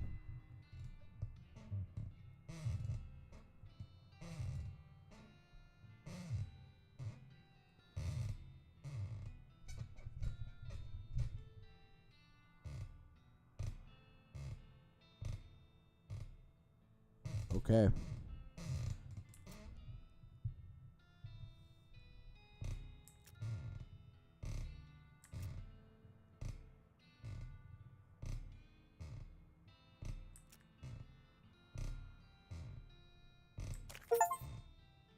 We bought the crazy horse. Oh, what's the Craig? His name is Craig.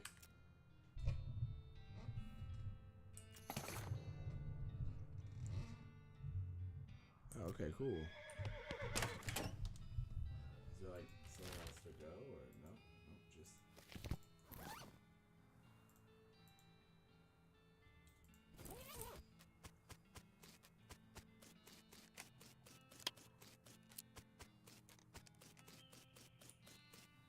Not allowed him to peek anymore. All right, I think we are going to be ending the stream here because it is almost 11 o'clock here, and I am getting quite tired. Thank you for joining me. Next week we'll be getting some more stuff done. I'm gonna try to do some work on this game currently. This game to get it a little bit more further along than what we started with. Although we did get some basic UI elements set up this time. So hopefully we will get a little bit further next week, or if I have more time because I'm off on Monday, a little bit later this weekend. We will see how I feel. Thank you for joining me. It was good talking to you all. I hope everyone has a nice evening. And yeah.